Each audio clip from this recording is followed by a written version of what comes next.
Welcome back to the ISF World Esports Championship 2024. It is time to determine who's going to Riyadh later this year and who isn't. Welcome to the PUBG Mobile Asia and Oceania qualifier. Ladies and gentlemen, we have 18 teams today, which is going to be very exciting because if you watched yesterday, that is a big difference. Yesterday we had 10, today we have Group B, which is 18 teams. Yes, you've heard that correctly. It is 8 more teams.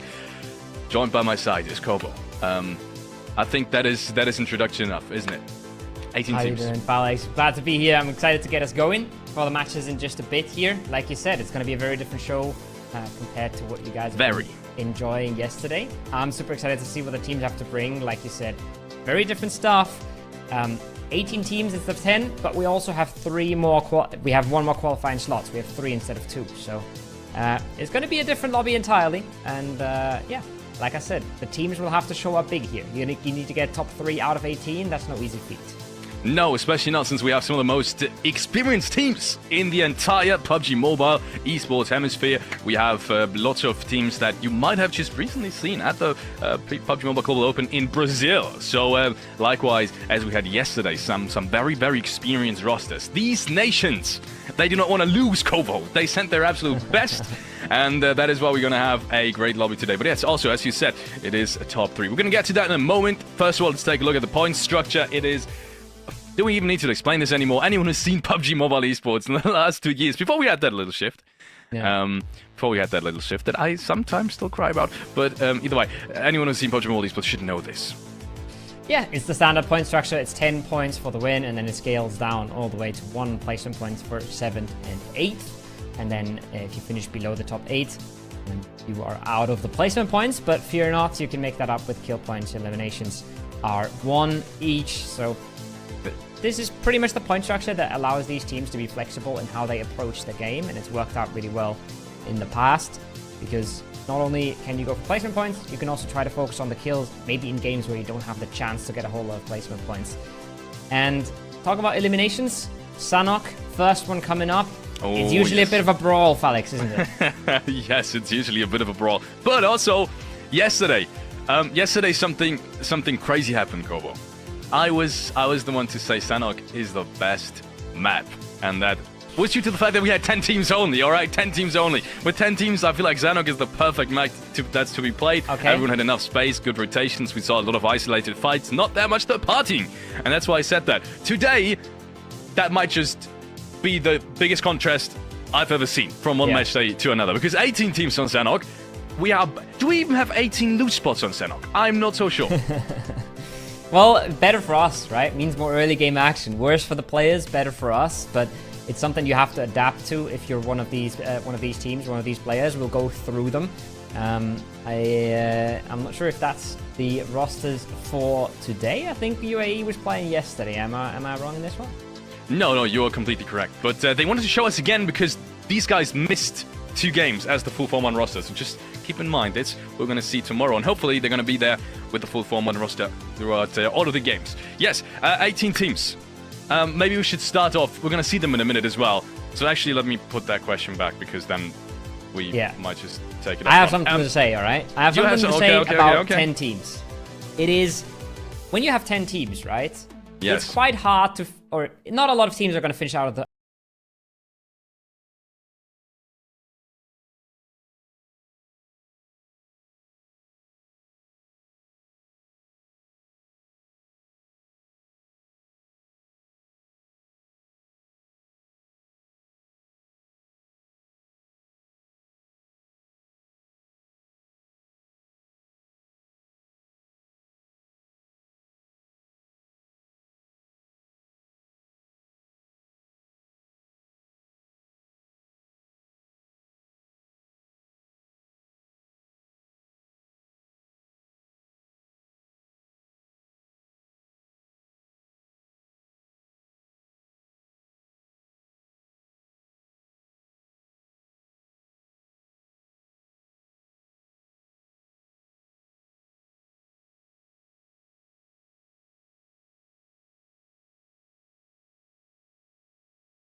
absolutely down to the wire. And also, we're only playing 12 matches. I think that's something we haven't really talked about either. We're not playing 18. Yes, we have a 4-day qualifier a day, but only 2 of these is your group. So it's Group B today, and then tomorrow it's Group A again, and then Group B again is playing in 2 days. So that's already something you should mark in your calendars.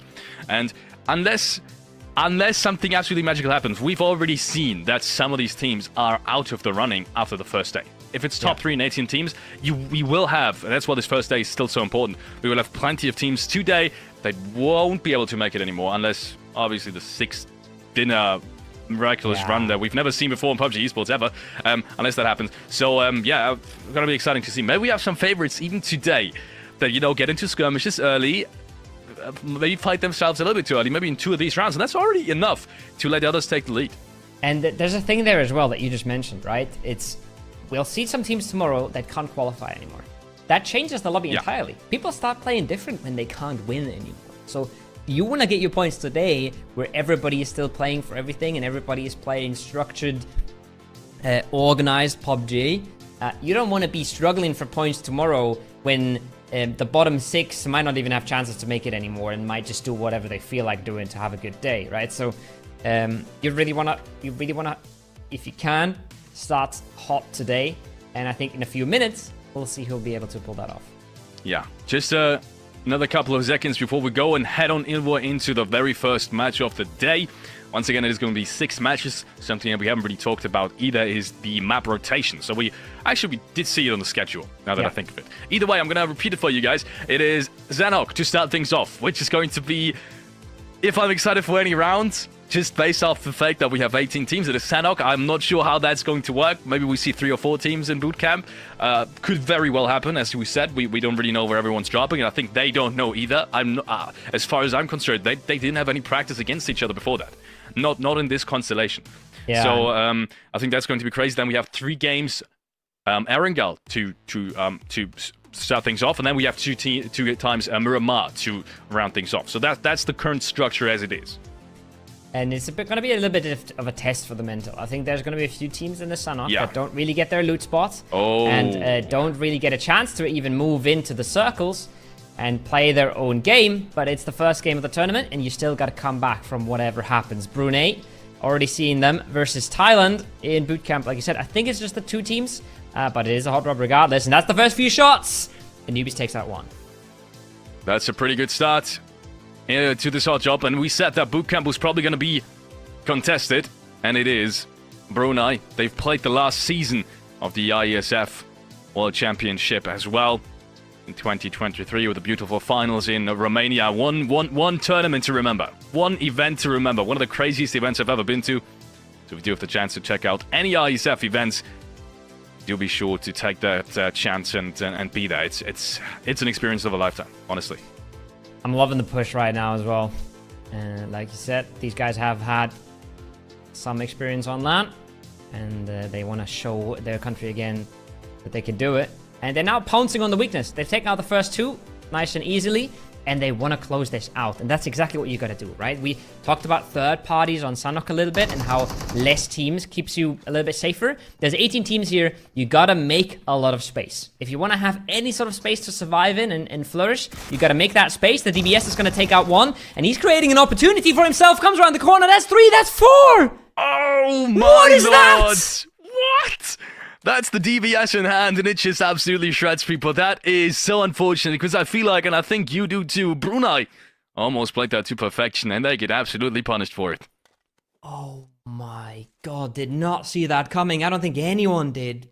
They were focused on his teammate, I think. There was a few shots over his shoulder, and a perfect off angle just nets him a nice and easy 4. That's crazy turnaround. Vietnam fighting off as well, trying to square off in the northwest corner of the map here, and they're trading out quite a few knocks here.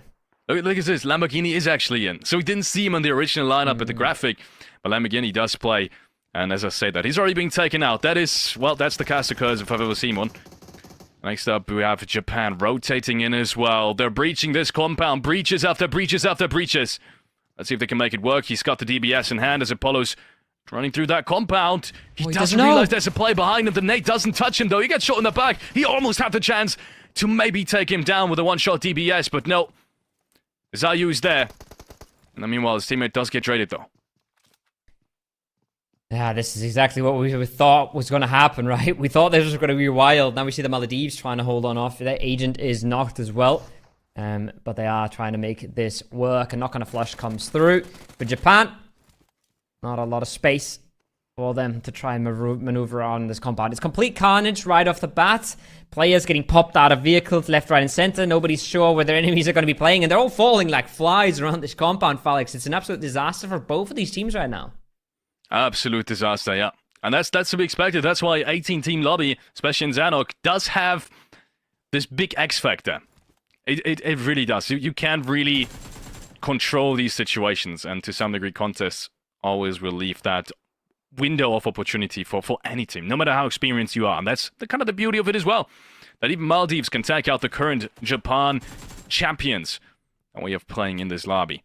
You can see 3 frags have already been secured. They're looking to potentially revive their teammate Haiti. Still out in the middle of nowhere. And there's already other teams creeping up. And that's the real danger of it. Because as of right now, I think they're open to the other team towards the northern side. And remember when we talked about how 18 teams in the lobby would just shift the meta completely? Well, we're down to 16. That's as fast as it goes. And we're down to 54 players only. That's a tribute to all of these hot drops and compound breaches we've seen very early. Now, we are going to see Mattoon try and prone it out a bit for Japan. Try and survive. Maybe get himself another cheeky 1 or 2 kills here. I think at this point, if you get 2 more points, you're almost happy with what you achieved. It's almost job done at that point. But obviously, you would have wanted more for your first game. But sometimes you go for the early aggression, it doesn't pay out, and you're stuck here trying to claw anything back with Laos all around them. Mattoon hasn't been spotted yet. That's the one good thing as a Japan fan that's going on right now. And he secured that 1 frag. And also, he's got the S12K, so there's multiple good things at least for him. Let's see if Porza is trying again. He first of all gets Zayu. But he gets spotted out immediately by Mattoon. That is so unfortunate. Wasn't even the team he was originally shooting at. Imagine you get a knock, you see 4 players running at you, and instead you get taken down by the rat. But the rat in your compound. That's pretty much what you expect if you're Mattoon, right? You get your 1 free kill. Now you're hoping to somehow make it more than 1. Now the hard part begins. He's used his position nicely. He's snuck away nicely to get himself that somewhat free kill. Now he's got to get the loot going. And he's got to figure out how to get more out of this game. We'll see what the circles do. Phase 1 is closing in 55 seconds. But what he will be able to do with it is up for debate still. Chinese Taipei, pink, proning on up, creeping on up, looking to try for your opening. And there's Mattoon with a second in the kill feed. And well, I said that was the hard part. Apparently it was easy for him. Yeah, S12K in hand. Does make things a tiny bit easier. As we have one team that honestly, I couldn't pinpoint on the map. Timor-leste. I gotta in the pause, I gotta look at where that country actually is. That's also the beauty of these ISF championships. You learn a lot about flags. You also learn a lot about different cultures. Because if you are there, at least at the PUBG Mobile event, you have at least a minimum of 16 different countries, 16 different cultures right in front of you. It's always a sight to behold. North of Australia, east of Indonesia. Or southeast of Indonesia, depending on where you look. It's not a big country, but you don't need a big country to pull up in PUBG Mobile. So we'll see what they're able to do. They're on 4 kills already, right? So they have started this off with a bang, and I've only lost 1 player for it. That is crazy. They also have a population of 1.3 million. Just over 1.3 million. That is crazy. Wow. The fact that they can still send an absolute, well, we'll have to wait and see, but still send such a good squad into the running is an accomplishment in and of itself, to be honest. Absolutely. And an accomplishment is what Mattoon's been able to pull off. Gotten himself the second and gotten himself down to a 1v2, which is entirely winnable. That's entirely clutchable. We've just seen a 1v4 in the first 30 seconds of the broadcast. Matun might be able to pull himself a 1v2 in this compound, maybe even stay in it for longer and make some big moves for the Japan squad. It's gonna, especially for the mental, it always feels good to not go out super empty-handed, and he's making sure that at least something is going their way here. Play zone takes out the first couple of players. There's also to be expected if you just, well, there's just not enough playing room, and that's what we have right now. That was from Bhutan, by the way. The country with the gradient of yellow to orange from the top left to the down right. Something that I personally, I've never seen that flag either. It's crazy. I'm learning so much through these qualifiers. But I was told that's a beautiful country too. Gotta visit it someday. You know what else is beautiful? Oh. DBS in the smoke. Oh. But it's a DBS to counter on the other side. Oh, Japan goes down. 3 points is not the worst thing in the world. They would have hoped for more, but at least they got themselves a little bit of points back towards them. Myanmar on this hillside trying to hold off a push, and Indonesia is in full effect. Indonesia is pulling up below them and holding from afar. This is a big threat right here for Myanmar. They're a little pinched here. They don't have a ton of space. And they've got to make sure that they don't get completely surrounded here with the far hold of Indonesia, giving them all the information they can need. That's the first one down. That's a long-range knock from Yummy. And it's going to make things very, very hard as well. If you're looking at the minimap, Felix, you see there's a team in the compound, right? We've looked at them a little bit before. They might be able to pounce on this as well if the fight gets too messy. If there's knocks on both sides, you might see them push out and try to punish. I kind of want them to punish these players as well, but then again, we all know with 18 teams to start this lobby off, if you third party, you're at risk of getting third party yourself. So I'm not even sure if that's the play right now. Usually I'd always go for it. But then again, it is Sanhok and it is 18 teams. Let's see how this one's going to work. So far, no flashes against Myanmar. And that's the really good thing. Francie, though, the big fragger from Boom Esports, as well as Yami, immediately pop off again. And it's 2 quick frags. And that only leaves 1 player for Myanmar. It looks like Indonesia is off to a massive, massive start.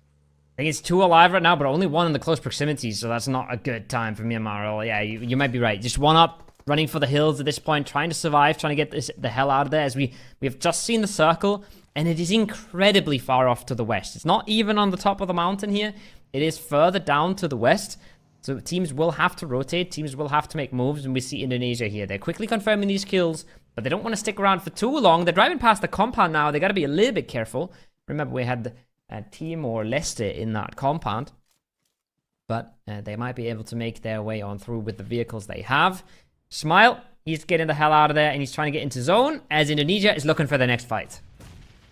Crazy stuff from Indonesia. Honestly, I love the way they play. Also, they haven't really been gifted with zone so far. They kind of had to domino effect, kind of with this domino effect, kind of play their way in through the eastern side. And so far, they've taken every single fight that is available to them. Nades are coming out from TLS. That is, once again, Timor-leste, as they are trying to defend this. Indonesia is not pressuring it too much. You can tell. They're not pressuring too much. They could have opted to breach this, but they've got the cars. They realize they've got so much moving ability.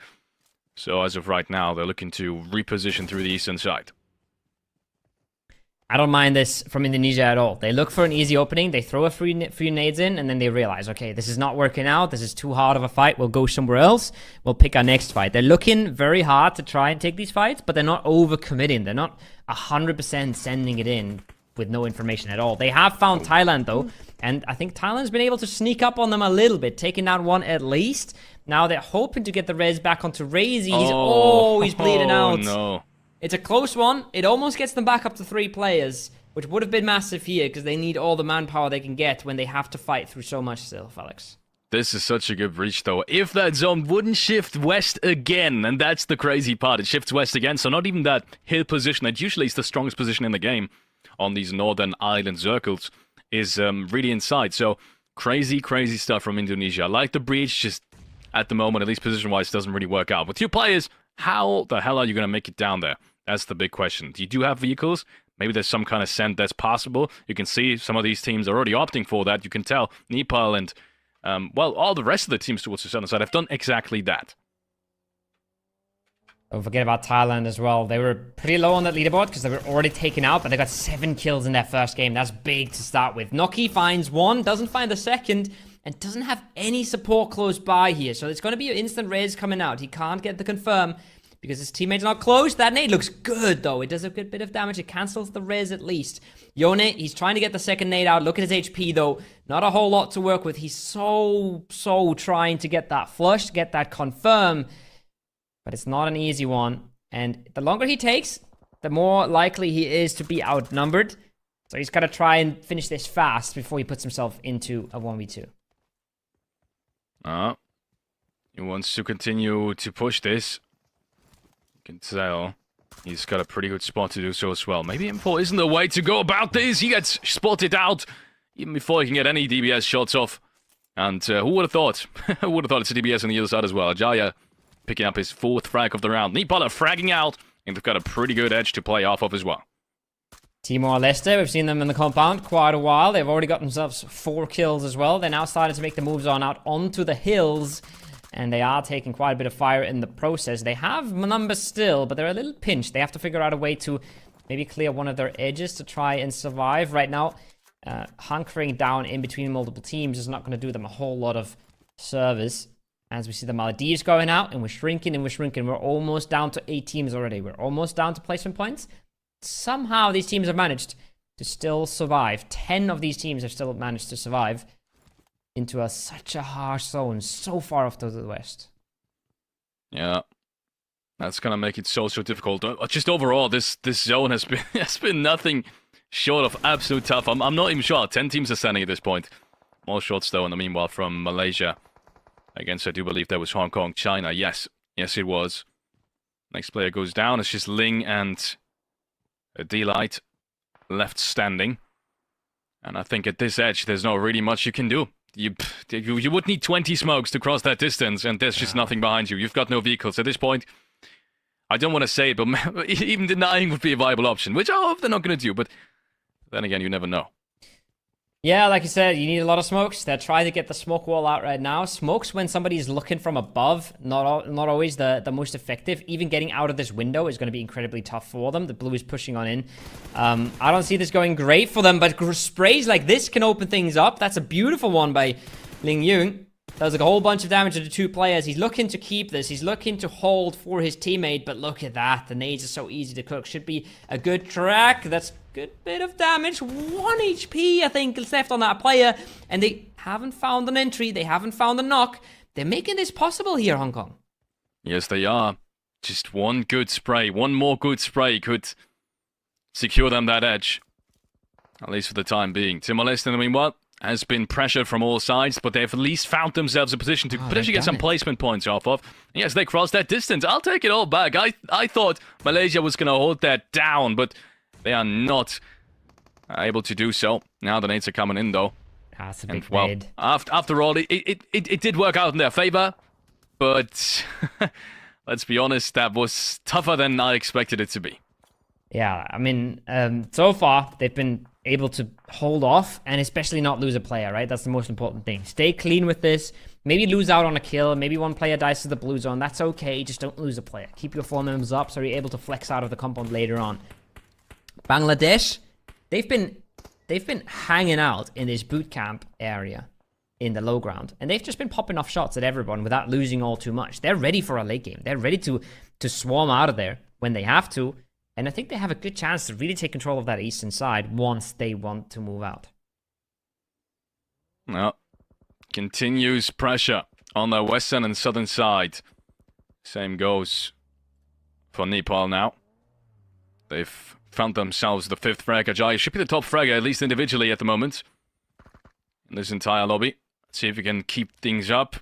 They also need to move into the next safe zone. They've got that compound, but it's not inside. They've got 2 more vehicles. Maybe there's some kind of ridgeline where they are going to be secured from both these teams to the left and the right. But I don't think so. Even a team that currently is inside the safe zone is going to have trouble. You can tell with how many teams are still remaining on that edge. Very interesting circles. Sri Lanka is now already making their way in as well. Gets caught off guard by Chinese Taipei, but they somehow still make it around the rock. They're trying to just send it into the middle. They're trying to dodge these fights altogether. It's not working out well so far. But this is just a time bomb looking to explode. Look at all these nades coming on in. Looking at all these little arrows trying to fight for the southwestern side of the play zone. That's another nade that looks pretty good.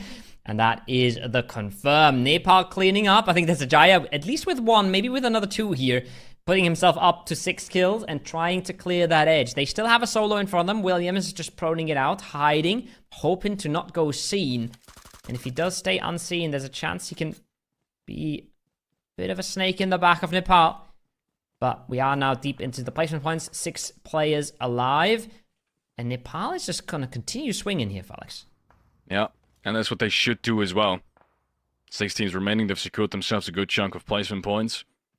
From now on, every team you eliminate, every team you can eliminate, is another placement point for you, potentially even 4, depending on how far you go. They do see Malaysia in the distance. Currently the only team next to Bangladesh, one of the less experienced teams, and also surprising to me, to say the least, that we see them start off so strong as a full 4-man. Nepal has no idea about William, Felix. They have no idea that that corner even exists. I'm scared for them. I think if William whips out the DBS and Ajaya comes pushing, this is not going to be a good time for them. The circle might want to make them go around the west and ignore the solo, but this could easily just break the rest of their game. They're going to be happy with 9 eliminations regardless, but it's going to be hard to get out.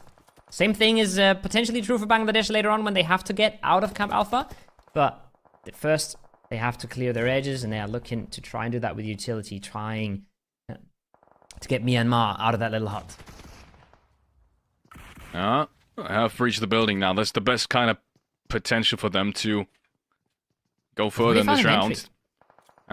See if it's going to be enough. Nate comes in. Heights is repositioning. He's now inside the building. Ajay on 6, Height on 4. Goes to show you how strong these guys are in terms of fragging. They do get the opportunity. That's perfect. Now, oh yes. Well, did he dog his teammate? No. Yes, Ajay did go down. I'm not sure. He must have been spotted. Otherwise, I don't expect William to actually take that knock if he didn't really have to. Cloak inside the building is still trying to make something work with that nade. He's done lots amount of damage. He knows he's around the corner, but it's still a one-shot for both of these sides, so he's not really at a big advantage right now. He's waiting for his teammates. He's playing this so smart, but William with a jumping shot of the DBS, I think that was a jumping headshot, is taking him down. He's going to get traded, but neither way. Wow, what a performance coming in from Timor-leste. I did not expect him to go that way. It was looking as well like Nepal was just cleaning up everything, honestly. They were so convincing in that 2v4. They took out the first. They were looking for the second. I think the solo just completely ruined their game there. William dismantling them from the back lines means they do have to go out with 10 eliminations. Still, a few placement points to boot. A really good performance for them. Indonesia, we saw them taking a lot of skirmishes earlier, but their vehicles have gotten them a good rotation down into the valley, and they're now looking like the center position in this late game, and they are looking to clean this all up. The res will come through. I don't think Bangladesh is going anywhere. The real question is, can anybody make it down? Can Malaysia make it down from that hillside? Yeah, it looks pretty good right now. Indonesia is not really looking their way. Obviously, they did have to get that res. So Malaysia could get some good positions in, and you can tell Jimmy already on that rock side. I think that's the best kind of position you can hope for. And look at this circle. I mean, at this point, they don't even need to move downwards. That is the circle that just gifted them the will. But then again, they did have to defend that compound against 3-4 teams. Yeah. Starting off with Hong Kong, China on the northern side. Indonesia is trying to make a move. Somehow they still made it inside. We were talking about the rotations that they did and the vehicles. And looks like it worked out perfectly. Yeah, that's the first. Now it is just Yummy. The nade trades it out, though. If he lands a good spray, does not. It's Malaysia. Walk away with our first win of the game. Yes. Is it surprising to us? A little bit. Is it surprising that Indonesia made it into a second place with that kind of position? I think it is. 9 eliminations, overall rank 119 points are going to be secured, and at the moment, I think depending on how many frags Indonesia had, I don't think they've got too many of them moving down the hill, and I think before that, maybe they had 5 or 6. Depending on that, Malaysia's probably going to be in the first spot as well, just point-wise. Either way, that's a strong finish. That's what you want to have as a Malaysian fan. These guys are coming in from the Yudu Alliance, one of the most famous esports teams in the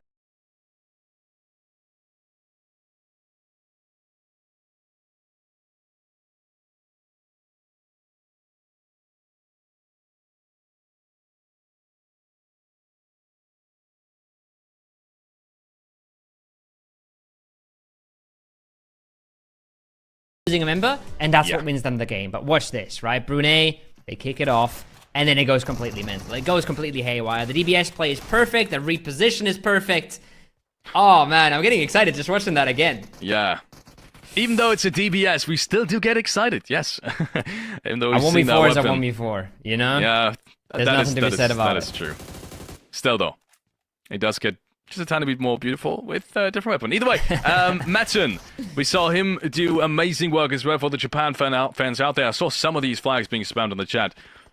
Congrats to you guys, because Matten did one hell of a job. I think, once again, Sanhok, you can't really fault them for being forced into that fight, so I'm not too worried about Japan just yet. They did make the best of it, and once again, Matten with some great performance. Nepal also, the way they fought through these ridgelines here as a two-man, I think they gathered 10 frags between of them.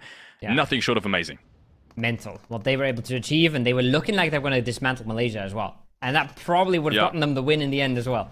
But the one snake from behind, William, was able to ruin it all for them and get himself a big bunch of points as well. Like we mentioned it, right? The snake could decide this. Timor-leste shows up and completely ruins the game for Nepal there. I say completely ruins. This could have been an insane game. Have you looked at the chat? It was still 15 points or so. Yeah, shout out to all the Bangladesh fans, because the chat is just spamming. I had to laugh for that for a second, because these guys saw Bangladesh in the middle of the round, and these guys, I want to say, did overperform as well, and just everyone coming together and supporting that team. Pretty crazy. Bangladesh also with a pretty big PUBG Mobile scene. You can see them here in the end game once again.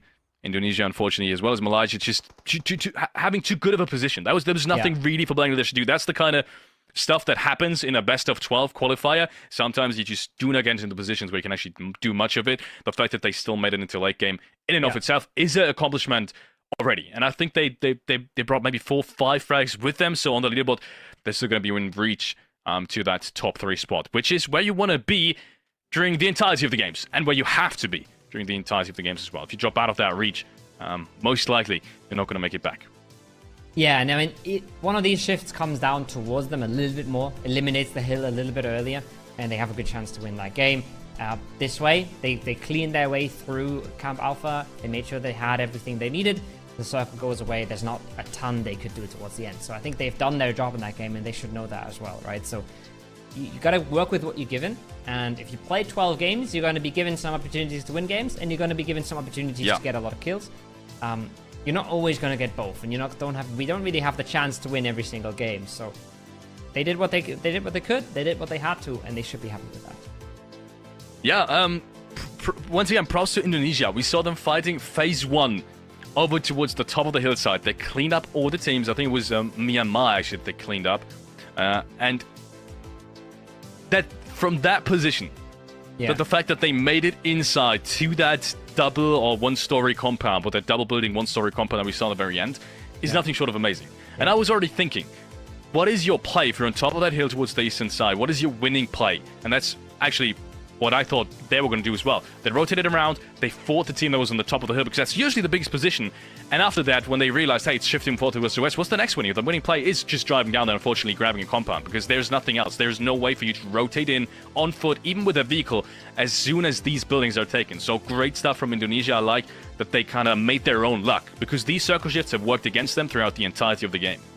Yeah, it was really rough. They were chasing circles, they were not really getting into them, and I think they also had a solid plan here of taking fights early and taking fights aggressively, and that's what you need to do to be consistent, right? You're not always going to get the shifts. Ajaya, however, a massive performance from him, 6 kills just by his lonesome, pulling up massively for Nepal. He and his duo were doing so much work for Nepal in that game, just cleaning up that entire western side until they really just got just stabbed in the back by Williams, and they were looking like they might even run away with a win here. So big performance from him for sure. Yeah, Ajaya with the DBS and also the M4 in hand just couldn't be beat in that game. Great stuff working through the western side. It's not easy either, because as we said, they don't know who's in front of them. They don't know the team. They don't know the playing style. I think they were very surprised, actually, for example, that Timor-leste played the way they did, and at one point they were rotating right behind them, trying to get some of these shots off, and they were like, wait, are they taking the same timing as us? That's not supposed to happen, I guess. So very interesting stuff coming out from Nepal as well, and I think they're getting a good feel for the lobby now, based off of their survival time. That's also a thing that, in my opinion, is a big advantage. If you survive longer in some of these starting rounds, you get a better feel for the lobby. Maybe you realize, hey, we can't expect as many teams to work the way we do, and based off of that, maybe we should keep anticipation a little bit lower than what we usually have it at. So, yeah, very interesting stuff coming in from Nepal, and I think they also realize that maybe fragging is the most important right now. Yeah, absolutely. I think it's also, like I said, right, Sanhok might be a bit of a test for the mental, because you're not in control as much of your own fate as you are on the other maps. So getting away with a good Sanhok, getting a good bunch of kills, making sure you're actually eliminating other teams is going to feel mighty good. And we see it here, Malaysia, they run away with the win, but they essentially have the same amount of damage dealt as Nepal, who was down to 2 players very early. So crazy stuff coming out of those Nepal players. And 6 kills for Ajaya and 4 for Kluk is how I'm going to pronounce that. I'm hoping it's Eddie not too Kluk. butchered, but Or Eddie yeah, Kluk. 4 kills, an assist, and well, what's more important is the win. 10 placement points are hard to beat. Nepal has 10 kills, but 10 placement points and 9 kills is a massive start from Malaysia. Yeah, he's the one that had the Rising Star Award because of only his young age of 19 at the PMCL Southeast Asia Spring 2024 season at the beginning of this year. So great stuff. He's also one of the players from Malaysia that has played almost the entirety of any big international tournament in the last year. He's played PMGC, he's played PMSL both seasons, and he also almost won the Malaysia Esports Championship in 2023 with back then Alliance, actually, which was a huge name in the scene. So great stuff coming out, just to give you guys perspective of how many great individual performers we have in this lobby, right? Sure, we have some less experienced teams, but we also have the very best of the PUBG Mobile esports scene globally in this very match. Absolutely. And yeah, we'll see what they carry on into the Erangels, right? This is where it gets a little slower, it gets a little bit more calm and collected. Look, you say that, 18 teams. but does it actually get slower? Yeah. I mean, listen, I'm not saying it gets slow, I'm saying it gets slower. We had 6 players die in the first, 30, 40 seconds of the game in boot camp, right? I think we might have 1 hot drop, 2 hot drops maybe on Erangel, but I don't think it's going to be quite as mental as the start we had into our first match of the game. Yeah, no, I don't think so either. Let's take a look at the match summary post-match 1. Only 86 smokes and nades being used. That's the craziest statistic. We had consistently over 130 nades yesterday, or around the mark, around the 138, around the 130, excuse me, not 38, around the 130 mark yesterday, and we only had 10 teams then. So that's very surprising to me. Now we have 18 teams, but that's also due to the fact that so many teams obviously had to fight in Phase 1 and Phase 2. Right, we were talking about Japan and all that. All these teams towards the eastern side of the bridge. So very interesting stuff. Total knocks, obviously 58 vehicle minimums, only the 1. And I think I only saw Indonesia really using the cars. Maybe some of these teams, maybe Nepal and Timor-leste as well towards the western side. Apart from that, no one really used the vehicles. And I think that's interesting because I thought the way Indonesia played, vehicles were an absolute necessity and actually secured them the top 2, potentially even 100%. the win if they would have played that better. I think Indonesia was the clearest difference from every other team. They were pulling up in cars, they were taking fights early on purpose, and they were disengaging these fights when they were no longer beneficial. Now, everybody else was more on the side of, well, we want a position, we'll fight for it, we'll commit to that fight. Indonesia was way more flexible with the vehicles, and like we said, right, they fight for the hilltop, the circle goes west, they send it down, get themselves a second place right there, 6 placement points. Absolutely boosting your performance in that game. So I think they were really the most interesting team in that Sanhok match when it comes to overall strategy, and it's really paid off for them. Yeah. Interesting. Now that you say it, yeah, it really did feel like Indonesia was the one that had the clearest kind of game plan. They knew that if it does shift west, I felt like they were the only one that really was prepared for that deep western shift. They knew, hey, we need to take the vehicles, and that's also why at some point we wondered whether or not they want to breach the combat against Timor-leste, which is, by the way, crazy as well. But both of these teams made it into the late game. Yeah. We're going to have to take water in a second. But they were thinking of breaching the compounds towards the eastern side, because I think the thinking process was, hey, are we actually going to make it deep into the western side? There's so many teams still alive. They're all the positions will probably be taken. So maybe we just take the full breach right now. But then they realized, hey, this is not actually the winning play, and we need to go for a winning play if we want to go into the top 3. Yeah. 9 kills a game is not going to give you that top 3 qualification. You need to consistently have better rounds than that. And I think them showing us that they start this kind of thinking process in match 1 of a best of 12 goes to show you these guys want to qualify, and they mean serious business.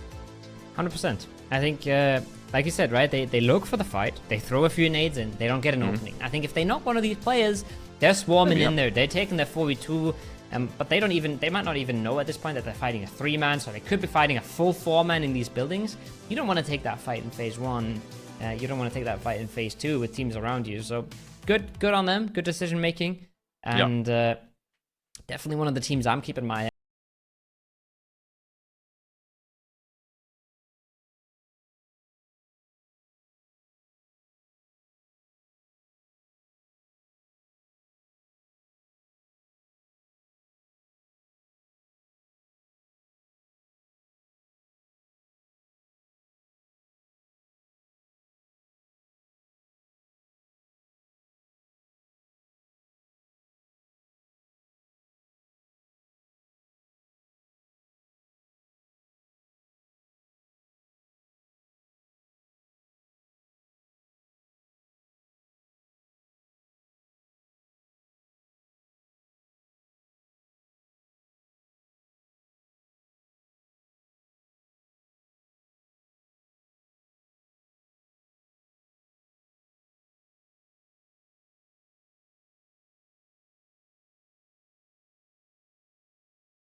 And welcome back, everybody. Short break for us, short break for you guys, and we're almost ready to hop into match 2 of the day.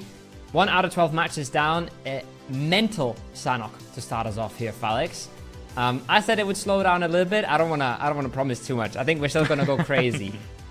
But I was not ready to yell at a 1v4 in the first 30 seconds of the broadcast. I won't lie. No, honestly, I wasn't either. But then again, it's bootcamp and DBS time, and we've seen all the good stuff from all the pro players on Instagram when it comes to DBSs and bootcamp clutches. So maybe that's why they're so experienced, and that stuff always happens in bootcamp. Who knows? Maybe they should start practicing somewhere else. Ladies and gentlemen, we will take a look at the statistics very soon, and then we'll get right into match number 2, depending on how fast these players are getting readied up. Any predictions so far? Any predictions so far from your cover? Give me your top 3 right now. We've seen the first match. I always like to do predictions after the first match because then you get a feel for it. Any predictions? Indonesia is a qualifying team. Oh, I'm saying Indonesia is top 3. I think you are making the majority of the broadcast very happy right now, because Indonesia, if there's any PUBG Mobile scene in the entire world that's as crazy about PUBG Mobile as they are, I think it's Indonesia. It has to be Indonesia. One of the most, one of the biggest, also one of the biggest and most passionate fan bases of PUBG Mobile. I think so too. I think Indonesia is a qualified team just based off of the way we've seen them kind of tackle the obstacles that an 18-team lobby and also Sanhok throws at you. They were the best at adapting.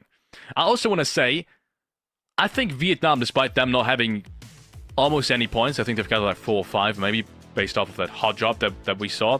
And I think we saw some, not actually on the stream, but in the kill feed. I think solely based off that, I think they're also good.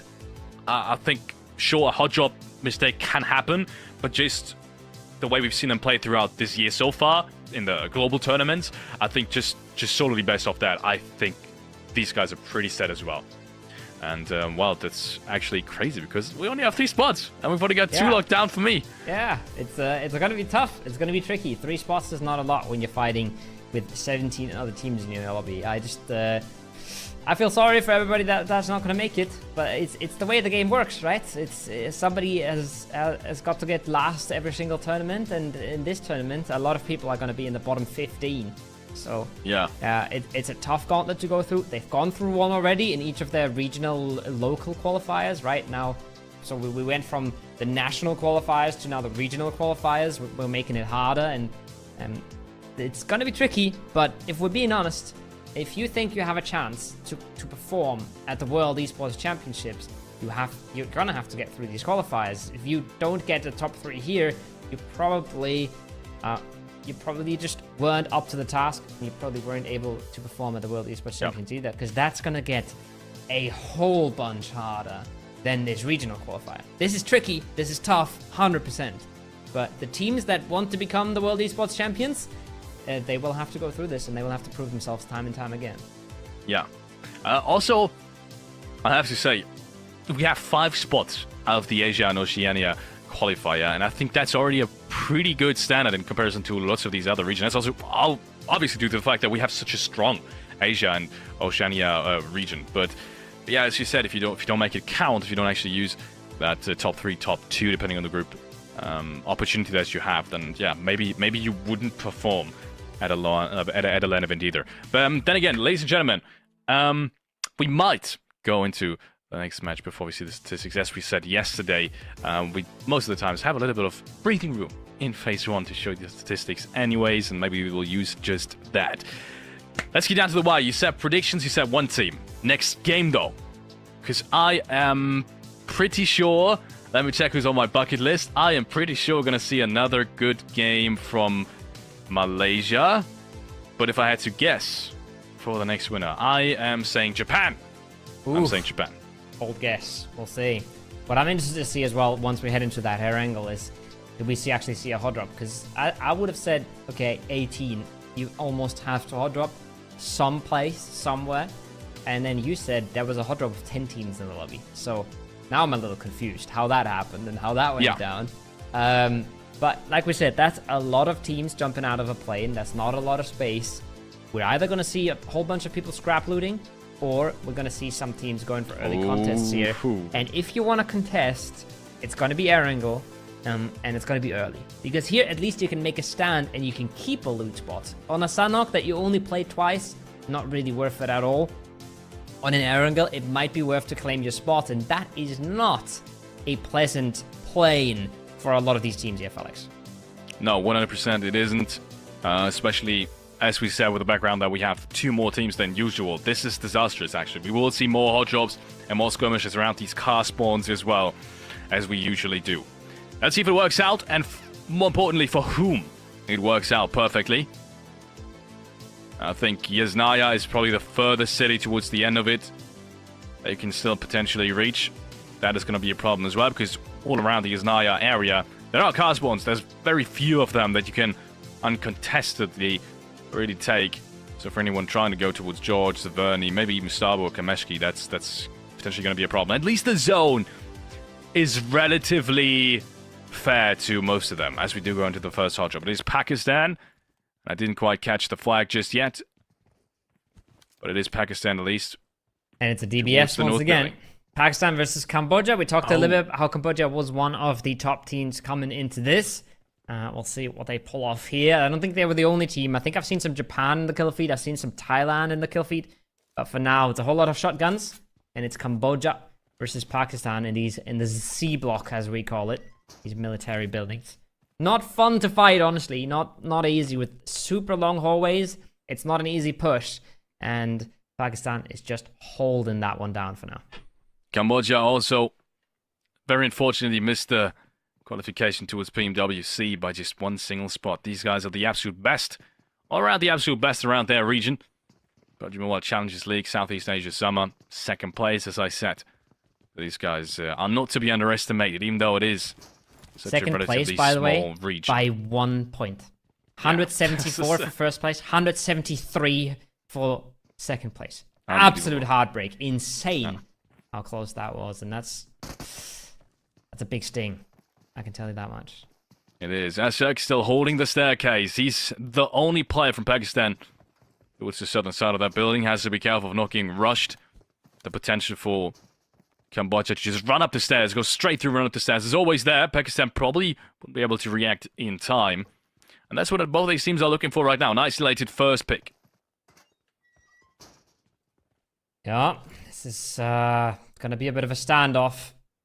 Now, Util might do the trick. Util is really good if you want to flush out a shotgun, but I'm not sure if Ranza is going to get caught by that nade. He can always close the door and just dodge it completely. The position as well above the door, right, makes a push out incredibly hard. And I'm not sure if Pakistan is going to be able to read that, but without an opening, this fight's going to take a whole while. And so far, they're both looking, they're prodding, they're trying to figure out where they can find that opening, but nobody's doubling down just yet. Nobody's fully invested in this fight at this point. No one's really trying to make a mistake as well. As soon as you're the first one to make a mistake, the opposition has got control of the situation most of the times. And if they play it cleanly, if they play without mistake, most of the times they will win that fight as well. Either way, that's a dangerous hot shot for 2 teams that both have absolutely qualifier ambition. So, one of these teams will most likely go out of this one relatively early and will not get another chance at this second round. I think they'll have to stick to the remaining 10. Thailand, in the meanwhile, in the kill feed early again. That's a promising nade lineup, but not going to do the damage needed to secure a knock. And Ranza, you can see, he's toying with it. He's playing with the idea of going in, but doesn't want to commit just yet. Thailand, once again, popping off. I think they've taken out almost all of Laos at this point. And there's the first little clear around the corner. He's looking for it, but he doesn't find anything instantly. And whenever they push out, Skyrim can just absolutely strike. That's 1 damage. That's 1 shotgun pump, putting him down to 20 HP. Now his position's up, and he's got to fall back. And, well, the trap was sprung, but he doesn't get the instant knock. He doesn't have a chance to confirm it either. And they have to fall away and reset once again. This is costing a ton of time, Felix.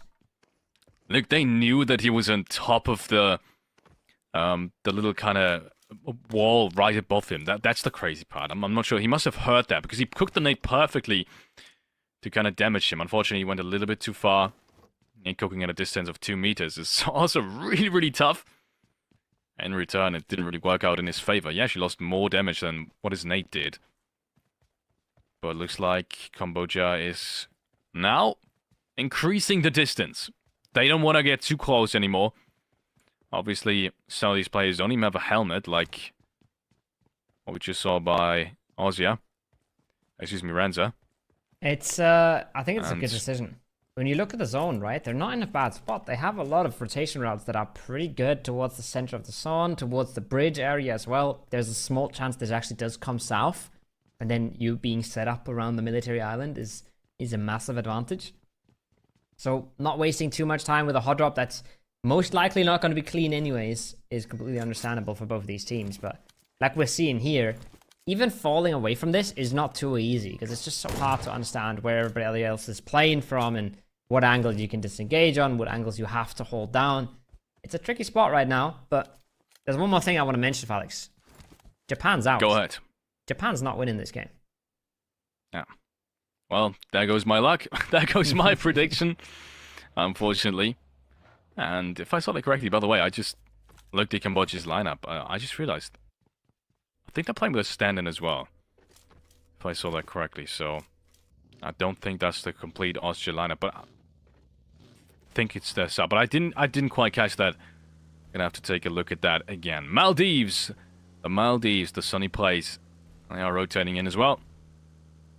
Coming in very, very late. That could be an indication of their playstyle. It differs to what they usually play based off of the fact that they're still in the blue zone in phase 1. So I'm thinking the thinking process might be to just stay in the blue zone a little bit longer, make sure to get all the necessary loot, and dodge all the little skirmishes and fights that we have around the corners in phase 1 and phase 2. And might not be a bad idea either. First few repositions coming out. Vietnam coming out of Pachinki. Not a bad spot on good old Erangel. Scouting their way towards the zone, towards the northwest. They're not looking to go in super deep. They have a pretty solid position on this Pachinki hillside. As we can see, a bit more off towards the north, but close enough to the center that one phase 2 might just put you in the dead center and might set you up for a whole bunch of points with a bunch of information from that hilltop as well, which is the thing you'd love to see, especially in phase 1. And then wow, we see that mini base circle, and we see the mini base teams separating, and Pakistan actually going a bit closer to the bridge for a little bit more control there if they manage to group up when the circle pops. And we'll have to wait and see where it goes. Wow, ooh, that is far to the east. That is going to be a rough one for a lot of these teams. Is there any way to have this circle any farther east? I don't think so. I think that was literally on the last blue zone edge. So yeah, tough circle for plenty of these teams. Vietnam, though, on the other hand, the prime opening towards the warehouses. I think he just might have seen some guys in the distance towards the cliffs. Either way, that's a pretty good spot to be at already. I don't even think they need to rotate any further. I think at this point, you take what kind of real estate you can get, knowing that so many teams around you, and they will all try to get the same spot. So going overly center, it's just not a possibility. Also, you get shot by way more players. So yeah, I think Vietnam playing it really smart, taking what they can. On the other hand, Austria, or rather Cambodia, now a little bit of a troublesome situation. I'm not sure how they're going to rotate in. I think there's the east bridge they can easily take, but they need to scout that first. And by the looks of it, they're looking to go more towards the western bridge, which is where Pakistan is at right now. Yeah, a few kills coming out, but not a whole lot of carnage going on. We're indeed going a little bit slower than we were on the Sanhok. We're still on 64 players alive. With this circle, I think we're going to eliminate maybe a few teams, maybe a few players, but a lot of them are already slotting in nicely, like we've just seen Vietnam especially do, taking these barns, but also flexing back out. We see Lamborghini is up at the C9 hill, we used to call it. To get a little bit more information, a little bit more ground, just in case this does shift north. They have now sort of survived the phase where somebody would be crashing in wildly without any information, so they can try and flex back out, take a little bit more space, and set themselves up for a phase 3 that isn't good for the barns. So looking good for Vietnam right now. Nepal on the other side of things, I think, are full 4-man in these yellow houses, and are gonna have to hold off a full 4-man coming in from, that is Hong Kong, China. Yes, it is. Well, we have a little bit of a shout out in the chat. Jiran wants to say, let's go, Leo Esports, aka Team Nepal, MVP Haltadami, and also pops in €2 to support the ISF. Well, thank you very much, I guess. Thank you very much, Jiran. And that shout out is indeed given. 2 shots coming out from Hong Kong. Connecting onto the cars, doing a little bit of damage. There's the first knock coming out. There's a full breach in full effect. They're not messing around here at all. Yinglung, oh, he connects the last few bullets there to get himself the knock. That's the second. And he stays alive. I spoke too soon. Third party comes in. And Nepal wants to make that work as fast as they can to try and close out their edge of the circle. Utility is coming in. Third parties are coming in. This is getting messy here. Nice and quick. UMP comes out, finds one. I think that is this fight over with. And not a whole lot of time for Nepal to react on it. But look at the minimap they already have. They're pulling up on their knock. And they're trying to close this out fast. Oh, yes, they do. But Nepal at the moment is back up and running. And so is Hong Kong, China. Both of these teams have set themselves up for this next fight pretty conveniently now. Look at this, Nepal's already got a play. Actually, I think it's Liquid, all towards the western side. So he's got a pretty good angle as well in case Hong Kong does get a knock and wants to cross towards the buildings from Nepal. They're going to be a little bit of a trouble as well. But at the moment, none of these teams really wants to engage too much. I think they're still waiting on the next circle shift. You can see Hong Kong, China, all of them, most of them, just a second ago, were prone inside the buildings, not really moving around as much as we would have expected it to happen. And that's also due to the fact that they've lost the play. Obviously, Ling Yang is already done and dusted for this one. Yeah. Meaning his straight 4-on-4 is not possible anymore. He wins his 1v1 a little bit cleaner. He might have been able to get in cover just in time. Now there's the third party coming out. That's Pakistan over the top. Oh, coming out of Millie base, setting themselves up. And that's nice for Nepal. I'm not sure if they knew. I don't think they did. But their chokehold was just on the eastern side, allowing Pakistan to come in from the west, take out another player, and make this even easier. That being said, though, nice over rotation here from the Pakistan boys over to the hillsides, closer to the circle, and getting themselves towards a position where they can maybe get information into the zone. That being said, they're taking a whole bunch of damage here, and they're taking 2 knocks. That's going to slow them right back down, and that's going to make it very hard to move into this phase 3. Yeah, Smoke is coming in to further support his teammates. Well, Jonas already back up on his feet. Pakistan also one of the more experienced teams here. Maybe not a favorite, but definitely one of the more experienced teams here. We could see Nepal in the distance. Just a second ago, rotating off from these buildings as well. Pretty good rotate. Found themselves more towards the cliff side, which is pretty good because in theory, you can walk the entire distance almost up until the circle center. Look at Vietnam. On foot. It's just really difficult because there's 3 Ts right in front of you. What are the possibilities there?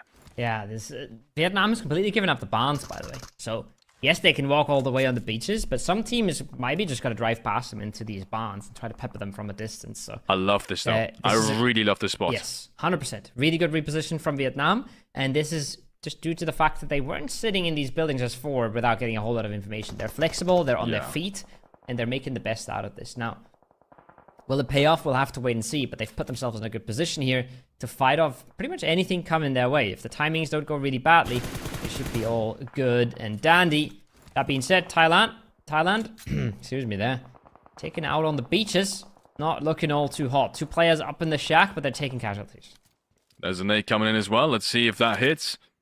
Won't be a really big nade from Vietnam. But yeah, if we want to touch on Vietnam even further, we like what they're doing here, realizing, hey, at the moment, what it really comes down to, oh my god, West carry, what a shot! And he might even get another flush towards, I think that is Malaysia, towards the cliffs as well. But yeah, I really like what Vietnam is doing, realizing, hey, the most important thing for us right now, with so many teams around us and so many people still living, so many players having so many great positions, is going for anything that's deeper inside the circle center that you can potentially play on foot off of, and also staying as 4. And that's what they're doing. They've got a great split going, but not a dangerous split at that, and not a really far-fetched split. And also secured the vehicles and have stayed alive as 4. They're not making any kind of moves towards anywhere over now, even though they could. So I really like Vietnam's playstyle right now. Quite in contrast to Nepal, who still have to fight their way in. A lot of teams on that western side having to fight their way on in, clashing with each other, really struggling to stay alive. We see Nepal falling in the kill feed there on that western edge. We see Myanmar just popping off shot after shot after shot, making this absolute hell for the Malaysian players on that hillside who are just trying to hold on to dear life. But time will be ticking and they will have to make more moves shortly as the lobby keeps blowing each other up. 2 Thailand players at the shack though have been holding on quite nicely here, Felix. They have been able to get themselves knocks and even kills towards the Malaysian team that's severely outnumbering them. So, making a good stand so far. We'll have to wait and see if they can ever make it down from that shack, though. Yeah. That's the big question. Pia Zhao trying to find the Pakistani player up there. He's got the shotgun, and they know that's the dangerous part. He's found the first entry as well. If he pushes down here, that would be one hell of a play. He's found 2 already in total, I believe. One of them has been picked up back up, so it is down to a 3v1 at the moment. He pops down. Oh, if he would have hit these shots, that would have been absolutely massive. But instead, he's getting down to 30 HP. Needs to be careful. Nick comes through, and Xavi is there from Brunei to close things out. They have secured the bonds, and Brunei finally... time for a little bit of breathing room. Finally, they do clean that up. That was looking spicy for a little bit when he makes the active push and he catches the timing. Could have really gone quite badly there, but we've seen a bit of a hold. Lots of aggression just coming out of PSAO there to try and hold these stairs, and in the end it does pay off for them. Circle's going to be shifting on in. Almost everybody inside the circle already, but I do see a little bit of Nepal there on the southwestern side. They still have to struggle through a few teams. I think they've lost a few members. I think they're up to either 2 or 3 still, Nepal on the southwest there, but we've seen what they can do as a duo, so I'm holding my breath still. Yeah, still very much possible. But yeah, quite surprising to me that we still have so many teams with 4 men up making it inside. Because we have so much water inside and so few positions there to be played. Overall, I want to say, these last 2 circles on Sanhok as well, they are not kind to any edge teams. Not only is it way tougher now to play edge with more players around you, more players potentially being able to third party as well, but also there's been very few positions that you can play off of on foot. Right now, most of the times, it's just reaches that you have to play. We know how dangerous these can be. Next fight coming up, Myanmar against Cambodia, who have finally made their way across the whole Osja roster right in front of Westcarry. He's already found 1 good frag towards the ridgelines, couldn't secure that. Maybe now is the time for him to shine. Playing with fire, he's trying to fall away while also trying to get these nades on out. He has a little bit of cover from his teammates over the shoulder, stays alive with just 5 HP. If that nade doesn't knock him, there's a good chance he can try and make this work. It's not looking good for the other side. He's still getting that util out. He still has the support from his teammates. One of them has been knocked, but they're already healing back up, and it's looking good so far for that hold on this ferry compound. That's another knock. It's finally traded, but the numbers are dwindling here, and Myanmar is looking like they're getting the better side of this. Yeah, they are. Westcarry might be able to get safe, though. And due to the fact that Nang went down in the meanwhile, it's only Erangel left. And him all by his lonesome clutching this. I don't see it happening, unfortunately. His pathing is really tough as well. They will know where he's coming from, and they know his positions anyway. Because he was the one that traded out Westcarry on that western side of the compound. Next circle shift that's happened, there's still so much water inside, which means everyone is going to be forced into this cramped up space towards the port. That's going to be one hell of a fight coming up for us as viewers. I am excited already. We can see on the northern side, teams are already creeping their way in with the blue zone already moving. This is a fight that's slowing down a little bit. The full reset has come out for Myanmar, and then there's a little bit of a reset as well on the other side of things, but I don't think it's going to be the same story on the western side, right? I think we're going to see Cambodia, Myanmar slow down a little bit, but Nepal is not slowing down anytime soon. They're still fragging their way on through. 5 kills now. I'm not sure if they know about the solo behind them. They probably do, but they also have to deal with Malaysia in front of them, with Thailand at the shack. And, well, we've seen how they've been peppered from that eastern side. Now there's even Brunei coming out of the bonds. This is going to be an absolute bloodbath here, and this is not going to be easy to stay alive for anyone involved, Felix. Yeah, this is going to be absolute disastrous, to be honest. I'm not even sure how Nepal made it in up until this point. So many teams should have had vision on them crossing towards each and every single one of the teams playing these ridgelines as well. But somehow they've still got a player left alive. It is Zodo, if I saw that correctly, in the distance.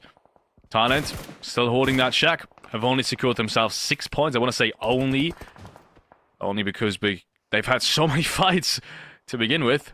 Yeah, 6 points is what they're sitting at right now. Don't see too many more coming towards them with the full four-man creeping up behind them.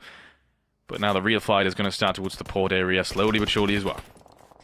Indonesia coming alive in the kill feed as well. They have found Bangladesh, and they are trying to deal with that threat. Brunei, not an easy task for them here either. Like we said, they have to get to the shack, but lots of shots coming in from the distance. That's 2 knock. That's beautiful from Evo.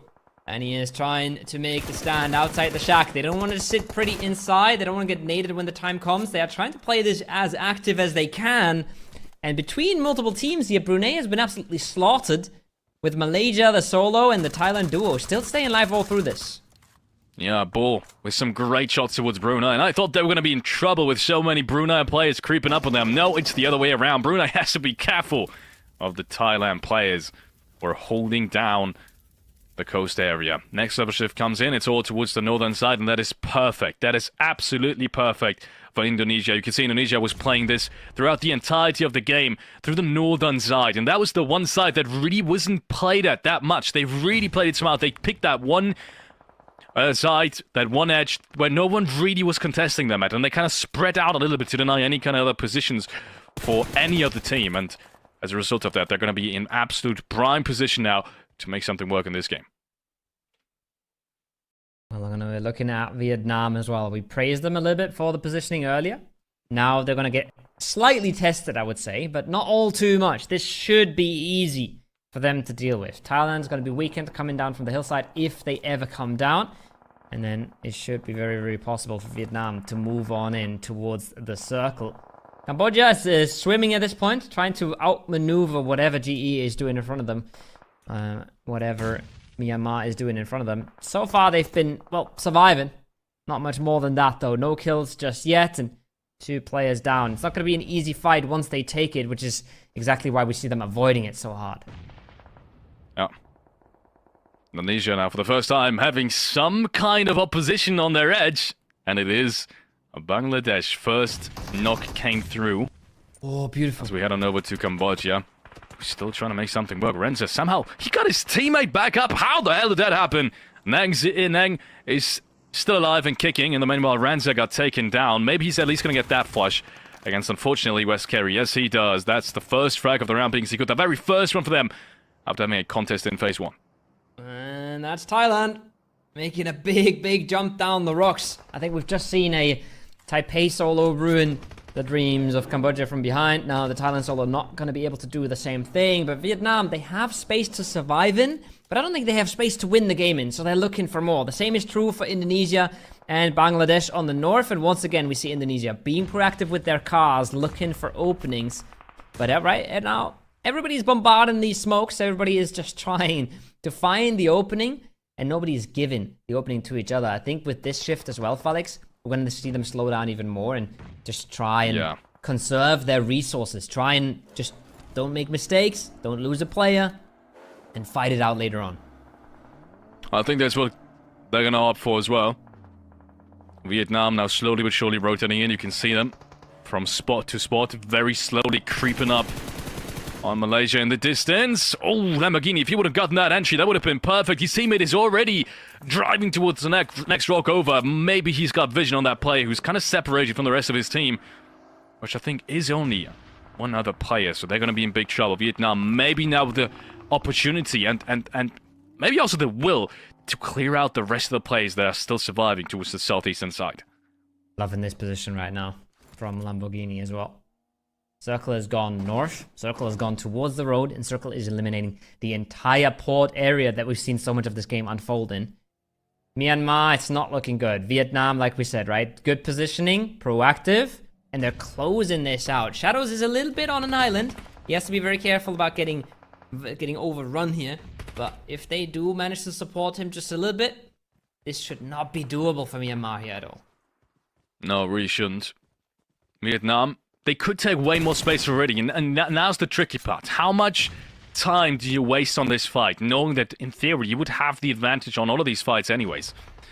Because the longer you take clearing out that southeastern edge, the less time you have to focus on the next circle. And you can see the next circle is a tough one. It's a tough one. They kind of need to clear out some of these dips, maybe even the Shag that is fighting each other right now if they want to get a space in the next one. Look at the nade battles across the road on the other side. We have some gunfights on the south. We have nade fights on the north. Vietnam even losing a player in the midst of this. But a little bit more util from Bhutan, and the guys could be able to clear out that shack and could be able to give them a winning position in this circle. It's not looking like they're landing all of them just yet. They're doing damage, but they're not getting the kills. There's a second knock. Now it's just one up. Maybe the breach across the road comes out, and the clear is there. Wow, that's beautiful for Bhutan. Wow, Bhutan. Absolute massive respect to Bhutan. For them to make this happen, they would have had a spot in the circle anyways. They were fine for the time being. I mean, obviously, Vietnam at some point was going to come towards them, but even they decided to go for another route towards the west-hand side. But for them to make the nades happen and then cross over, still alive, and get the shot off, I am flashed by Bhutan. Absolute crazy stuff coming from them. For anyone supporting that team, make sure to spam the flags. So that play is crazy. And look at this. They're still inside this. I think with all 4 players left alive, now in a prime spot to actually take this round. This is exactly what I'm trying to talk about when I'm saying they're in a winning spot, right? They go from a survival spot to a chance to actually win this game. They now have space, they have possibilities. They're going to be able to get some of the loot back up from these bodies, and they're going to be able to set themselves up. Vietnam now tested by Bangladesh. The trades are coming in now. It's not looking good for Vietnam right now. Lamborghini, he's got experience, but that's about all he has to work with right now, and he is cleaned up. Bangladesh come up big. It's their first 2 kills of the game, but it is 2 very impactful ones, giving them space in the circle. Indonesia instantly on the punish. How is this happening? I mean, I'm just flashed. Bhutan is playing such great PUBG Mobile. And the good thing for them as well is that Indonesia's lost a player. They're now engaging in this, and this should give the cue towards Bhutan to flex out, to take as much space as you can, get into another winning positions.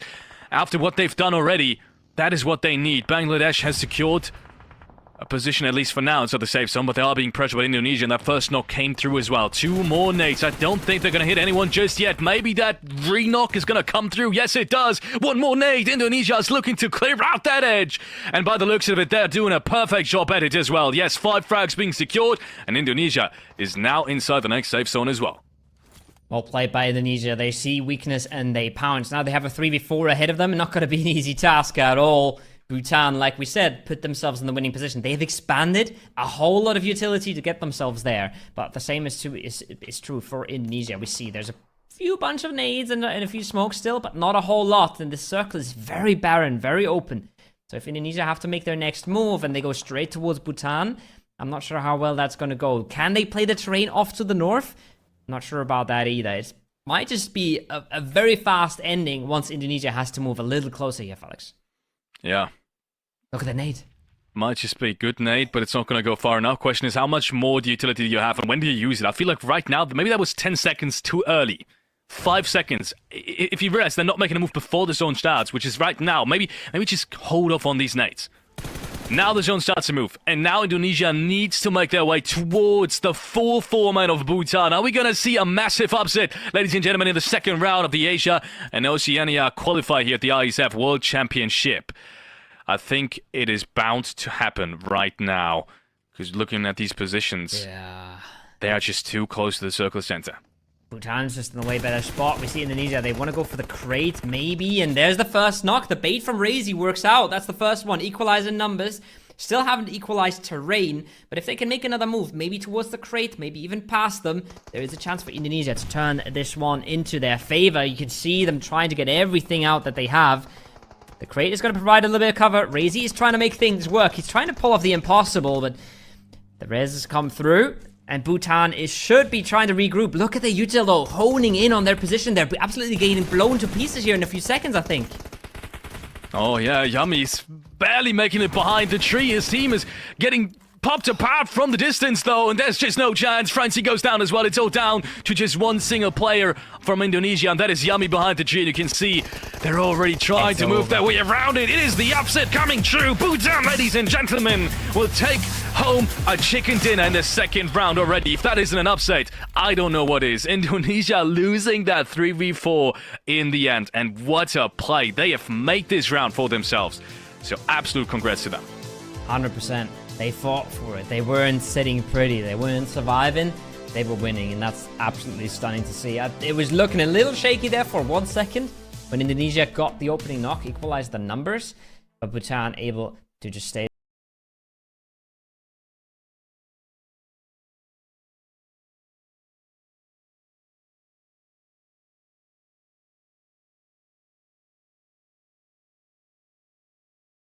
Right? But a nice clean win for Bhutan.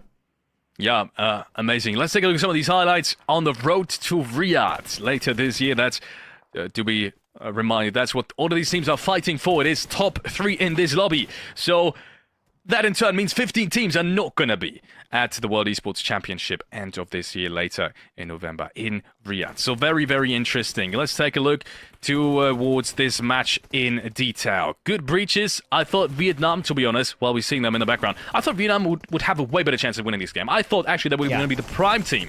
But then it did shift up north. Was that the main thing that kind of happened against them? Was it the circle shifts? The circle shifts, and they also weren't as clean with their fights as they wanted to be, right? You had a point there about how they had to take these fights quickly so they would still have a chance to move in. They lost 2 members before they even really made it across the road, and I think it was Bangladesh was quickly able to punish them, quickly able to trade them out, pounce on the weakness there, and make that game essentially unwinnable for Vietnam at the end. Like we see it on the highlights right there. They lose a player in that ferry fight, and that costs them dearly because now they try to move on in, but they just don't have the numbers anymore, and they don't have the manpower. As Lamborghini, he was trying his very best to hold on to that, but not enough in the end. Bangladesh with a nice little clear until Arazi comes rolling around in the buggy. And yeah, that at that moment, unwinnable for Yummy, but it was looking possible there for a second for Indonesia. Yeah, after that first knock came, I thought maybe if they can get another couple of shots through against the rather unexperienced Bhutan players, then maybe yes. Also, I always feel like as an experienced team, or rather as an inexperienced team, if you know who's on the other side, in this instance, it's a team that is literally at the top of the top of the global international esports scene. If you know what you're fighting against, and they did know after that first initial knock, at the very latest, if not earlier, then I feel like a lot of teams lose their confidence. Bhutan didn't at all.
And we're back one more time. We have 2 matches in the bag, Falex. 2 out of 12, 2 out of 6 today. A third of the day being done.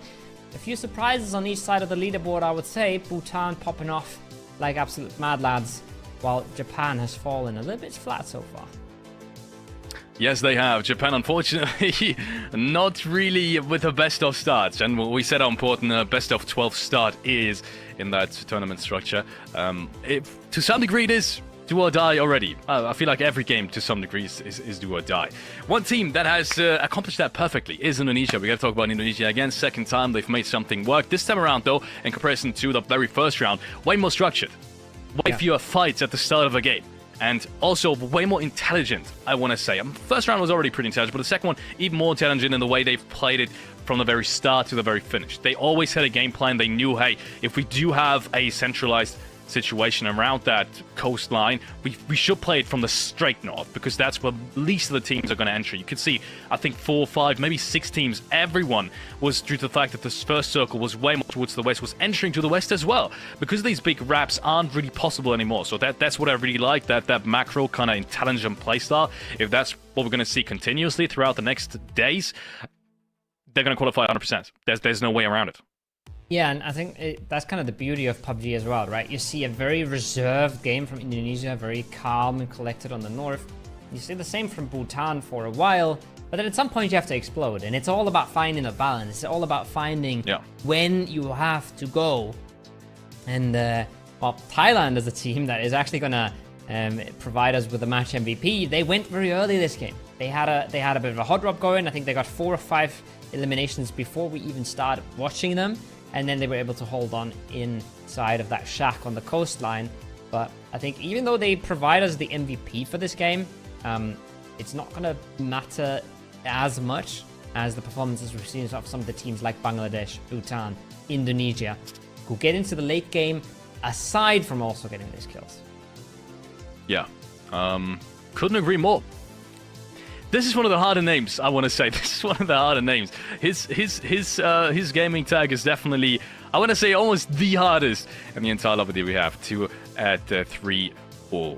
Let's take a look at the player statistics. 5 eliminations for him, 1,000 damage. That's the threshold that very few players ever get, even in a best of 12. So 1,000 damage really goes to show you he was farming. He was farming. Obviously, it's true to the fact that more players can be shot at in a 10-team lobby like yesterday. That wouldn't have been possible, but in an 18-team lobby, it very well can be, depending on the position you have. I think some of these Vietnam players in the last game maybe had similar statistics to that as well.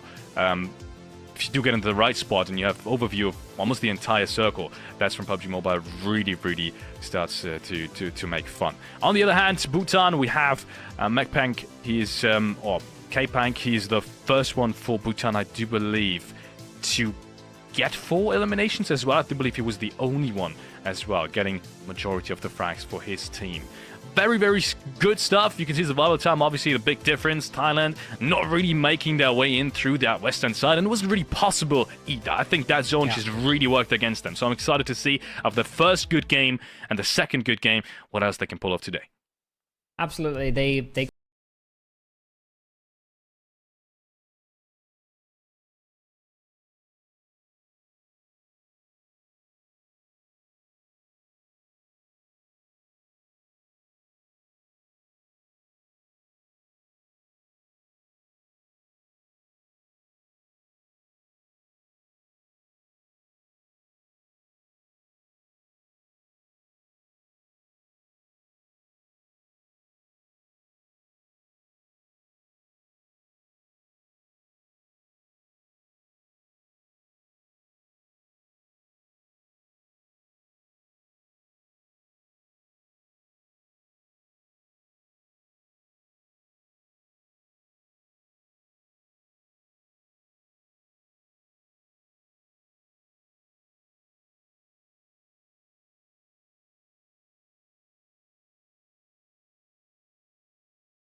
game. Over 300 just in those two categories is a whole lot, and much more what we would expect from an 18-team lobby, I think. Yeah, 100%. I think that's a good kind of rule to have, and as we said, especially in this kind of lobby, it's going to be more important. Let's see who's going to take the next game. It is once again Erangel, ladies and gentlemen, as we do head into match 3. It is almost half-time here in this 18-team lobby. Once again, it is Group B. Top 3 will go towards Riyadh at the World Esports Championship from IESF later this year. So these 3 spots are the ones everyone has been aiming for. So far, it is Indonesia, Malaysia, and Bhutan as well. They have kind of stood out the most. So let's see if that's going to change in match number 3. Another harsh plane as well, very far off to the east. Barely touches the middle of the map above Severny there. Going to make it tricky for teams to reach their loot spots once again. I'm already seeing Thailand in the Milta area with 2 more teams right around them. I believe that is Cambodia. And Sri Lanka on the Milta Power area. Very, very close together, very close knit. Going to be a bit of a struggle going on over there. And then we will see what happens on the rest of the map. Good circle. I think these circles so far have been very fair. If we take a look at the playing path and its relation to it, we're asking ourselves, do we see another hot job? Yes, we do. Ladies and gentlemen, and it is Sri Lanka against, is that Cambodia in the distance? Yes. I think it is. Our teams landing very close to each other. Is one of the Cambodian players at the Wizard Tower outside of Milta? Is that actually where he's looting? Because then I'm not so sure if they really will have the advantage. Just experience-wise, they easily should. Yeah, he was actually at the Wizard Tower, so he probably dodged the hard job as soon as he saw Sri Lanka dropping down. And that means with him getting picked up, only 2 more players, Nang and Astra. That's not great. So it's the northern side of it. That Well, is to not be great. fair, Sri Lanka is all inside the building, so they should have an easy pathing out of it. And they've got the vehicles as well, as you can see. They gotta go though. They gotta go fast, and I'm not sure if they are. It looks like they're content to loot here for a little bit, maybe even hunker down. But Sri Lanka should be aware that 2 of these players have just left in a vehicle. They even damaged one of them, so they should have that information. We'll see what they do with it. And as I say that, we had a very quick look at Japan, who once again seem to be in early struggles. One of them dropping down to very low HP. Yeah, that's just for any Japan fan out there. Yep, that's me. That's just not a good message as you want to receive. As you can see, first team's already centering up as well. I do believe Indonesia is one of them, but it is hard to judge with all these new names now in this lobby. But yeah, Sri Lanka, I think, not going to have a problem continuing to loot Milta. I don't think there's going to be a fight. I think you can see Cambodia already rotating off into the distance. Question is, where do you go from here? Because there's definitely not enough loot. You had another team towards small Milta power, so not even that is a position that you could potentially loot. So right now, they should be pretty bare bone in terms of equipment. There needs to be another position they can drive to, and I do see that they're driving further towards the north, straight into another team. So we might see Cambodia back in action very soon. Yeah, it's not great when you have such little equipment from your original loot spot, and you also have very little information about what's going on around you. They have gotten all of their players out of that predicament, but what they will be able to gather in the further stages of this match is still up for debate. Brunei, I'm not sure if they're aware that Cambodia is coming their way. You certainly wouldn't expect it, right? You certainly wouldn't expect the team to just be driving up from Milta Power so early on. So might catch them a little bit off guard, but if you're Cambodia, you're kind of just trying to get a little bit more loot for yourself, get a little bit more equipment going, as you still have a lot of time in this phase 1 circle. And I'm stuck wondering if Sri Lanka has any vehicles left on that Milta Power area now. Yeah, they might not have. They might not have. And I think even towards the prison area, there shouldn't be anything left. Even towards Milta, there shouldn't be anything left. So they might be stuck to rotate on foot. Maybe there's someone towards Lumber Mill. I think there's one specific car spawn towards Lumber Mill that they could potentially take. But that's about it. Yeah, I think everything else has been taken. You can see Cambodia has already made their way towards the circle center as well. Still have around 10 other teams. And with them still jumping around, not so sure where the rest of the players are. I think they're still worried someone is there. Yeah, you can tell. Sri Lanka's still worried someone is there. They just haven't got the notion Yeah. that everyone else has rotated off. And Cambodia isn't even outside of the compound either. That's rough. That's rough. It was looking like they might be able to punish the remainder of Cambodia, the last 2 players sticking around in that military power area. They weren't able to do so, and now they're kind of on the back foot. Now they are in a bit of a predicament themselves. Pakistan coming over from the military base. This time a little bit more peaceful, as they have no Cambodian neighbors to be squaring off against. Will be able to get themselves a good bunch of loot, and you can see that in the UI at the bottom. Level 3 vest, lots of util, all the loadouts you could want. Is a very, very good start for their game. And here's the team who started this match off with the only elimination so far. It's Malaysia. Kluk has gotten himself one. Yeah, that's a good start again. It's what they need. They need to get back on track. But they want to keep that 1 spot. I don't think they're going to be in the 1 spot after Indonesia's strong round in the match number 2. So answering that with immediate points that are being gathered is the way to go. Here we can see Indonesia again. I've got a little bit of a 2-2 split towards Rozok and this big Al compound, which is a pretty good split. Lots of information being gathered, lots of rotation paths that can be taken towards east, north, and south, depending on if they stay in Rozok. Even the bridge control will be open for them. I think, and I feel like they should as well, take that compound towards the bridge too. We've seen north shifts happen time and time again. We've seen circles yesterday over there. That would be the easiest entry in towards a very centralized position as well. These northern zones can be very hard to play. Very few positions that can be played outside of the hardcover compounds.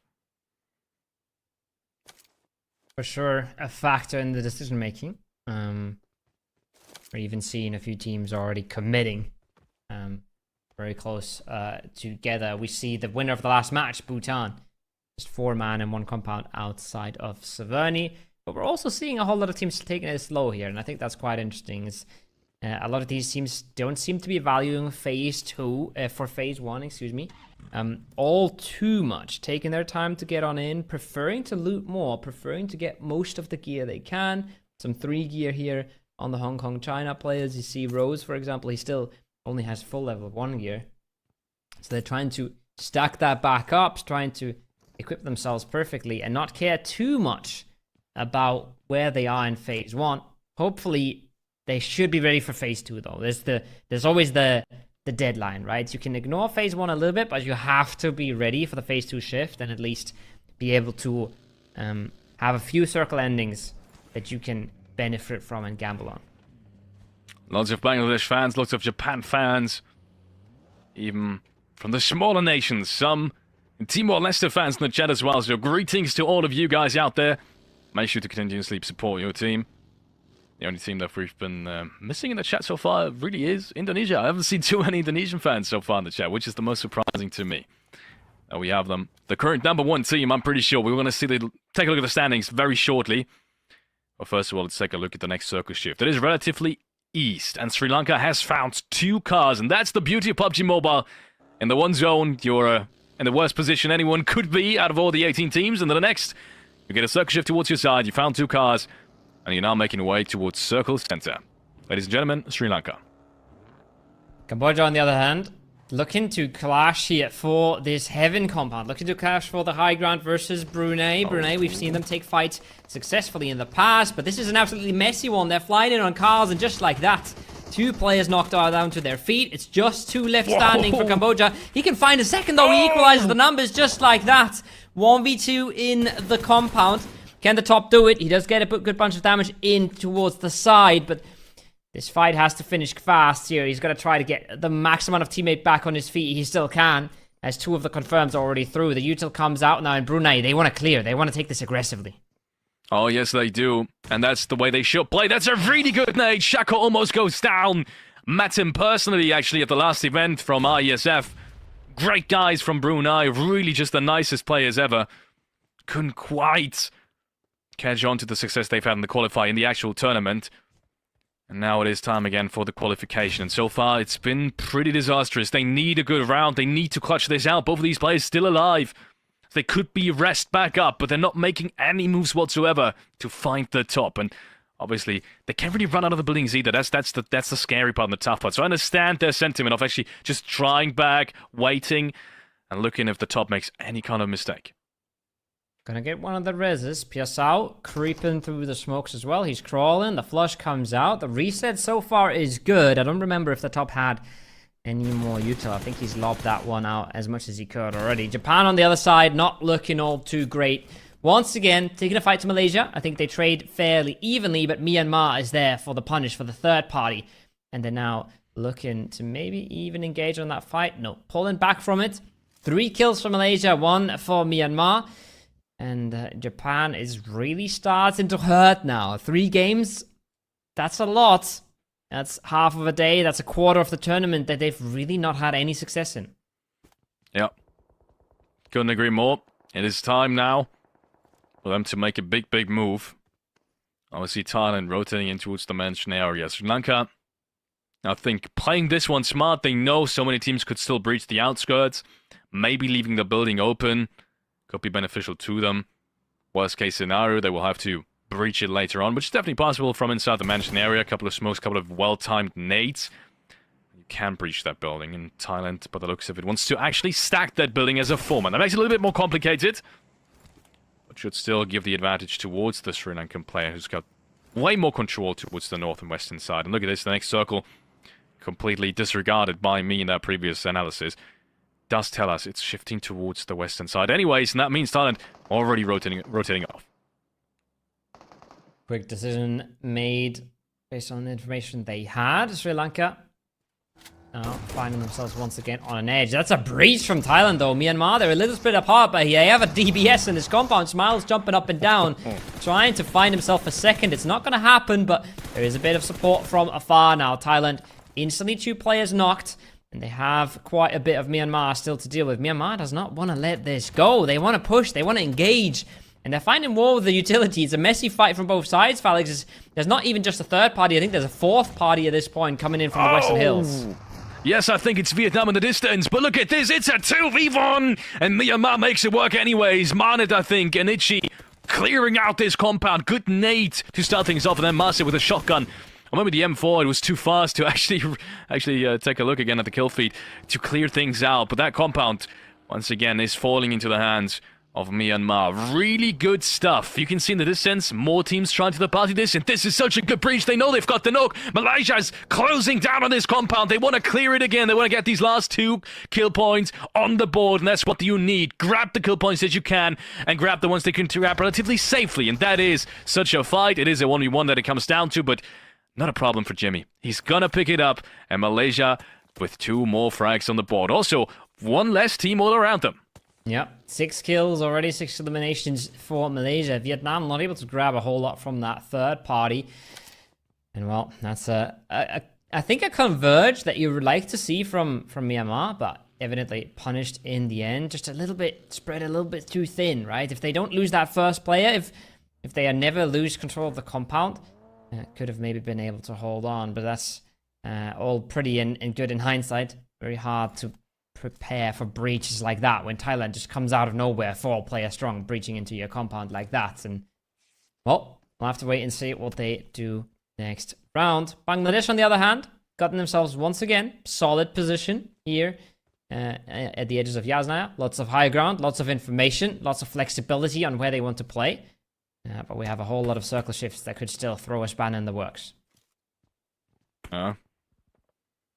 Next circle shift, it's going to decide a lot, to be honest. It's going to decide, and yeah, it's going to decide whether or not the majority of the teams have to move.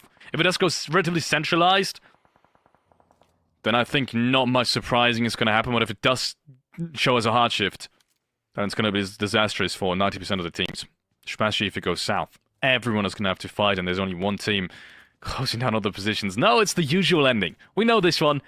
It tends to shift towards the fields. We've seen it yesterday as well, time and time again. I think at this point, majority of the teams knew and kind of prepared for this as well. Also a good shift for Malaysia. Only 1 other team towards the deep southern side, and I think that's Vietnam. That's really kind of in between them and Circle Center. For the rest of the teams, though, especially the ones moving out of Yasnaya, it's disastrous. They need to fight their way in, and so does Brunei.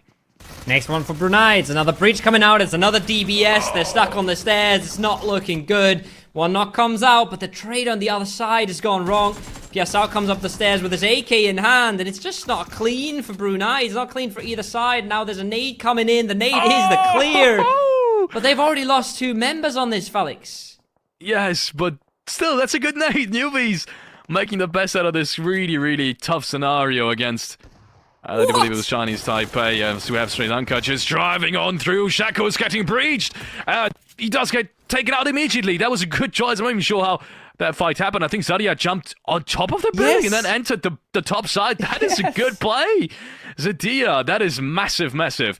And he's going to get rewarded by that dangerous play as well with Brunei, who's had 9 elimination up until this point. Finally, potentially meeting their end.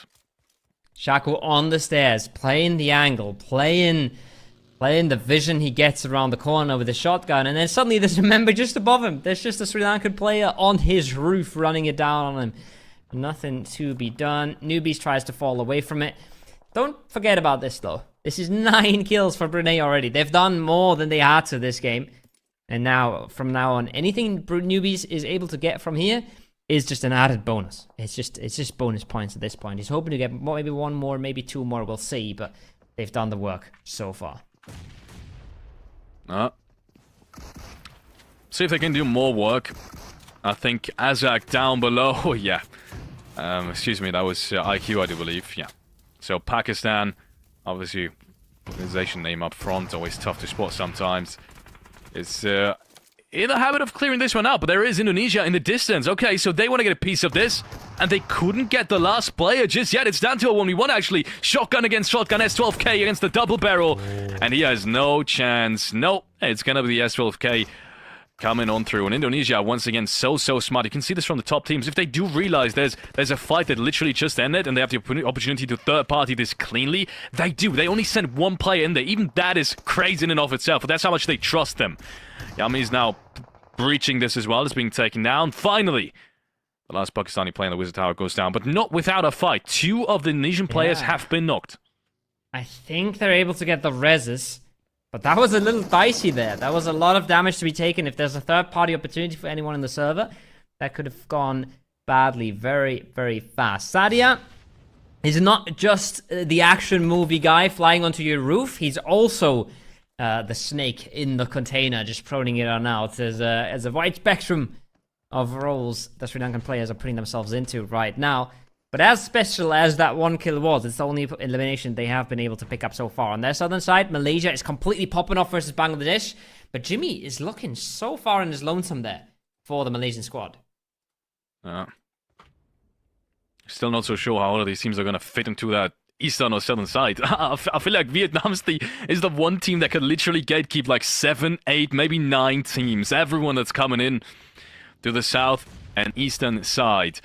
And the fights are starting now. 20 seconds until the zone really starts to move. First team is driving on through. He can't hit the spray. Jimmy might be in trouble. No, he does get the return though. But he might just run out of ammo. 2 more Bangladesh players breaching him. And the third one as well just drives him over. And no support is anywhere to be found. The rest of the players are very far away. And unfortunately, they will win this, but they will lose a player in the process. This is a wide split for Malaysia, and they get punished a little bit. They might be able to get away with the win here, but what is that spray? That's a nasty one.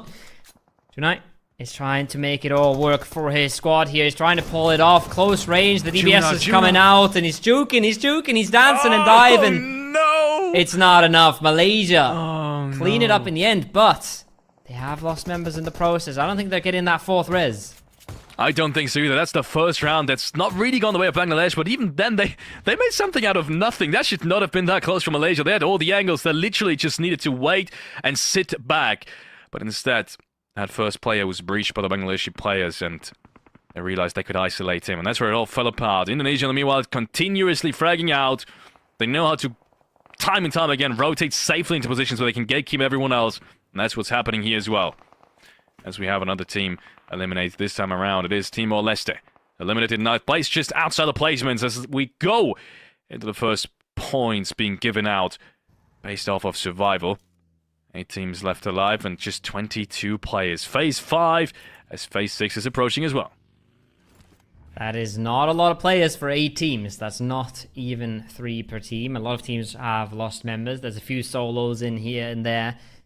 Trying to prone it out, trying to get a few more placement points. Indonesia, 9 defeats and still 4-man strong. Crazy clean from them so far. Look at the map as well. Look at how much control they're having over this entire field area. Bhutan next to them. No space at all. Very clustered up together.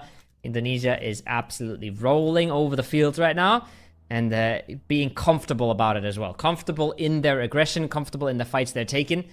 And once again, it feels like they're the only team that's as heavy on the cars, right? It feels like they're the only one that's really looking for opportunities on the left, on the right, in the center, and just constantly being on the move. And it's really paying off so far.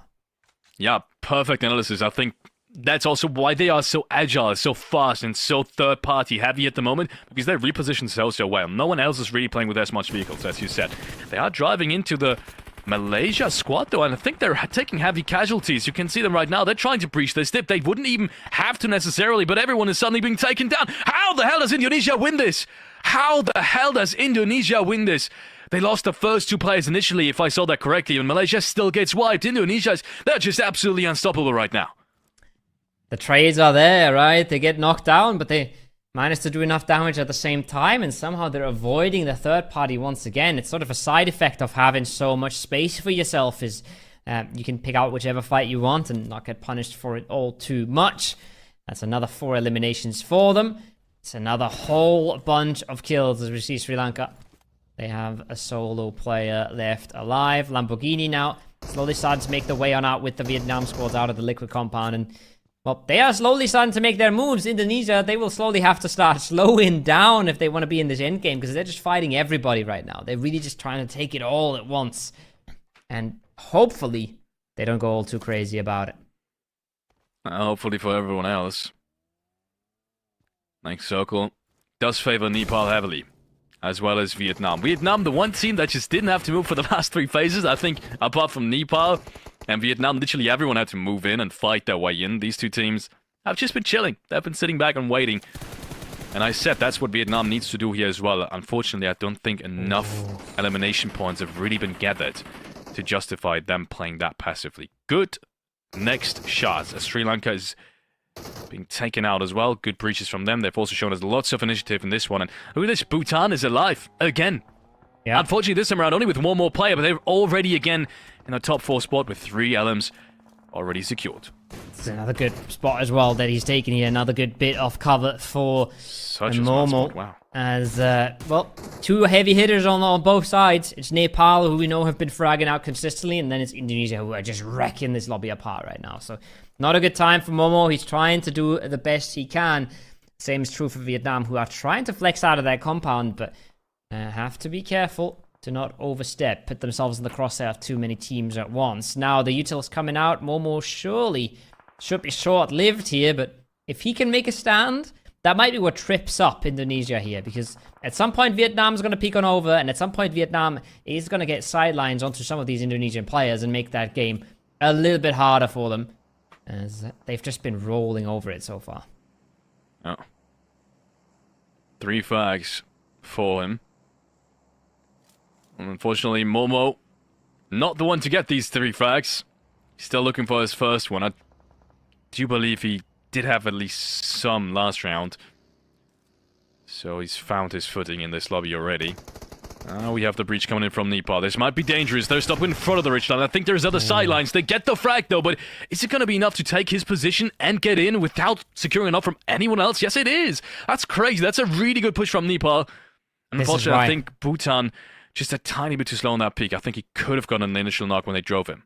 A little bit more shots. 1 more shot connected might have done the trick, but the timing is perfect for Nepal. They're going just as Indonesia starts getting a little bit more antsy, a little bit more aggressive towards Vietnam. That's the timing when they strike. And now, well, like you said, I don't want to be too critical, but it might have been too passive for Vietnam for too long. Now the circle's going to come on out, and they will have to start making moves. But as I say that, the circle is quite far to the south. There is still a lot here to play for Vietnam. There is not a whole lot for Nepal on that northern side of this zone.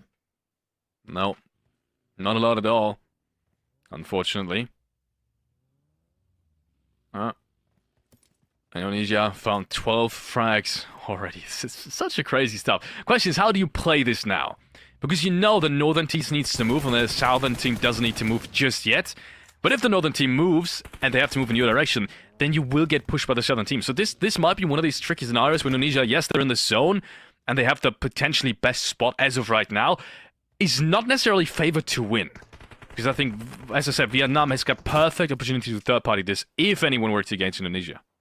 You want to bolster up as much as you can, right? You don't want Nepal to even think about coming towards you. That's how you win that game. It's not easy, though. Nepal pretty much has the decision in their hands who's going to win this game. Whoever they go for, if they find even just a single opening, even just a single knock, might be enough to decide this game. So you really want to make sure that they're not coming towards you. It's looking like Nepal is just going to play the smokes, play the low ground they have, as little as that is, and sit out one more zone. So phase 8 might be the one that decides this all, and we might go for a bit of a breather, as it's 4 of Indonesia on the southwest. It's 4 of Vietnam with almost no space at all, but a big bunch of high ground. And it's Nepal just cowering in there, just hoping that they can sit this out, and hoping that they're not instantly eliminated comes the next shift. They have a P90 as well. Indonesia's got a P90 in hands. And I do believe it was Rightsy, actually. Already the 5th one in the lineup for Indonesia. Coming in from Boom Esports. So that's what I wanted to check earlier. Yami's playing Flyboy. Is Flyboy playing as well? No, I think Frenzy's the 4th one. So Flyboy's the one that's missing this lineup. I thought we were missing something. Flyboy's the one that's not playing here. Instead it is Rightsy. The other option would be Rhapsody as well in that 6-man roster that they have. But so far, it seems to work out perfectly. So, I mean, never change your running system. We'll see whether or not that changes. I don't think so at this point. Zone is now finally getting to the very late stages of this game. 30 seconds until someone, at the very least Vietnam, has to make a move, ladies and gentlemen. Indonesia seems absolutely ready for it. It's got to be Vietnam, and it's got to be towards Indonesia, right? I think that's the only place you can fight in and potentially win the game, at least. You send it into the field, it's not going to happen. The flybys are there, they're crashing on in, they're trying to force this as fast as they can, but look at the amount of angles that Indonesia has on this. Lamborghini somehow finding the first, I'm not quite sure, but the crunch is happening, and so far it's been working out okay for this. What if Nepal just comes out of the back of this and just starts running away with this, Felix? This is not as clean as it could have been at all. That's another knock, surely, towards Indonesia, and it's not looking pretty at all for Vietnam.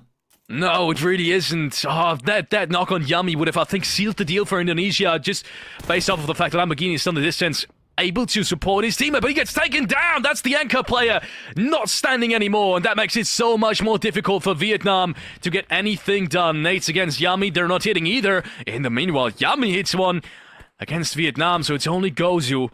And he's left standing all by his lonesome, all cramped against the zone. P90 across the ridgeline. They take him down. In Vietnam, they had their chances, but they're not using them, unfortunately. And that means Indonesia is picking up 3, maybe 4 more frags. Now having 15 eliminations already. We said 15. That Indonesia was in prime position to already secure qualification just based off of the way they play. And right now, that's exactly what they're doing. Bombit is up close. The nades are coming out. Nepal has had a lot of time to prepare, and that's a banger of a throw. That is big. That's a big opening they needed. Now they have to step up, though. They're playing this very, very carefully, very, very passively. If they don't get the confirm with the nades here, this is going to reset into a 3v3. They don't want that. That's a beautiful nade. He headbutts that right back to the ground. It's a re-knock instantly, and the util is doing beautiful work for them here, Felix. Oh my god. This is not looking possible. The nades are so good right now. Pombit basically flushed out already. And if Razy doesn't find the big one on the side here, this should be over. Look at this. They barely have to use their guns. They're just cleaning it up. One shot with the DBS. And now it's up to a 1v3. Can Razy do it? He finds one. Yeah, he finds one. He takes him down as well. And that so far, that's been a PUBG masterclass. Except for that 1v1 now. They kind of just threw it away with that one. Otherwise, I would have shown that to my grandkids on how to play PUBG Mobile. But good. No, he's got a chance again. Razy. A bit of utility towards height. Dami, they know where he is, apparently. There is one more play, and that's Ajay. He's been one of the biggest fraggers so far for Nepal. Not to be underestimated. Bluzo slowly but surely driving, and he's got a nade on his own as well. If that one hits well, it's a good timing, but only around 20 damage is being dealt. And slowly but surely he has to move. He's getting more shots off. Height is now pushing this one. He's got the P90 against the DBS, and it's not a chance in hell that he's winning this one. Nepal's take their chances and win match number 3, and deservingly so. Wow. I thought Nepal was deciding who wins that game by deciding who they want to breach, but they stay alive, they wait it out, and they actually make it into that 3 versus 3 to close it out in the end. That's 11 eliminations and the win. That's a big bunch of points for the fragging heavy team. But my oh my, we cannot forget about Indonesia there, honestly. I think they went up to 15 or 16 eliminations towards the end there. A crazy game for them as well. Yeah, massive stuff. Congrats to Nepal, first of all. 11 eliminations, 21 points. We're going to take a look at the overall standings very shortly to get a look at where they're standing now. Because Nepal, they didn't have the best of first 2 games, but they were somewhere in the middle of it. So I think they're going to be in reach of the top 3 qualification spots as well, at least with this one. Started off with Myanmar and some really great breaches until Vietnam, I do believe it was, came and kind of cleared out their south side later on. You can see they were already third-partying at this point. But good proactive decisions as well from Myanmar and Malaysia. Both of these teams really active so far. I'm really liking what we're seeing so far. It's it just goes to show how tricky PUBG is, right? And how hard it is to be consistent here. Brunei doing almost everything right, but you overstep a tiny bit as a solo, you get cleared out, you get naded, and you lose 2 players in a fight that maybe could have won you the rest of the game. That breach from Sri Lanka was absolutely mental, right? Flying onto the roof, clearing it out from the top side. But yeah, the game's incredibly hard. It's incredibly hard to keep taking these fights and keep getting away with it. And Indonesia is just doing it the whole game here. Third party after third party, pull-up after pull-up. And all until the very end, they stayed incredibly clear. But even then, they still got almost out clean of a 4v4 fight, right? Where they had no business doing anything. They still managed to win that fight, and if it wasn't for the great util coming out of Nepal, they would have put themselves in a winning position once again. So mental stuff from Indonesia this game, honestly. Yeah, that breach originally, to even get into that dip itself, I think it was a 4-on-3 breach, and they didn't lose a single player. Not even close. I thought, how the hell is this happening? Malaysia is completely ready for it. They hear it coming. They've had good positions to defend this. But just like Vietnam did as well, sometimes there's just nothing you can do. Sometimes the sidelines are just better from the opposing team, and that's what we saw. So Indonesia, I mean, playing clean, playing absolutely clean. We got to highlight them time and time again. And we saw that after the first game initially already. The way they took the fights, the way they rotated, the way they played it with shots that shifted completely against them. And we said if they continue playing as smart as they did then, they're going to qualify. And look what happened. The next 2 games, they show us that exact play style again. And it works out perfectly. So man, I don't know how to stop this team. I don't want to keep just yapping on about Indonesia for the whole rest of the broadcast, but so far, they've been the only one that's really consistent out there, right? They've been consistent throughout all 3 matches and at a very high standard. I think Nepal has really shown a whole lot of promise in team fights, especially. How they take those, how they manage to structure the team fights to play off each other. We saw the util there was absolutely fantastic again. But so far, the big consistent name has been Indonesia, and they've really been popping off.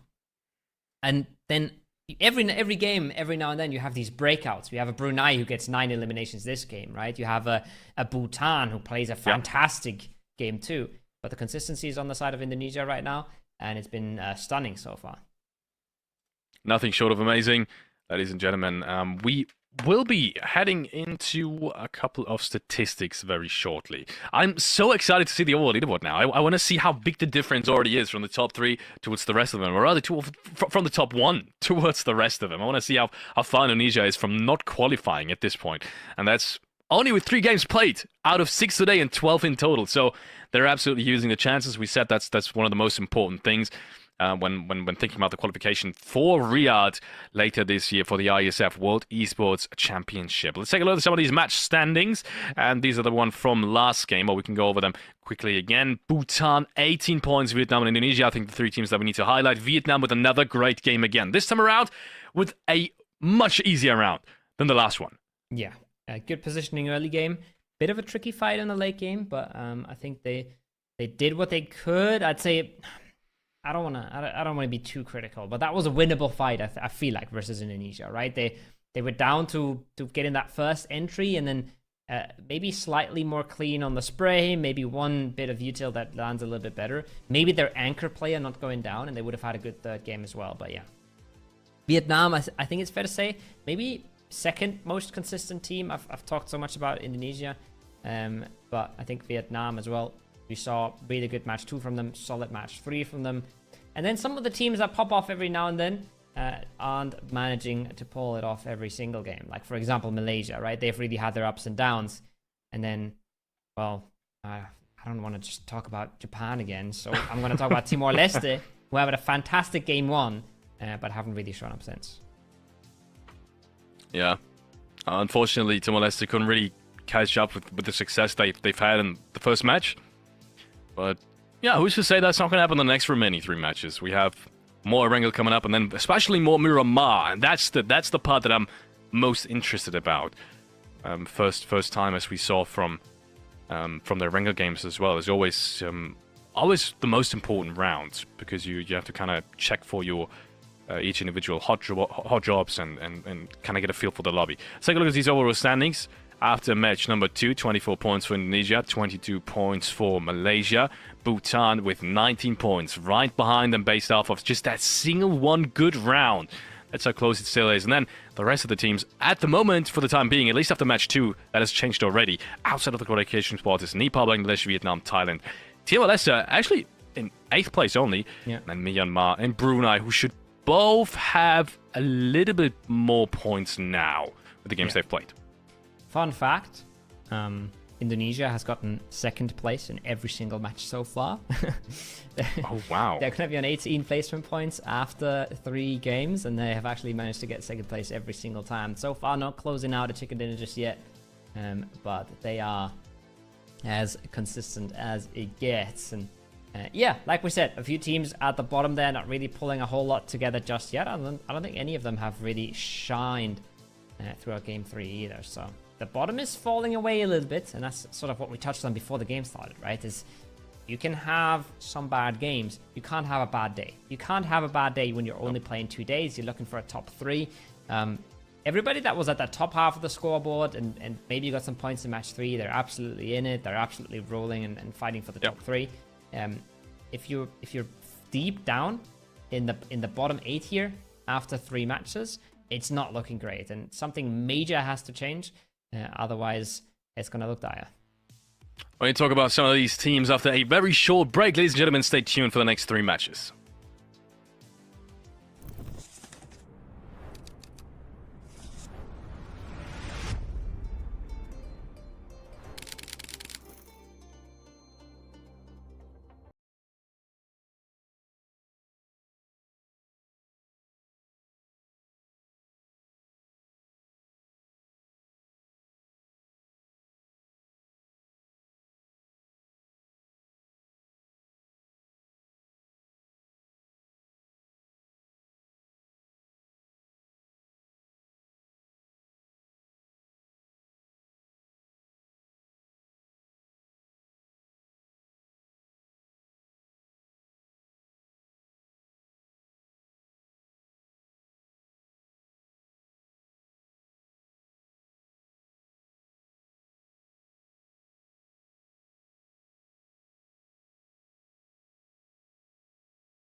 Welcome back to that very short break here at the ISF World Esports Championship Qualifiers. More specifically, the Asia and Oceania region. We have a leaderboard for you, and that is the most interesting screen that we can potentially show you right after match number 4 is coming up. So let's take a look. I'm interested to see. I said it before. I'm interested to see how far Indonesia is ahead now. As you said, 3 times the second spot. Are we going to see a win, Kovo? Are we going to see a win today? We'll see. I think the second place curse is not the worst thing in the world. Second place is not all too bad. But last game, 8 eliminations for Yami alone. Wow. One headshot in that. 27 minutes is all that game took. And, well, I'm actually Crazy's last one alive, so 27 is not exactly how long that game took, but big bunch of points just on one player. 8 eliminations is a whole lot to get for yourselves. I think out of the 15 that the whole team got, that's pretty crazy. Yeah, 27 survival time, obviously. You would think they would win the game. If you have a match MVP that survived for almost 28 minutes and it's got 8 eliminations, but no, they didn't. That's the even crazier part. Let's take a look at some of these head-to-head statistics. I'm guessing we're gonna see someone from Nepal on the other side, and let's see if my guess is correct. Yes, we do. So, 5 to 8. I still gotta go with the deserving MVP towards Yami, even though obviously the Nepal players had one hell of a game, but the late game zone unfortunately just wasn't too favorable. And Indonesia losing one of the process against that breach from Vietnam, they just couldn't bring it back, and I understand. Yeah, almost same amount of damage, even though there's 3 more kills on Yami. So a little bit of less damage farming maybe on the side of Indonesia, a little bit more just straight up aggression very quickly. We'll see that in the team standoff as well as we head to the head-to-head. And yeah, more damage overall, I guess, on Indonesia. But considering they also got 4 more eliminations, that's not all too crazy. And, well, that's 4 less placement points for them. 4 more eliminations. So they're going to go out pretty much evenly out of that match 3. Yeah, as you said, no one's really, at least point-wise, at a disadvantage going off of their game. Indonesia, due to the fact that they have 15 eliminations, do get quite a chunk of points to their elimination points as well. Let's take a look at some of these post-match 3 statistics and summaries. Only 2 vehicle eliminations as well. We had 2, I think, in the last game and only 1 in the first game.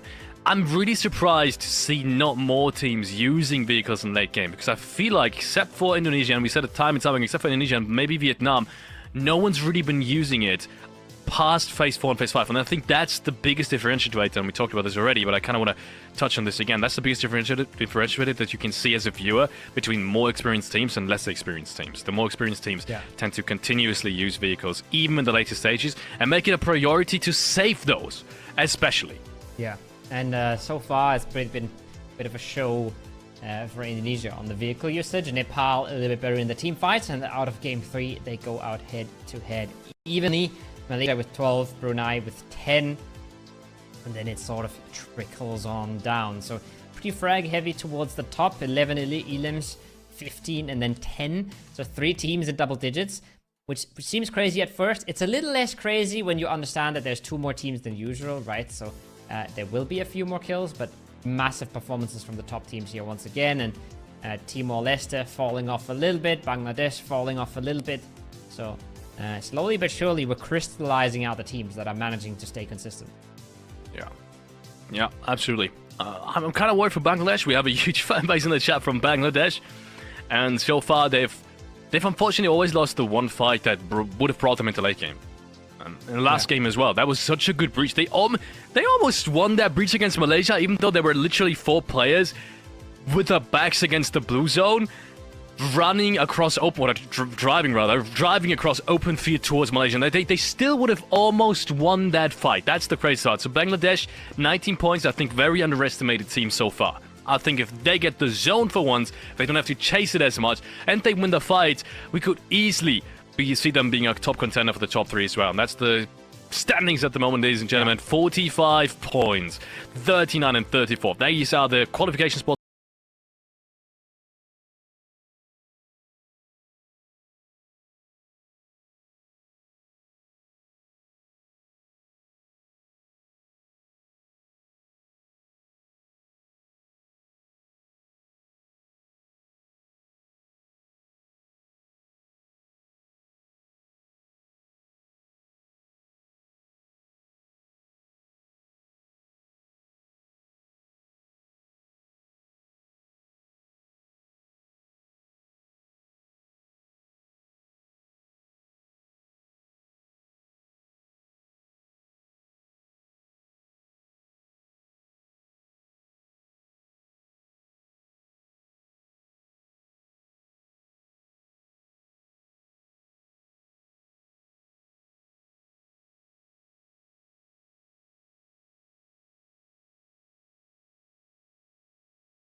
we said a 12, best of 12 was going to make. Even now, a 10-15 point difference, even from first page to second page, is such a huge increase in what you have to accomplish.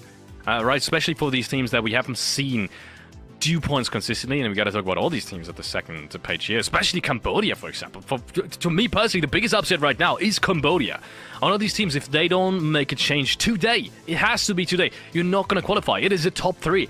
These top teams will not stop doing points. Indonesia, let's be honest, as well as Nepal, as well as maybe even Bhutan, they haven't shown us any sort of indication that they would be stepping down. Vietnam hasn't either. They are consistently doing the points. Whether or not they're actually winning the rounds is a different kind of scenario, but they are doing the points. If you're Cambodia right now, I would be in big trouble. They need to step up today, otherwise it's not going to be enough. Yeah. Bit of a breaking point halfway there. We have one more Erangel coming up for you guys in a few seconds, and then we have 2 Miramars to close it out for today. So it's do or die. It's go big or go home for some of these teams at the bottom, and then it's time to try and stay consistent with what you've been doing for the teams at the top. I think you wouldn't expect a team to go as crazy as Indonesia is going for 12 games in a row. You expect them to fall off a little bit at some point, get a little bit unlucky maybe, unless they're really just rolling over everyone. Usually, just based off experience, the top falls off a little bit, the bottom catches up a little bit, but there's quite a big gap already, so they really, like you said, have to get going soon. Yeah, I'm honestly, I'm really worried for them right now. It is the best of 12. We will have one day of pause, and that's the good thing for these teams that may haven't performed as well today. You will have a pause day tomorrow. We will see the rest of Group A being played out, and that means you can have you can review some of these games and take a look at what you've done wrong. Ladies and gentlemen, we are going into match number 4 here at the ISF Asia and Oceania Regional Qualifiers. Once again, it is top 3 in this lobby. 6 games today, 6 games the day after tomorrow that are being played to determine who is going to Riyadh at the later stages of this year. Another harsh plane. Another plane that doesn't really cross all too much through the middle. And another plane that's going to force a few hot drops here or there. I can already see Thailand once again. They've been loving these early fights. They've been coming out on top of them for the most part, so they're not scaring away from it. Indonesia parachuting over Pachinki towards the Skol Rozak area. We'll see if they have a bit of a clash going on there. As we have Timor-leste very close to them. There's the first knocks coming on out. And once again, Thailand starting hot, starting with a bit of a hot drop and starting with the first kill. See if they can make it a second one. They're so desperately in need of it. The MVP in round number 2, if I remember correctly, to at 3-0. Also a very experienced player coming in from the Thailand region. Also brought their fan base with them. Looking to potentially make this hot job work. Also, that's due to the fact that we haven't really seen this play path and no one's really been able to loot this spot just yet, if I remember correctly. So this hot job might come as a surprise to both of these teams. And boy, still looking for the first initial knock as both of them are. Oh, in the meanwhile, it's Vietnam losing a player. Gozu goes down. That's a huge bummer. Vietnam needs to stay at the very top of their feet as well. They don't want to lose the gap they've created. It's always rough. It's rough. It's rough on multiple fronts when you lose a player so early. It really puts you in a bit of a more defensive position for the rest of the matches. It really slows you right back down, as Thailand is on a big breach and a big clear throughout that building. Cambodia once again on the hot drop in Millie base. It's a tricky decision to make, right? They want their loot spots and they want to contest it early and clear it out early, but with how these games have been going so far, both of these teams will be better off leaving the hot drop.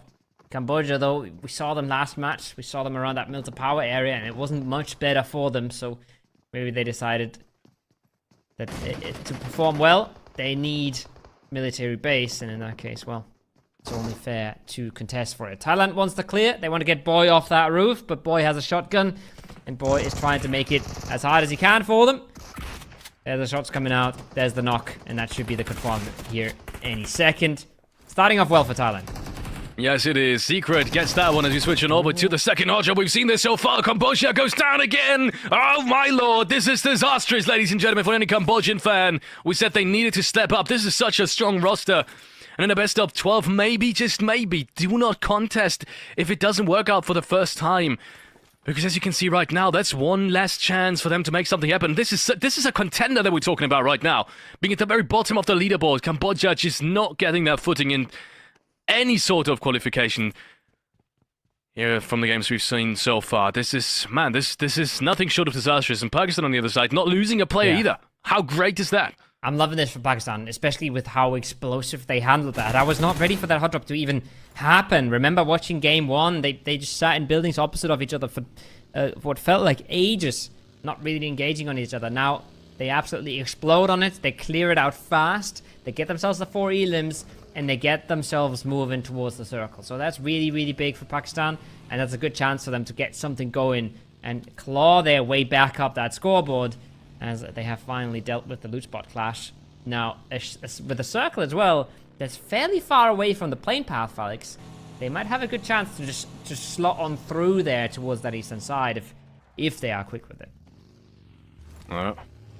Circle shift. I already talked about it. Far towards the southeastern side. Should be pretty good for Pakistan as well. Sri Lanka is probably the team that has the furthest to rotate. And also the Kameshki team up towards the top, which I did think was Vietnam, actually. I'm going to take a look back. I can't really make out the names. Vietnam's in Pochinki. Oh, Vietnam's in Pochinki, it's a little bit hard on the map. The map's very small for us casters. You got to bear with us. We have old eyes and looking at a small map, so I'm not sure about that. Bangladesh close by, though. We have Taipei in the northern George Paul area, and we'll see what they make on their way towards the circle. Again, a very contested western side here, as the plane was so far west and the circle so far east, Felix. Yeah. First teams are rotating on through. I always think with that many teams in the lobby, not even too much sense in rotating on early. The center is going to be taken anyway, but look at this. All these teams relatively late in rotation timings. Even the ones that do have prio, no one's really opting to go for a deep eastern rotate. Not even the team in Kameshki, who should know, just based off of the plane path, that everything over there is clear. So very interesting to note. Usually we do have the middle relatively stacked, and I think we will have at the end of phase 1 it as well, but no one's really looking at the timing too much. Maybe also because you don't know the other teams. You don't know their rotation timing anyways. So maybe an early rotation timing isn't going to give you the same benefits as it usually does. Yeah, and it's quite interesting. I've talked to a fellow analyst who's looking at these games as well to try and figure out what some of these teams are doing and try and learn about how they approach the game. But then you watch the map, you watch a little bit of the gameplay, and you're not quite sure why some of these teams aren't going for a little deeper rotations. We talk about Prio, right? We're talking about the Novo team here that has a big bunch of zone in front of them that is completely empty. But they're deciding to play this one quite slow, stick around the bridges, and just hold their ground for now, not going for what we would consider Prio, so they have other plans in mind. Brunei, on the other hand, I think losing a member early here, so is Vietnam. You called that out earlier. Some of the heavy fragging teams already dropping members. Yeah. Nothing too surprising. Talking about heavy hitters, losing members. Gozu was one of the first one to go down. They've got another team right in front of them. Not sure how they're going to play this. Looks like they don't want to necessarily engage this just yet. Once again, they are pretty good in the circle. They would have prio for some other really good spots. For some other really good hardcover spots especially, but they wouldn't necessarily have other teams running straight at them. And thus having the man advantage on them. But they want to stay on this potato hill. Interestingly enough, they want to keep this position. Maldives, in the meanwhile, picking up the first frag for them as well. They've been quiet so far. The first 3 matches, not really seen much from the Maldives. Maybe that is the wake-up call they need. Maybe it is. Bhutan, talking about heavy fragging teams losing members. They are the next in line. They are not ready for a team to just be holding on out here. They haven't had the slightest idea somebody would just be sitting in that crossroads compound, and they do get punished for it. That's how quick it goes sometimes in a PUBG match. Now, Char He's been MVP before. He's now trying to make a stand, but he's severely outnumbered on this hilltop. No teammates close by, so he pulls away quite quickly. As now at least they're all in cars when this zone will happen. They might have a chance to rotate on in on this, but they have to dissolve this fight, and the Maldives are not letting him go. They're trying to hunt him down, Felix. Oh, yes. And it might just work too. Based off of the positions they have. Maybe not so much anymore. Momo has exited the vehicle though. Has to be careful of not getting shot out immediately. There's shots following them, and yes, Momo goes down! As it is the first frag for the Maldives. Again, at least in this instance, after the first initial one. The Maldives need that desperately as well. They need the confidence, especially. They need to bring it back, and you can only do that if you find enough players also in the early stages where you have isolated one once, you can build your confidence back up. In the later stages, that's going to get significantly harder. Talked so much so far about third parties. That's exactly why you want to take fights early, right? It's exactly the reasoning to take a fight early, and it's also the reasoning why you might want to go for a sneaky play and go for a bit of a rat play in a compound. You weaken the team next to you, you put them down to 3 members, suddenly they're much easier to punish than a full 4-man team. You're already outnumbering them, you have more information, you have more angles, and it becomes quite easy to keep punishing that team, and they do so here very effectively, the Maldives. Circle has gone to the farm area though, and that was probably the most occupied area already before the circle shift, Felix, so now it's getting super stacked. As a caster, if you can't tell which teams are actually in there, then you know it's stacked. And we've been at this point for some time now. We can't even make out all of the names inside the current safe zone. That's just how crazy it is. Thailand, kind of using the strategy that we've talked about in the previous game, making sure you kind of dodge all these early skirmishes at the circle edge and all these teams rotating into each other because of the less space. Obviously, due to the fact that we have 18 teams. So they kind of just dodge all this, rotate in with the circle on phase 3. Also interesting, very good working strategy so far. As we head on over to Bangladesh and Brunei. That is a good timing coming out from Brunei. Oh my lord! Newbies takes him down. There is one trade that happened though.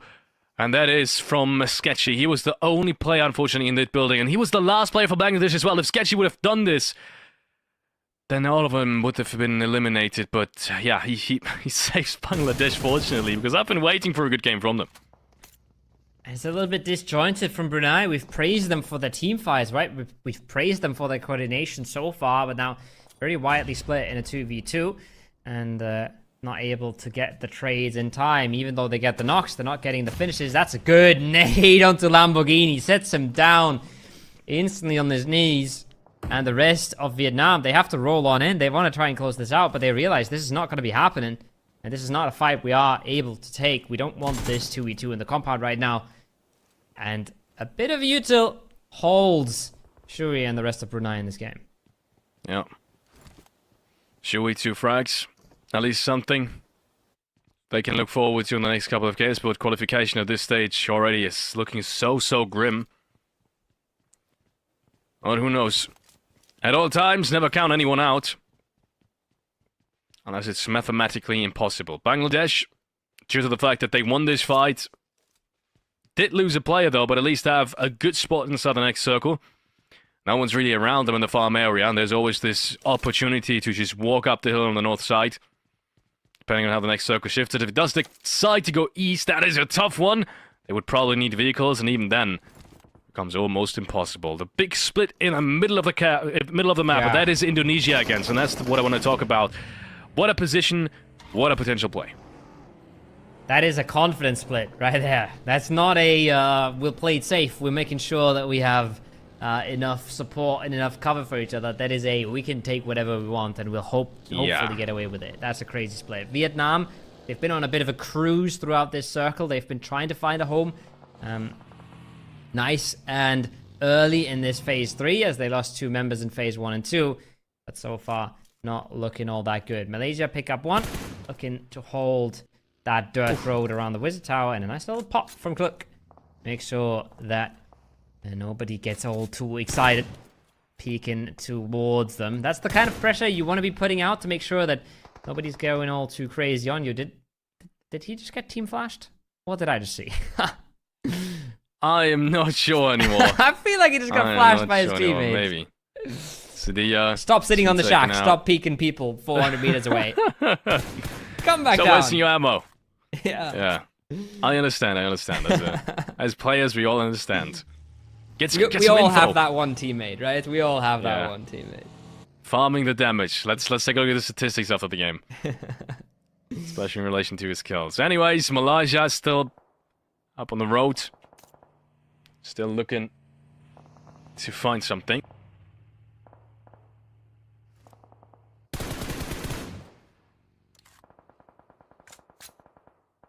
We have Sri Lanka coming up on the Raptor Road, the dirt road, trying to fight their way into Malaysia. Malaysia's well aware of what's coming their way. Good bit of damage. They need to follow it up, but not going to find the knock into the shack just yet. As they are looking to fight for every little bit of terrain here. If that molly hits the door, if that molly goes inside, there's maybe a chance where Clumsy actually does make it out the back. And a bit of a disengage from the Malaysia team as they realize that they don't want to overstep. They don't want to commit all of their resources. Taipei is coming on in on the other side of things. This is going to be a complicated fight for the top as Phase 4 has shifted on away. And looking like all of these teams will have to make moves at some point. But for now, they're all just trying to win a team fight. They're all just trying to take these 4 points when they can get them.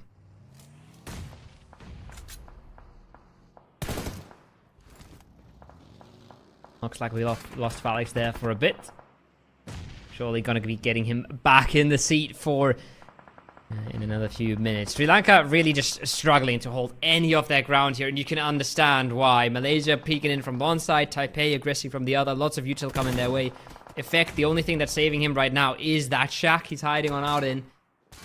And if they ever find an aid inside of it, it might be over. And there it is. That's a beautiful one from Cluck. The man's been popping off consistently in these games. Leaves Cesar left to his own devices. And he's still just trying to hold on. Just trying to lay low. He's not even worried about Malaysia. He knows he can't fight Malaysia. He's just trying to hold the team that has blue pressure behind them. As Malaysia is biting off a whole lot more. We'll see if they can chew it all, but they have the chance to fall away from this. They have the chance to reposition. They don't have to overly commit, and that's the most beneficial fights you can take.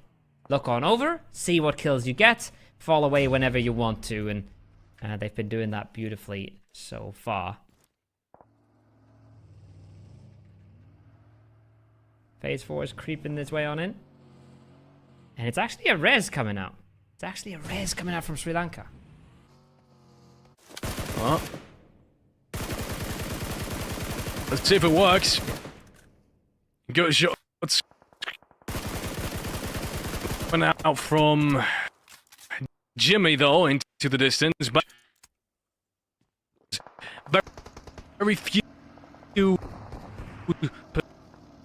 positions you can play. They really have hard cover. That's why the Sri Lanka is.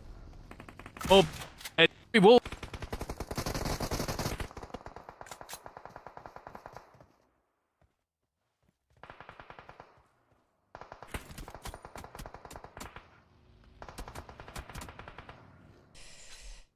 Not looking all that good for Timor-leste as well on that northern side. They're trying to third party, trying to get some of these kills in. They're getting the confirmed, but they're also getting torn apart from the sides. Taipei rolling on in. They are getting the roadkill at least. Pink is the last one off, trying to get the hell out of there. Not gonna happen. As that roadside on the north is getting so bloody. It's not looking clean for anyone involved. Kevin wants to get the hell out of there. Wants to try and reposition towards the north where he has some teammates left. But Thailand already lurking on in the distance. Looking to pick up whatever is left from that fight. See what happens to the remainders of Timor-leste. But I'm not worried about Malaysia here on the top. They've lost one now, but they've gotten themselves so much space just by rotating around and making sure that they keep punishing the teams wherever they could. See Laos fall away from it as well. And with a phase 5 shifting on in, they control a pretty good route into the circle. Wow, Jimmy with the bison. Takes down another one. 4 eliminations for Malaysia. You take those. Take those any day of the week. Bangladesh on the other side, they've had trouble getting out of their compound. They have lost one, almost lost the second as well here if they don't get the res on through. They have gotten the res and brought themselves back up to 3 players, but not a whole lot of playable ground. Noki as well is under the heavy eyes of Degree. And if Noki survives here, that's bad news for Bangladesh. That's another angle that they have to worry about. The smokes will be coming out behind that car, surely. And there is the shots. There is the knock. And this is getting tricky for Bangladesh. They've had the circle position, but they haven't had playable cover here at all. So we're actually seeing Pakistan clean this up from the bottom.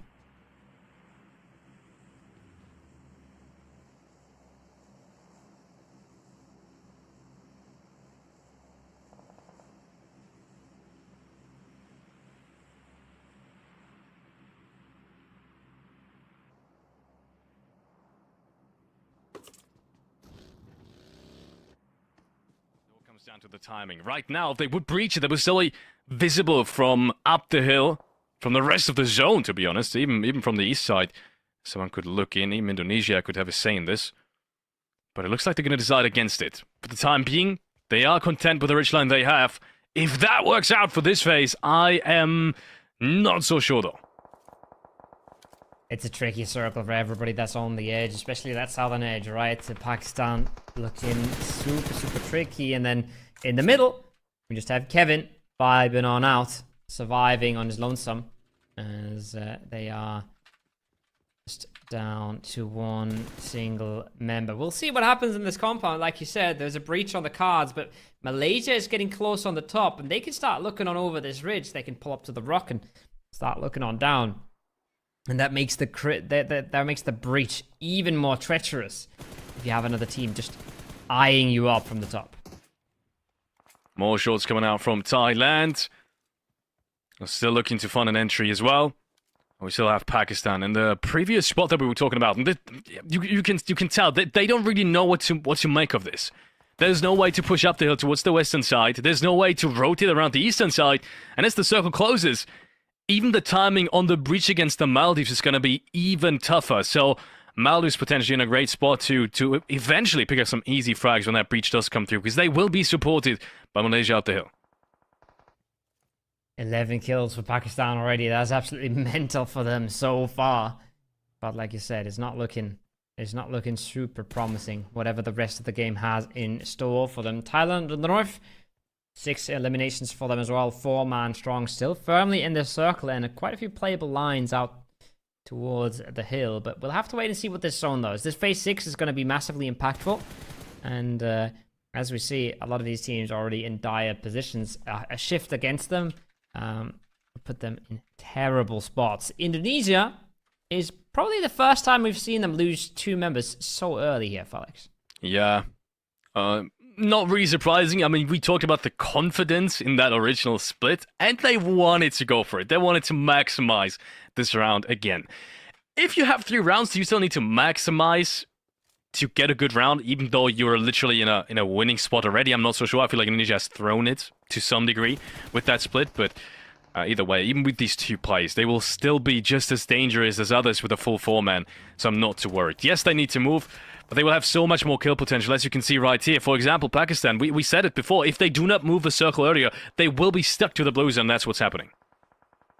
It's not looking good at all. They were trying to go for a play, but it was too little too late. Now they're bandaging backs against the blue, but 1 player really left standing to make any sort of approach to the compound, and he's all left to his own devices. He's breached on in. He's trying to go past, I believe, trying to find a ridge maybe next to the road, maybe somewhere on the shelter area.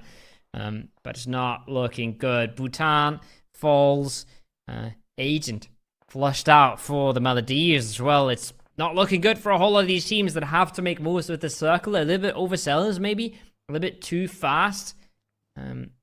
For the Maldives, as a team like Malaysia is able to just look over from the top and Indonesia from the other side, making this very hard to get out of the compound.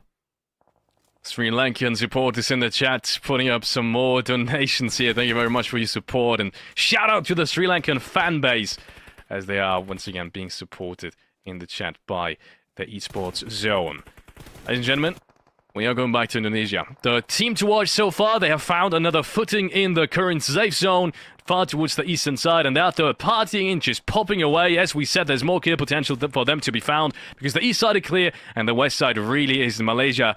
As you can tell, is only down to one more player after that initial fight has finished. And Maldives, finally in a prime spot to make something happen. Unfortunately, we're not finding the big round they've been waiting for, just 5 points being secured with that 7th place. Big game for Malaysia, though. They've kind of just been creeping away the points as well. They've been putting up numbers every single game. They have not had these pop-off performances some of the other teams have shown up, but they're once again putting up a whole bunch of kills on that western side, clearing out fight after fight on that dirt road, and now another one taking down not only the compound team, but the solo from Timor-leste right below them, and in one of the best positions in this circle right now. I think Thailand, you got to give it to them. That ridge is incredible that they're holding down for now.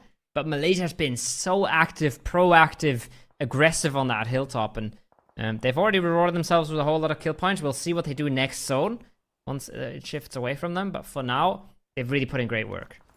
Yeah, they really have. Thailand. It's probably got the biggest play in the circle right now, I want to say. At least in terms of 4-man. Taking space, they're probably at the very best spot you could be. But then again, in terms of looking at the zone as one, they're getting pressured from all sorts of sides. So they really need to decide smartly on which fight they want to take. They have Malaysia back on top. They have an entry towards Shelter, but Shelter's always out of the zone. So yeah, I'm not even sure what they should focus on right now. For the time being, they are safe, yes. But they're not necessarily winning positions. We'll have to wait and see what Malaysia does. Loving this from Malaysia right now. Smoking for the teammate up on top, trying to get him down, trying to help him regroup with the rest of the squad. And once they've done that, we'll see them make an approach. Do they wait a little bit for the rest of the circle to heat on up and for more fights to erupt? Or do they go instantly? That's a decision they'll have to make. But I wouldn't be surprised to see them go down towards that southeastern side. Maybe make their way in on that shelter edge towards Indonesia and fight from there. It's just so much more fightable once you're down in the low ground and you're not running down a hill with the rest of the lobby just looking at you, trying to put you down. Yeah, indeed. And I feel like this player from Thailand is probably the most important run right now. The way he just covers that complete west side and keeps everyone from shooting at them is just so strong. You can see Natawet and the rest of his team just, as a result of that, having way less pressure. Let's see when the next move has to come in. And for this phase, it is really only Malaysia and the one solo towards the southern side that has to move. But for the rest, if Malaysia does make it in, that's going to mean a whole lot of trouble on the edges. Pakistan being the zone we talked about. There it is. Indonesia picking up another frag, and it is the 8th frag at that. Time and time again, they've shown us that this lobby is just no competition for them. It's a frag for Indonesia, but it's also a big loss for Malaysia. That was the one player they were sending down to the southeastern side, down to the low ground early, and they lost him to a solo snake from Pakistan. Not quite aware of the positioning, getting punished for it. That's going to make their approach so much harder. They could have had a player holding down Indonesia. They could have had a player helping out with anything on the northern side. They are now missing out completely. As like you said, Indonesia still putting up numbers. Vietnam as well, but in two very different ways here. One of them just hiding out for placement points in the bunker, and the other one getting themselves 8 eliminations already. Yeah. I didn't even realize Vietnam was still alive, to be honest. Shadows holding out for his team. Yummy, maybe with that nade, tries to clear him out, but no, he's not going to be baited as easily. They now realize he's on the staircase. Another nade raining down. Shadows has got enough space down there, though, to dodge all of these. Let's see what they do. I think they're trying to park the vehicle just on top of the staircase, so we can't really exit on our side. That is so smart. I love what Yummy is doing. Maybe destroy the vehicle on top of that as well, but no, for the top. Oh, no? Okay, interesting. He doesn't park it all the way down. I think he's trying to throw one more nade, so he's got time to park it down and he can't peek him. I think so too. I think he's a little scared to get peeked at the wrong time. Now, he's done a little bit of damage with the nade. He doesn't know that, but he has actually bought some time. And Shadows, I think he's trying to make the way through the blue. I think he's realizing that he's getting closed in there. Look at the amount of damage he's already taken. And yeah, there's the car sending down. There's the car exploded. Wow. And it's beautiful from Indonesia. They're having some fun with it. And they're absolutely ruining any sort of chance for Shadows to come out of this bunker alive. Beautiful stuff from Indonesia here. Not sure if you want to commit another nade, but maybe they just have more that they can use. Maybe they just have a huge amount of loot on these bodies next to the bunker. But they have certainly dealt with the threat of someone coming out of their bunker, and that's always good to see. That's massive. That is so smart. I love these small little things that can make a difference. And Indonesia, so far, they've always gathered that second place. Let's see if it works out this time around as well. The car has dropped down all the way. They know he has to be just behind the car as well. I'm not sure how that nade from Yomi didn't finish him off entirely. But now, at the very latest, they should see him at the kill feed. And Vietnam is going to be out. Just one more team for Indonesia to grab that second place a fourth time in a row. It's incredible, right? It wasn't looking like it at all. They were down to 2 members so early on in the game, but they've somehow been able to make the right rotation into the shelter area, make the right prioritization of fights happen for themselves, and been able to, once again, get so close to that second place. Thailand as well, by the way. They're the dominant team in this, but once they have to step on from their ridge, there's not a whole lot left. If things go really poorly here, if the timings really work out for the duo and the solo, there's a chance this still falls apart for Thailand here because they have so little cover left once they come up from the bottom, but that's a big nade, that's a big opening. Oh, yes, it is. Yummy goes down. Maybe the curse has now been broken. Just the wrong way around. Dodikdo is there, and yes, they will find him. I think Gavi was actually the one to find the second one as well. We'll have to take a look back at it. Either way, Indonesia goes down. It's just one player left alive now, and it is Nepal again, who's also securing a top finish once more. But in the end, only one team can reign the winner of match number 5. And that is Thailand for the first time today. Big win for Thailand, and somehow... watching it again. Somehow, Indonesia almost creeped into that second place again. Not sure how, but they've almost done it again, Felix. Yeah, it's crazy rotates. It's just smart thinking.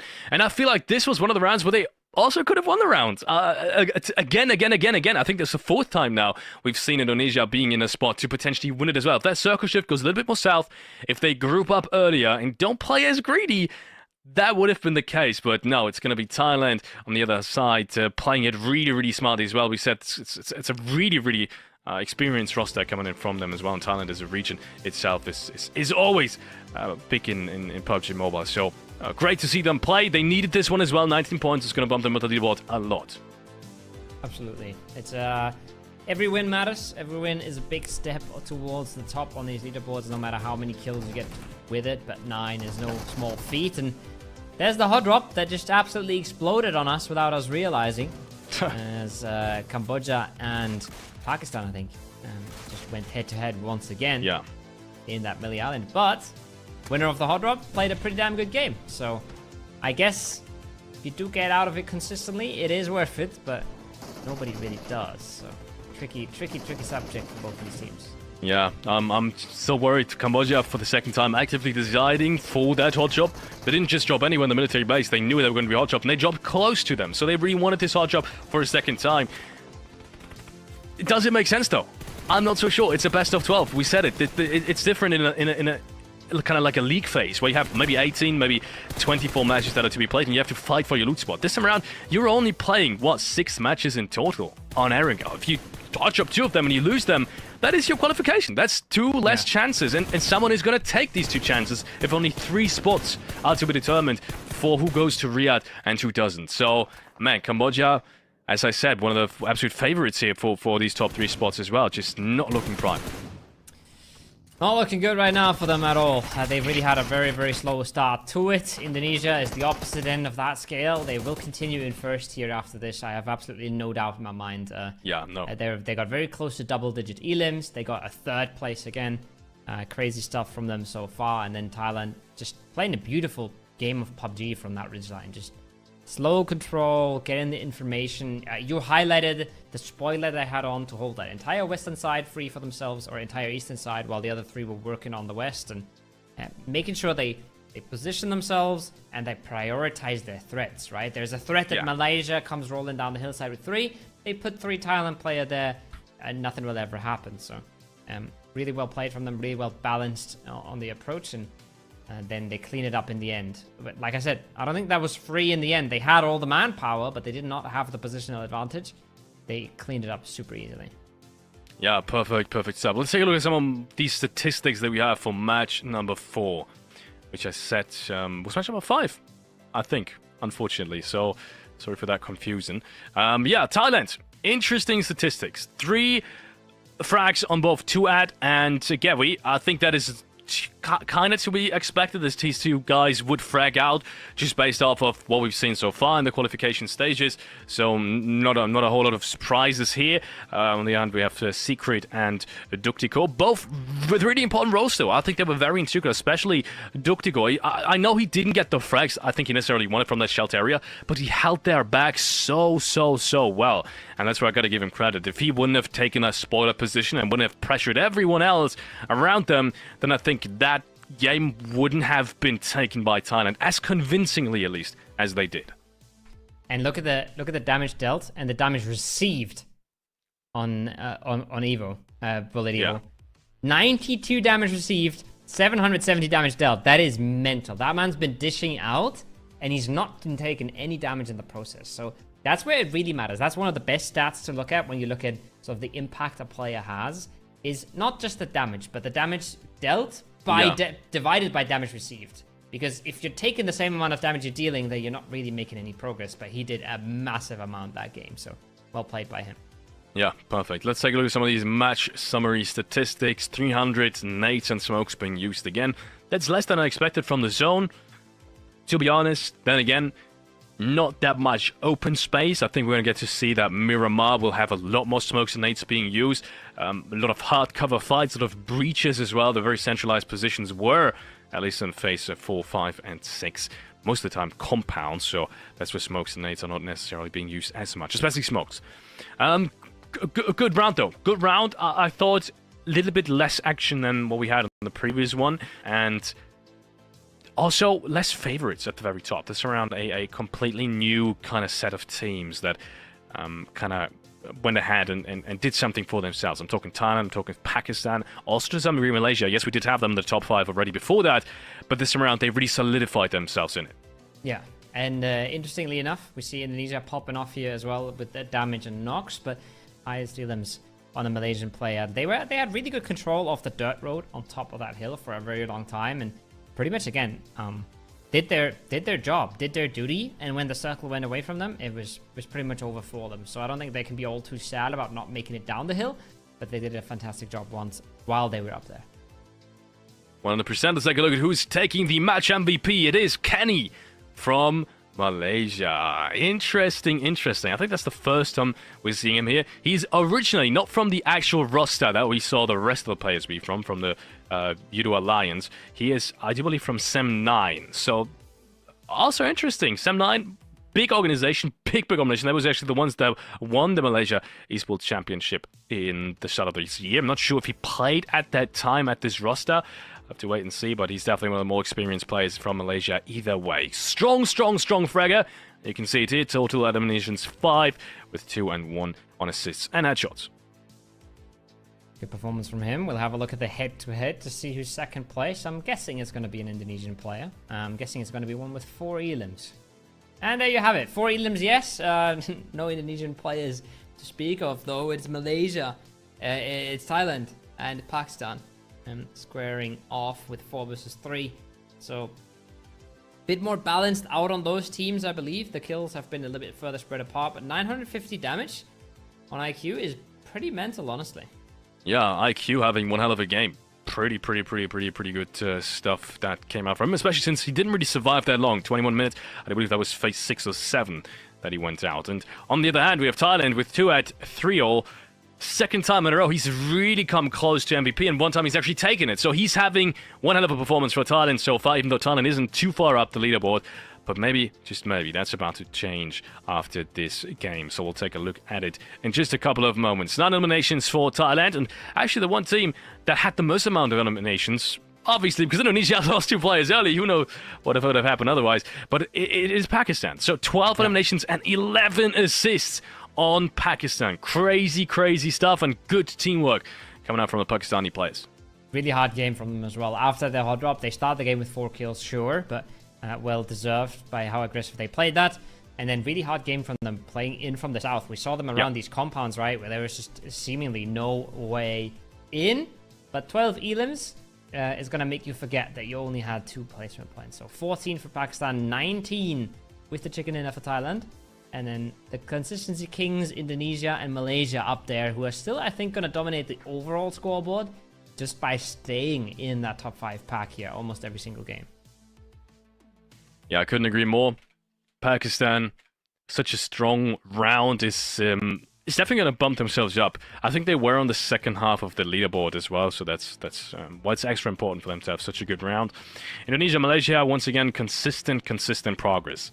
They don't need, at this point, I think at this point, Indonesia doesn't need a big round anymore. That's completely fine if they salvage a round like this to 13 points. That's easily enough to stay in the qualification stages for the rest of this tournament, essentially. And Malaysia with 13 points also really important, especially since the straight-up competition around them on the total overall leaderboard, we're going to take a look at that in a second, as I said, hasn't really had that great of a game. Cambodia, the one team I really want to talk about in the second half, as well as Bhutan and Japan, not making anything work. And I've said it time and time again, Cambodia, please stop the hard jobs. Maybe then we can see your true strength. Yeah, it's rough for them. I mean, we've just seen Pakistan pull it off. Cambodia really on the lower end of that hot drop for now. Indonesia, no surprise, staying first. No surprise so far. 47 and 47 for Nepal after 4 games. Neatly tied up for second and third. And then Thailand is pushing themselves into the top 4 here. They were a little bit out of that, but they're pushing themselves past Vietnam, past Bhutan, and making sure that they show up towards the top. Indonesia, the only team in the top 4 without a chicken dinner right now. Yeah. Crazy, isn't it? It's crazy. 3 times the second place, 1 time the third place. That's how it is at the moment in terms of placing points. And they still got the most amount. They haven't got a chicken dinner. They still got the most amount. If that doesn't speak to their consistency and to their chances of qualifying, I don't know what does. 58 points at the moment. That is more than 20 points difference. It's massive. Let me tell you, it is massive for a best of 12 to already have a 20-point difference on a non-qualification spot. So Indonesia, also in terms of playing with pressure, is not going to feel any at all. All the teams right now in single digits are in big trouble. They need a win today. Otherwise, it's mathematically almost impossible to still qualify. I'm talking Chinese Taipei, I'm talking Hong Kong, China, I'm talking Sri Lanka, Cambodia, Laos, and Japan. Absolutely so, and especially when the top 3 is separating themselves so much, right? It's 47, 47, 58. It's not just that you're far away from the top, it's also that the top 3 is separating themselves from the rest of the pack. So even a 7th place team here has to make big strides to fight for qualifications. Yeah. And that's not mentioning a 17th place team. That is in a completely different class of points right now. So tough times for the teams at the bottom. They still have 2 more matches today to turn things around, and they cannot wait for tomorrow. I cannot wait for game 5. So we're going to give you a short break, and then we're going to head into Miramar to close on out the night.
2 more matches is all we got for the day. 2 more games, 2 more Miramars is all the chances they get today. We'll go back to Group A tomorrow. We'll come back to Group B the day after, like we talked about. But a lot of these teams, Felix, they have to get going now. They cannot wait for the day after tomorrow. They have to get going now, and this is quite a lot of pressure on their backs. Yes, I don't want to name Cambodia again, but yes, that's a perfect example of a team that just has to pick up the pace now. It is already... I know we've only played 4 matches, and to some of you guys out there, you might think, well, there's still so many chances. Well, there's not. There really isn't. It's a best of 12 after today. 6 matches have been played, and some of these top teams, they will not slow down, and that's what it comes down to. The lobby isn't close enough to justify you having 4 continuously bad games. So Cambodia...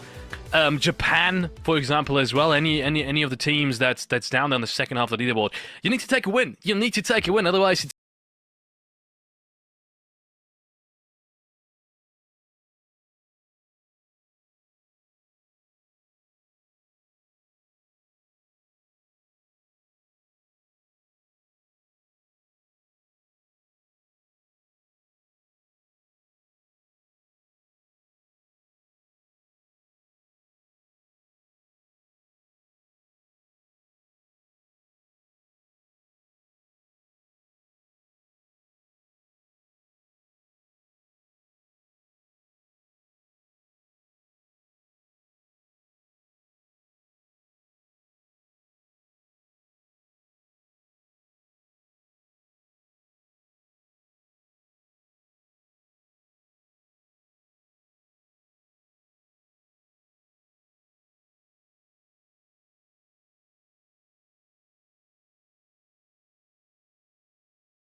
something that we haven't really seen too much of today. Yeah, finally a playing path that might leave us with maybe just 1 hot drop. You know, maybe you will. We won't see a whole lot more than that. I already see Thailand dropping in close vicinity of a few other teams, so maybe that's one thing to be keeping an eye out for. But so far, nicely spread apart. Vietnam seems to be going towards the Minas Generalis. Thailand in Ricardo. And then I'm not exactly sure. This might be a Minas hot drop on the cards here. Yeah, it might be. I think that's probably not going to be the only hot job that we might see. I think surely there's going to be something either at Pozo or towards maybe even Power Grid. We'll have to wait and see. With 18 teams, I expect it to be more than 1 hot job, honestly. And there we have it. Picado is going to be the second spot. What? Where else than Picado? Let's be honest. Where else than Picado? And it is happening. And it's going to be Thailand out of all the teams. The team that literally just came back off the back of a win against Japan. The ones that have been struggling the most in this tournament. But how did Thailand start that last game, Felix? By a hot drop in South Georgia. Wow. They love these. And they've been doing them consistently throughout the days here. So it's been a topic for them. It's been something they've been pulling off and actually consistently winning as well, right? It's very hard to win hot drops consistently. There's a lot of things that can go wrong. There's a lot of chances of you failing or at least losing 1 or 2 players. Thailand's been awesome at them, and maybe they'll get themselves away with another here. Yeah, they might. Good shots to start things off for Bangladesh as well.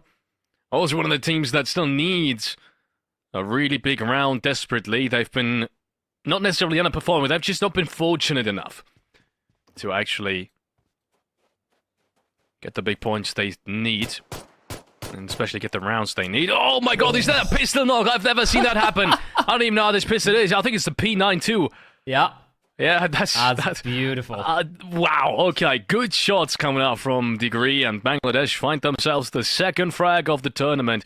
I say. Second frag of this match, 5 of the tournament, obviously. And a very needed one at that.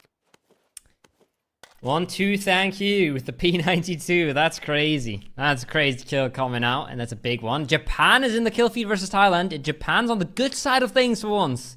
Not something we've seen a whole lot today, as the overall leaderboard will tell a big story about. I said maybe just 1 or 2 hot drops. It's looking like a whole lot more. That's a DBS. Timing's not been clean so far, but look at that. Another one of Thailand knocked. It's fallen all to pieces. And those are the risks you're taking if you continuously hot drop. It's not always going to work out as it has for Thailand. And it's not looking likely again. There's a few flushes coming out already. We might just be down to 1 Thailand player at this point. I think it's 2 still, but maybe one of them knocked to their feet. It's not looking pretty. Oh. And surprisingly enough, that's what happens. And hot drops. Even less experienced teams can outplay you, outmaneuver you. There's so many variables you can't really control, so hot drops, never a good idea, especially in the best of 12 qualifier.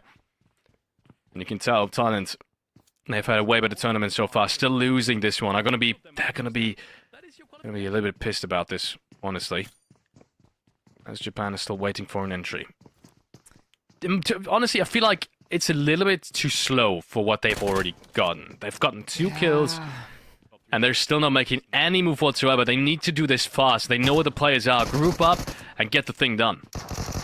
Yeah, 100%. That's what I've been praising, I think it was Brunei for in the first game, and then they got 1v4'd by a DBS. So it's tricky both ways, but they do find one now. They trade themselves out. They bring the numbers into their advantage, and they clean it up. Well played by Japan. The first sort of shine of light we see, the first spark of brilliance out of that squad. Oh, clean. And a clean movement around the balconies. Yeah, I like it. I like it. It's so needed for them. It's so needed for them. This is their wake-up call. This is their first positive moment here, Felix. Yeah, this has got to boost their confidence in a massive, massive way. Knowing you literally just took down the team that has won the last round. You kind of feel like you could do the same now. That's what it feels like. You feel like, okay, now I've got everything I need. If I can take down them, I can take down anyone, because they've done it already. And looking at the zone, they will even have a pretty solid entry. As with any zone, honestly, if you're in Picardo, you're always set for life. So get the vehicles and get going. I'm hoping this is, as you said, going to be a wake-up call. They need a win. They need desperately need a win. Yeah. As I said, they have the very last place team, I believe 4 or 5 points, something around that area. That's disastrous. It's also just about a little bit more than that, I feel like. It's also just about waking up as a team, right, and realizing that you can get things going. So any sort of big game, any kind of frags, they can get their way up big right now. Bangladesh getting caught out there as a solo instantly breached. The Blue Goblins. Nepal has been so clean with this, Alex. Nepal has been really, really, really good in their team fights, and that's really what's keeping them up. Look, even there in that situation, right, he has the drop on them, but he's so surrounded and they're so close to each other that he has absolutely no chance. Even if he knocks one, he's never going to get the finish. And it's just nice and clean by Nepal. I love to see it. Good stuff. Really, really good stuff. Nepal has been struggling at the start of it, and then they've kind of come back. So seeing them shine and blossom again is definitely warming my heart. 2 frags so far. One more good game in the remaining 2 games that we have will also catapult them within absolute reach, if not already, into the top 3. Interesting stuff. Brunei, slow on the edges, really taking their time, still looting up a little bit, not fully happy with the loadouts they're rocking at the moment, but I say taking their time. They're in one of the best positions in the circle right now. Lots of information for them as well, lots of ground that's completely uncontested around them. And looking pretty nice so far as they're coming on a more uncontested side of the zone. I see so many teams still outside of the phase 1. A lot of teams towards the northeast as well, and towards the northwest. Some potential conflict there, but Brunei sitting pretty in the middle. And as a team that's been winning a lot of fights, that's got to be nice to see. Gotta be nice to see indeed. Less teams outside this phase 1 than what we usually see outside phase 1, phase 2 in general. Usually some of these teams do take their time, especially if the zone is relatively far away from their drop spot, which on Miramar can happen quite easily, especially with the playing path we've seen. So, interesting that So many teams made it in relatively early. Good rotation through the eastern side from Sri Lanka as well, as we have Miramar going straight to the middle, finding themselves a nice bit of real estate in the very circle center as well. 3 seconds until the next phase shifts, and then should have a pretty good idea of where it's going. Slow approach from Indonesia on the edge. Things you love to see. This is going to be a bit of a playstyle shift for them, I feel like. It's not as easy to drive around on Miramar. It's not as clean in the rotates. So maybe we'll see them shift away a little bit from the car-heavy gameplay we've seen so far. And I said nice and clean entry. It's not been clean. Yummy caught out. Razy caught out. And just like that, first place team is down to 2 members, potentially down to 1. But he does actually stay alive there. Sri Lanka, out of all teams, is the one putting in the pain. And really trying to close out Indonesia here. They're not stopping anytime soon as well. Look at the shots coming out. They're clean so far. The UMP should finish this off. He just needs 1 or 2 more bullets coming over the top. And surely he's going to match at least one of them. Oh, my lord. That was... I mean, that took way too long. But he did make it in the... as a result of that. Vion in the distance, though, immediately trades him out.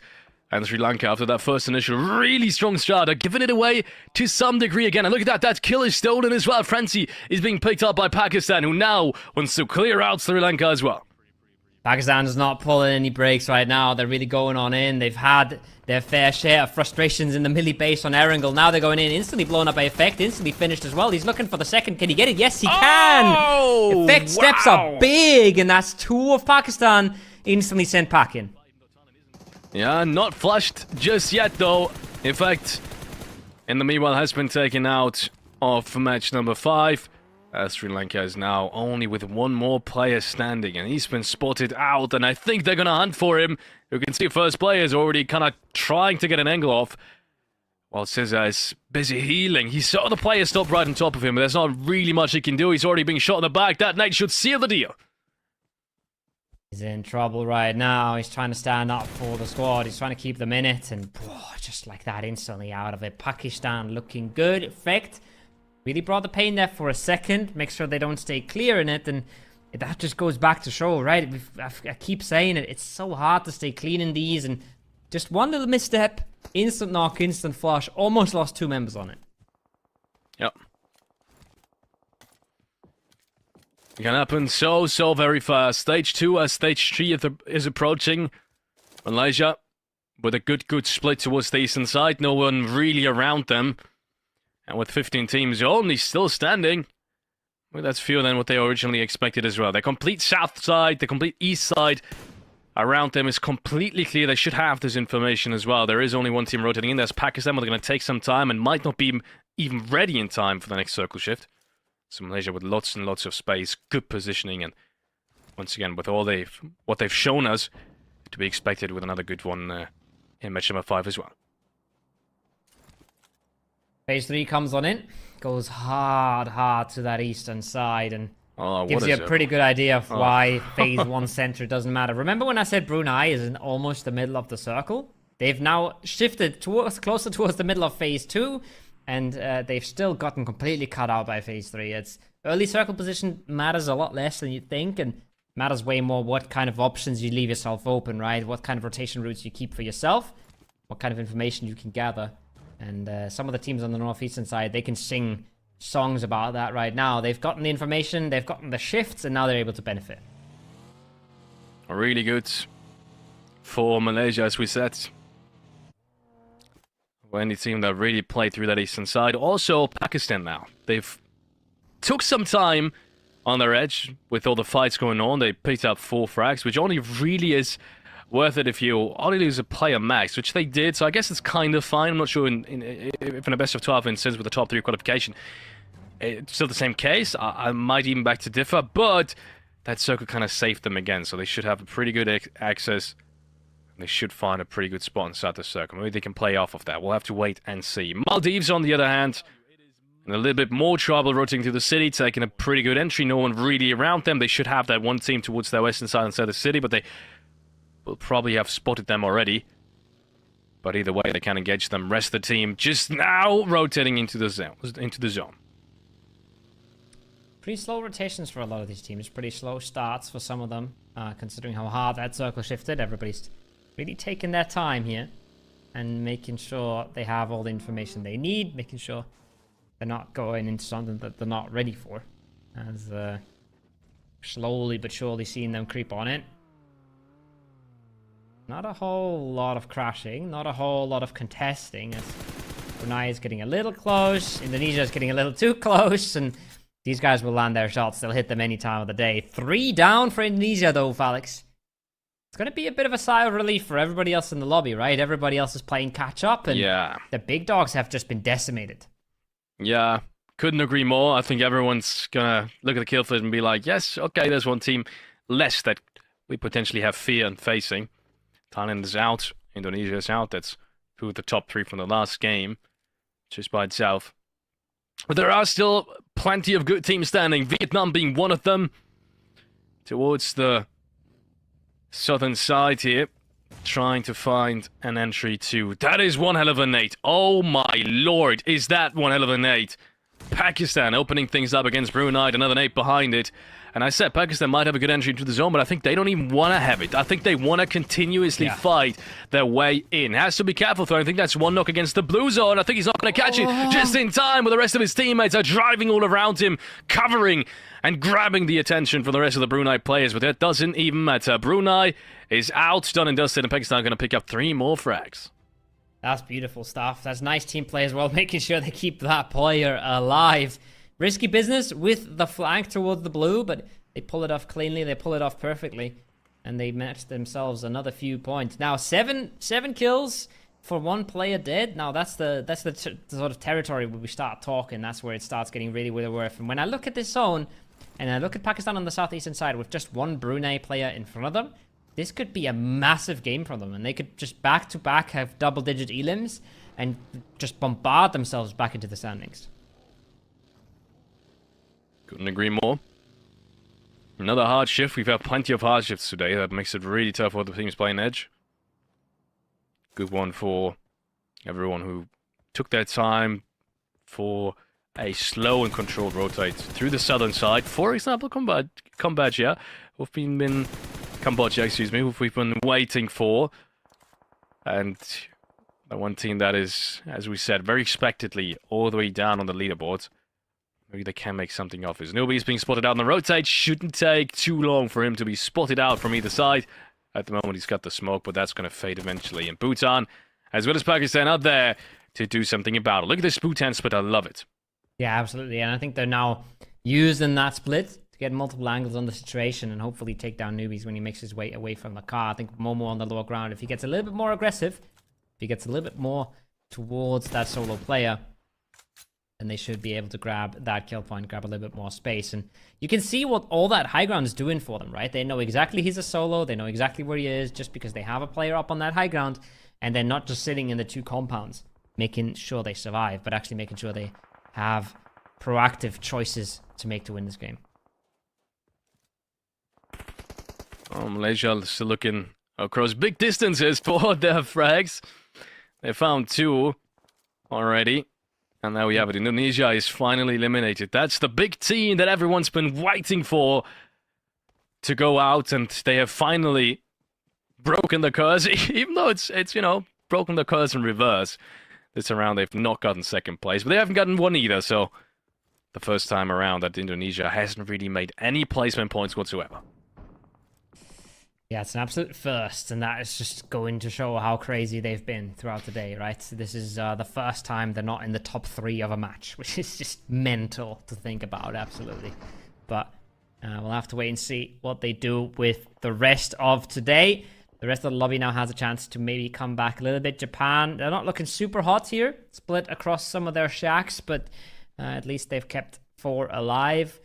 They have kept themselves in it. Malaysia in possibly the best compound on the map right now. And Pakistan in a fight again and starting it off, well, with mixed feelings, I feel like. Losing 1 more member matters so much more when you're already down to 3. Yeah. Absolutely does. Pakistan has to be careful. I mean, 2 players left standing. And the good thing about it is it's the Maldives on the other side, and they haven't really had too much success in fighting so far. But maybe this time around it's going to change. You'll be 1 with 1. But they do get traded out, all of them. Yoni, I think with a 1v2 there in the end, is going to secure this for Pakistan. He did have IQ left standing, but he was a little bit further away, so either way, they will secure it. 11 frags already again for Pakistan. They had a good game in the last one, and they will continue to do so right now. 14 in the last one, 11 in this one already. Like I said, absolutely crazy. Bombarding themselves back up the standings and really showing everybody else that was at the bottom of the scoreboard how possible it is to climb all the way back up, right? They're still going to have a good route into the next circle. After that one, it gets tricky. Going past Malaysia here, the team right next to them, is going to be very hard, but they're still going to be in for one more zone. Maybe they'll be able to take a few kills. Maybe Laos on that northern side. Not going to be able to do a whole lot, and maybe going to be able to feed them a few more kills. Hong Kong, though, they've been sitting quite pretty, Felix, in this compound. But once they have to move on out here, I feel like they're going to have so many eyes on them. Yeah, I think so too. I think all of these compounds and the entirety of the zone are actually really tricky compounds, because the zone itself is just tricky. You're kind of at the mercy of the zone. If the zone shifts away from you, you'll have to breach someone. You'll have to breach something, do a car fort or anything of the sort, but you're not really in control of a winning play anymore. And that's what makes this zone so very tough. But then again, we'll have to wait and see where it shifts. One team, maybe two teams, are definitely still going to be inside and will be potentially the winners of this next phase. That's how far I would go with how much the circle is now playing into who's winning this game. We'll have to wait and see, though. More rotates are coming on in. Vietnam finally has to rotate off of that big hill they've been staying at for so very long. They should have some ridgelands right in front of them. I think that's where they're going at as well. Instantly one knocked out of the car, though. It's Lamborghini out of all things, and instantly confirmed as well. Two teams looking on in there. It's combining for the knock and the confirm. And just like that, Vietnam down to 3 members. They're in a solid position here, but once again, lots of angles around them, looking towards them, looking to try and keep them from entering all too deep. Malaysia as well, farming from range here. Putting damage into the lobby. Haven't had to do all that much so far. Haven't had to move out of their compound, but they are making sure to put the damage in. Laos has made it across the road, not all too bad. They're right below the two Pakistan players that are left standing. This is a fight that probably both of these teams, or especially Pakistan, wants to happen, because their prospects to stay in this game and to get deeper into the zone aren't that good. So getting 2 more kills here is massive. Massive indeed. I wonder how much more Pakistan can do. They've got 11 frags ready, as you said, 14 in the last round. Maybe they can break that record time and time again. Maybe there's a possibility of actually catching Indonesia now, because that's the one round where they really need to perform. You know, when Indonesia goes out early, then they need to pull up, and they did so far. Also Bhutan, we've seen what they're capable of so far. They didn't really have too much pressure, too much challenge all around them, but they played smart with the splits, and that's also something that's not to be underestimated. They knew when to group up back inside the compound, and that's what they've done so far. So I'm looking forward to seeing Bhutan play for the rest of this game. Bangladesh versus Nepal, one of the strongest fighting teams in Nepal, is not looking hot in this one right now. Bangladesh clearing over the top. They've taken a knock towards them as well, but trading favorably so far. Liquid has to pull off big here. Has to try and get the nades out. Has to try and put as much pressure in as he can. Because even though Bhutan, I think, is pulling up into this fight, potentially from the other side, they need to get the reses themselves, and that's looking like good util. That's going to make the reses so hard. Look at all of these teams flexing out as well. It's Myanmar from the compound at the same time. And it's not looking easy here for Nepal to scrap their way on through. This is, yeah, there's another one. There's a flush from the different side. It's getting harder and harder, Alex. Yeah, it is. They have to be incredibly careful now of not being shot from any directions the further they move inwards. Now another knock is coming on through. Liquid thought about crossing, but the timing just isn't quite right. And Bangladesh, they needed that as well as picking up 1 more, maybe 2 more frags in total because of it. I think all of the flashes actually went their way. Nepal is eliminated, and that's another absolute top team out of this round. The top teams are finally showing some weaknesses. Myanmar here, they would love to be more aggressive. They would love to get further out in this, but they only have 1 player ready for it. This would have been a nice opportunity to clear their edge and really take a whole lot of space for themselves. They saw some weakness next to them. Japan, on the other side, have gotten themselves some kills here, but have also lost a member, so slowly getting whittled down in their shack survival positions. As Myanmar is still trying to hold both sides of the road here. They're still holding strong versus multiple teams that might want to aggress the next zone here. Yeah. I'm not sure what Vietnam can play in the next zone. I think it would have shifted a little bit more north. They could have still played that ridgeline, but otherwise it's going to be really, really tough. A breach on the compound, on the rainbow compound towards the west. Always possible. But I think with how many people are still looking at it, there's so many other teams that don't really need to necessarily fight at the moment and can just look around the circle like Malaysia. I think that breach is going to be incredibly tough. More breaches are coming in Cambodia.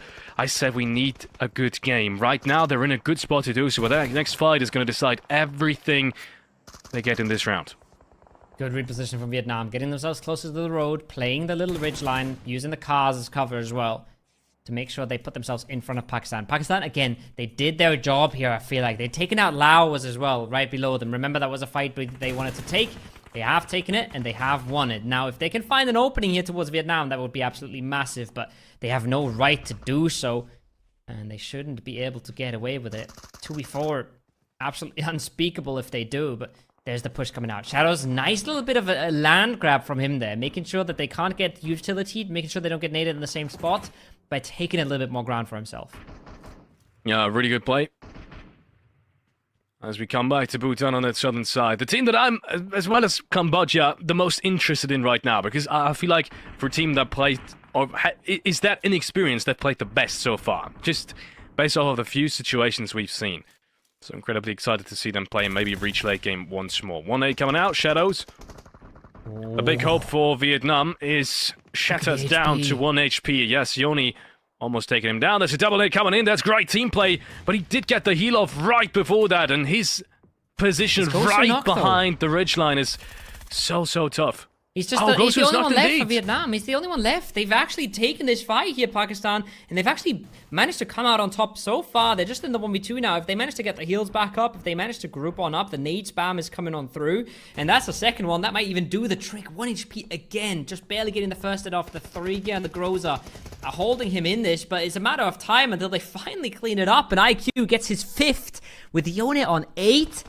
Pakistan is doing so much work this game. Oh, yes, they are. Let's take a look on the other side, though. Cambodia is finally getting an entry on towards Bhutan. So for any Bhutan fan, that is not what you want to see.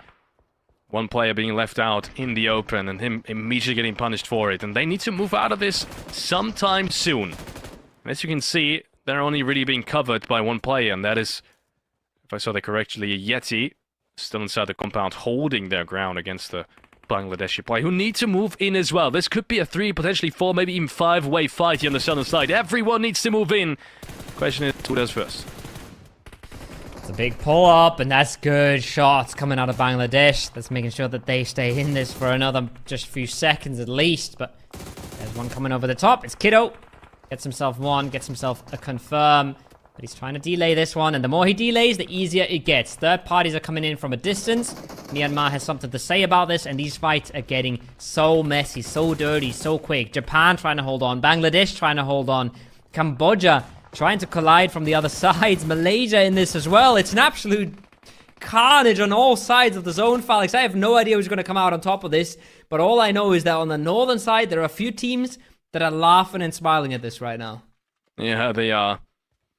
It's only been 2 frags being secured though by Cambodia. This is so bad. Oh my god, what a shot though from Astro. He's not being taken down just yet. Now he is, as Pakistan from the other side of the circle get their 17th frag. Ladies and gentlemen, this is absolutely crazy. Pakistan is destroying this lobby. The 18th frag as well as Kenny goes down. What more can they do? This is almost, I want to say at least in the ISF qualifier stages, this is almost record-breaking what Pakistan is putting up right now. This is absolutely mental. I have no idea what is going on at this point. This is just absolutely insane what they've been able to pull off. Good nade from Malaysia, who've been able to consolidate at least a tiny little bit.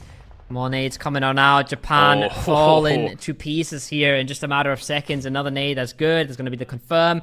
But Myanmar has been able to consistently reset this as well, Felix. They've been able to stay 4 strong, and they're looking for a contender to win this game, but there's another one coming out for Pakistan somehow.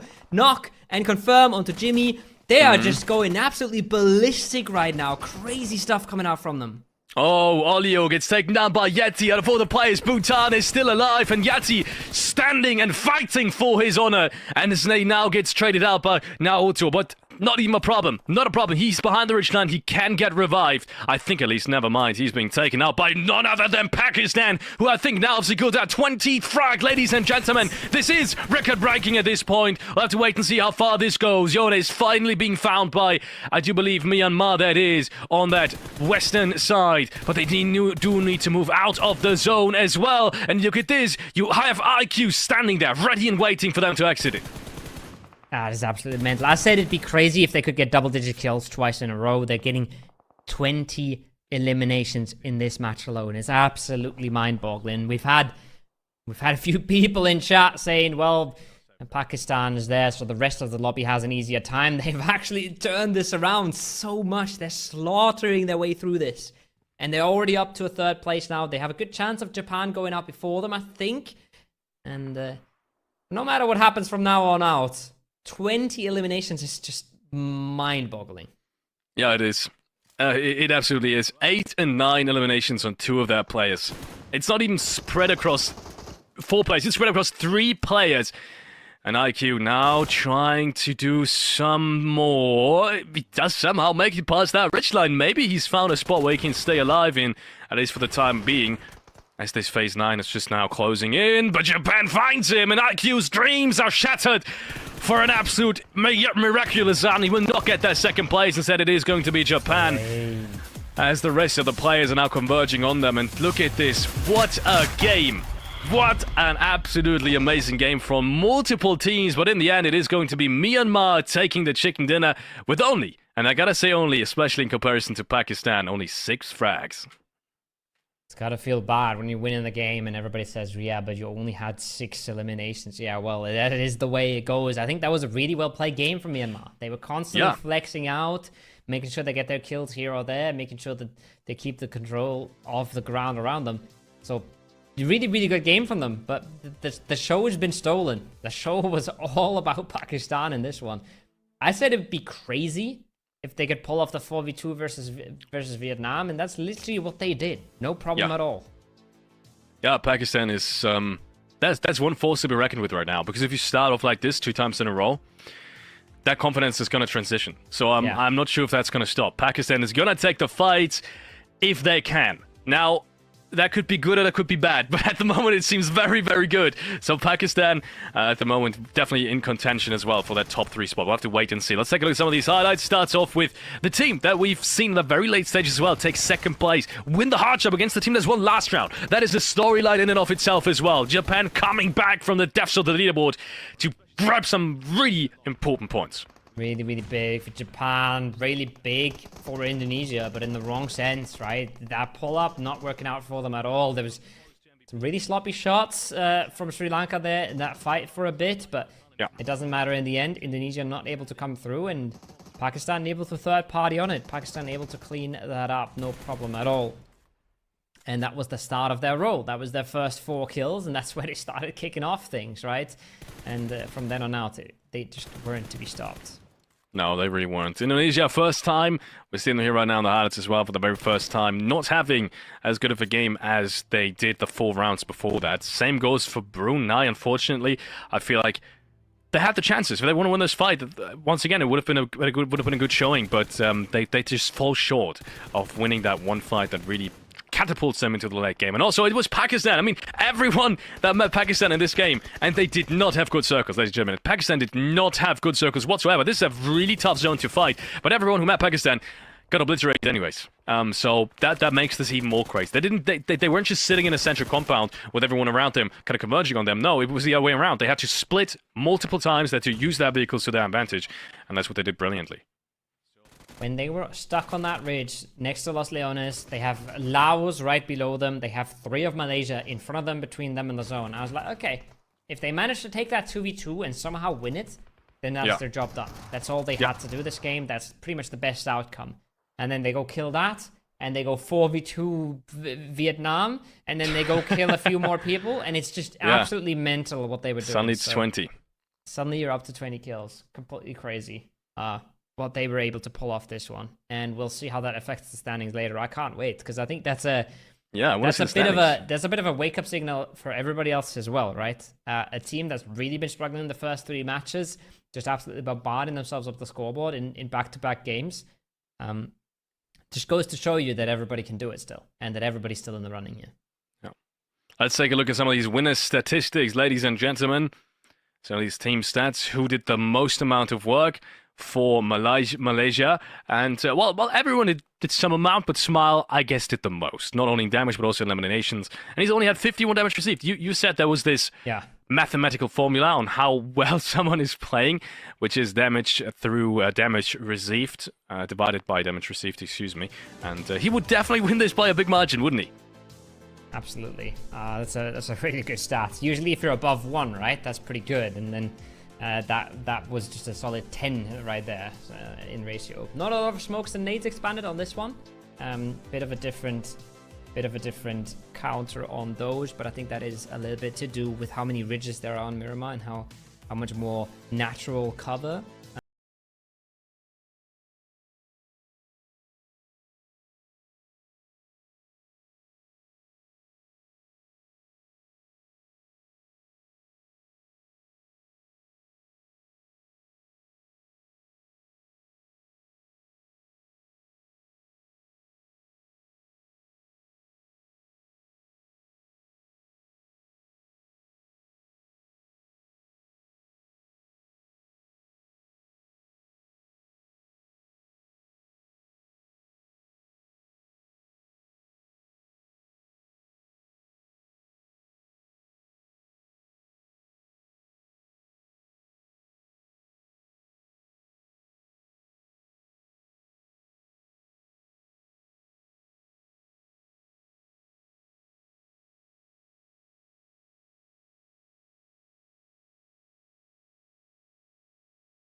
advantage. They almost exclusively had fights where they didn't have the advantage, or at least, at least it was a 50-50. So, man, crazy. Pakistan showing us what they're capable of. 6 frags for Myanmar. We said that was a little bit lackluster. Fortunately for them, they didn't really have to move too much in this one.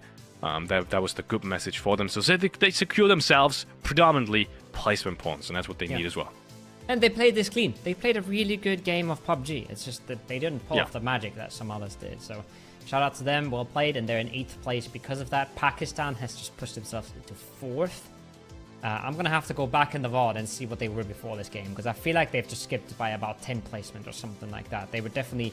I don't even know if they were in the top half before this game. I might be wrong, but they have just made a massive stride towards the top. And Indonesia fallen so short, Felix, has opened this up a little bit with Malaysia now just 2 points behind. Yeah, just 2 points. That's absolutely massive. Pakistan, though, despite that big game, not in the top 3. That's what I'm more surprised about. That just goes to show you how consistent Nepal, Malaysia, and Indonesia have been playing. Vietnam now.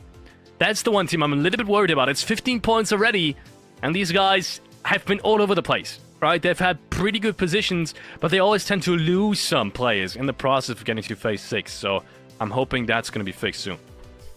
And there's Japan, creeping up to 11th. A sign of life, I think, for them. Pretty much the only team in the bottom that has been able to do that next to Pakistan. And finally starting to show a little bit of what we expect from that team. I think they need another one, though. If they don't end this one with 40 points or so, I'm not counting on them tomorrow. We are seeing teams pull away at the top, and we are seeing the gaps widening in some instances here. So I think we're going to have to see what Japan can pull off in this last Miramar that we are playing tonight. One more game, ladies and gentlemen. It's just one more game. So quick shout out to everyone who's been watching so far, who's been supporting in the chat. I think we've seen almost every flag now, except for the Indonesian. Obviously, we have an Indonesian stream running in parallel, so that might be the reason for it. But we've seen, I think, almost any flag at this point, so shout out to all the fans supporting. I think it means the absolute word to some of these players. Support your nation, support your country. That's what these players are playing in the first place, right? Some of these teams, they could just, continue practicing with their usual organizations and lineups, preparing for PMWC or any of the tournaments. But no, they want to play IESF. They want to represent their nation. They want to bring honor to their country, and that's why IESF is so amazing in what they do, and the World Esports Championship in Riyadh is going to be an amazing event as well, I know for sure already. Ladies and gentlemen, we will go into a very short break, just a couple of minutes before we head back and show you guys the last match for group number B. Be tuned. Stay tuned. Be tuned. Stay tuned.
Back from the break, one last time. We're here to bring you the last Miramar of the night. My name is Kobo. I'm joined by Felix. We've had an absolute blast so far.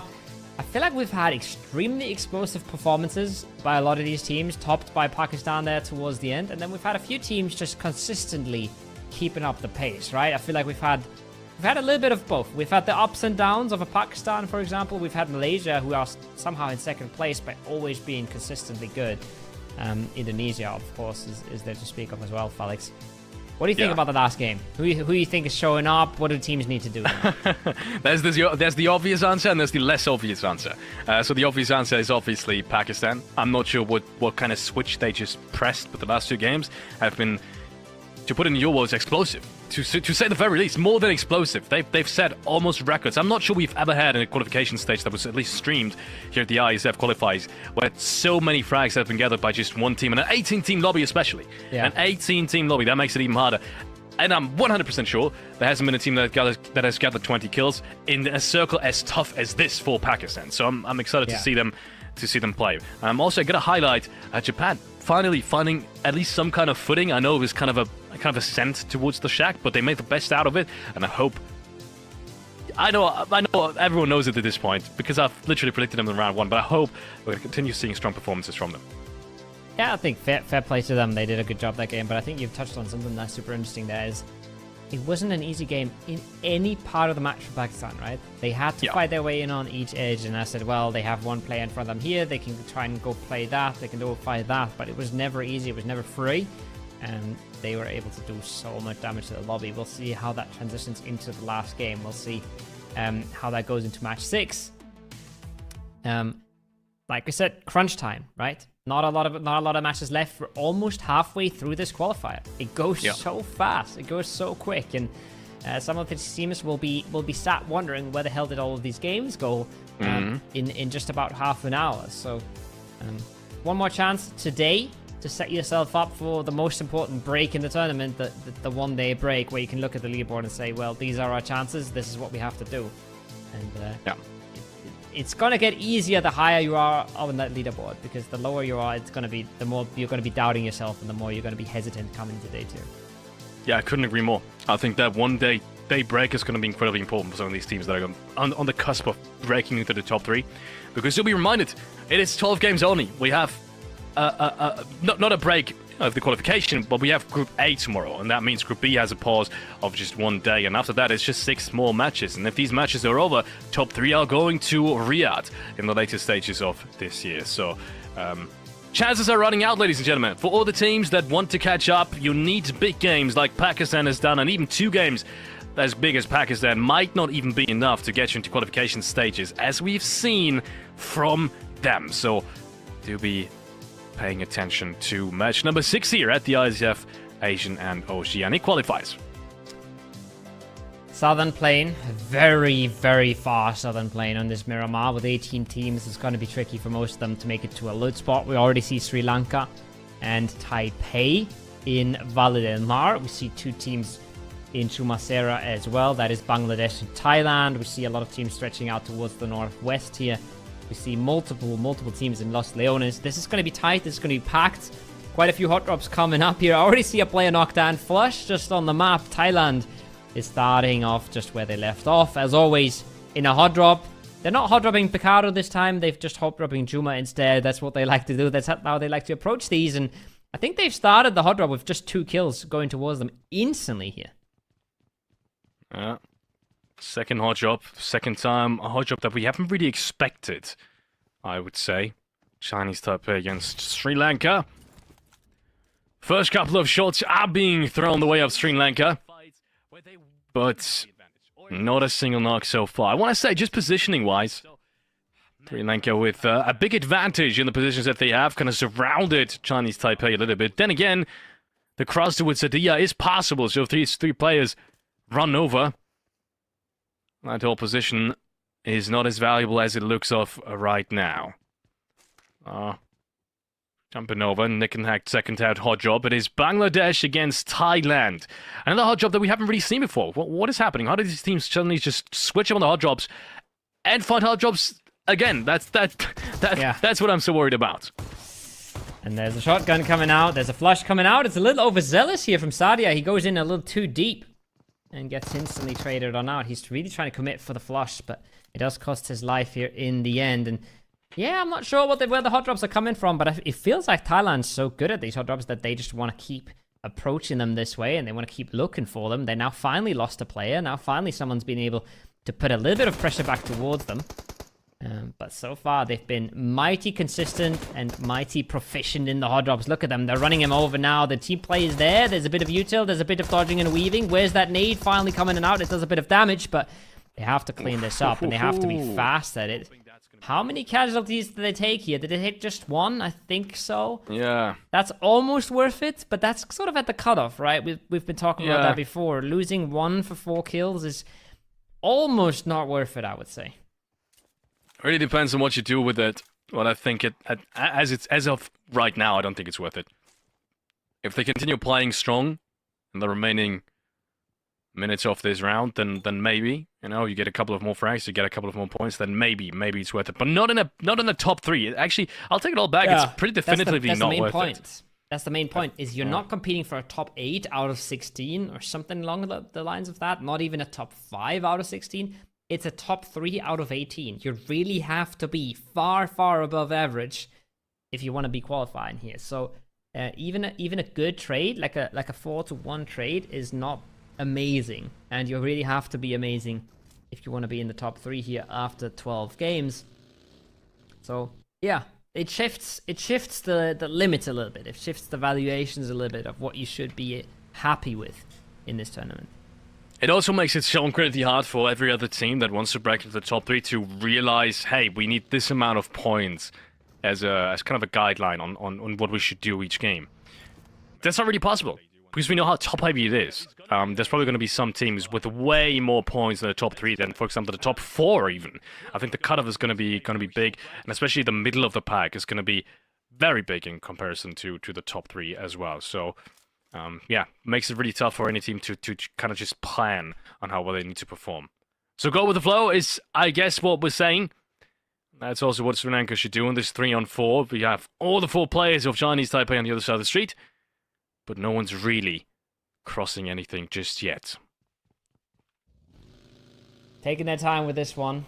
It's always tricky. It's always hard. You want to close out the hot drop fast so you can continue to keep playing the game from there, right? But it is so hard. In a 4v4 versus a team that knows what they're doing, any play you make, any risk you take, they might be watching you from a window like Clumsy is there, and you're instantly punished. It goes so fast. Different kills coming out for Japan in a far distant fight.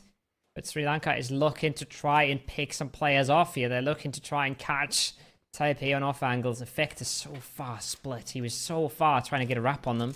He might be out of this fight, Felix. Yeah. Yeah, he might be. I think at this point it's almost a certainty that he is out of this fight. Clumsy's already repositioning. Maybe he can do something from a distance.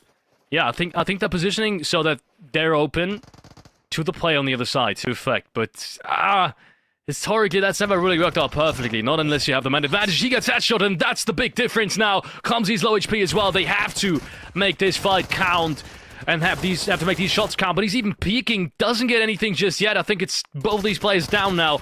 So it's the only effect, and his position is known. Flushes are coming through. No chance at all for Sri Lanka, unfortunately. And Chinese Taipei will pick themselves up 2 more frags, potentially even the 4th one.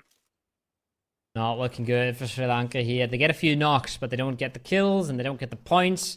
And look who's in the kill feed right now, Felix. Pakistan is stopping right where they left off. Already picking up 2. No retaliation so far, so they are staying clean with it. And they're staying aggressive. Picking up a few. Picking up a bit of space. Looking what's happening around them. That's a big knock coming towards them. Asagi has to be a little bit careful here. They pick him back up.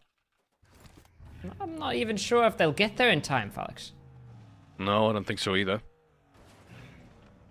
Oh! Pakistan will lose a player then as a result of that. Don't think there's gonna be a chance. Cambodia, we're close to it. Always choosing to go for that western rotate in. We saw them having trouble with it in the last game. This time around it looks a little bit cleaner. But the zone in and of itself is a little bit further towards the east as well. Oh no, in fact. Oh, that is so unfortunate, but I'd be lying if I would say that has never happened to me. That's just unfortunate. You are excused, in fact, but that's just not how you want to go out of this day. He got a flush and 2 knocks. He had brought it down to a 1v1. And then that happens. Oh, that is so unfortunate. It was looking so good. He was making such a stand for himself, and then a little bit unfortunate bounce on the railing, I think. That was the railing along the stairs that really just brought him to his own demise there. But it happens to the best of us. Heartbreaking, though, when he was so close to clutching that out.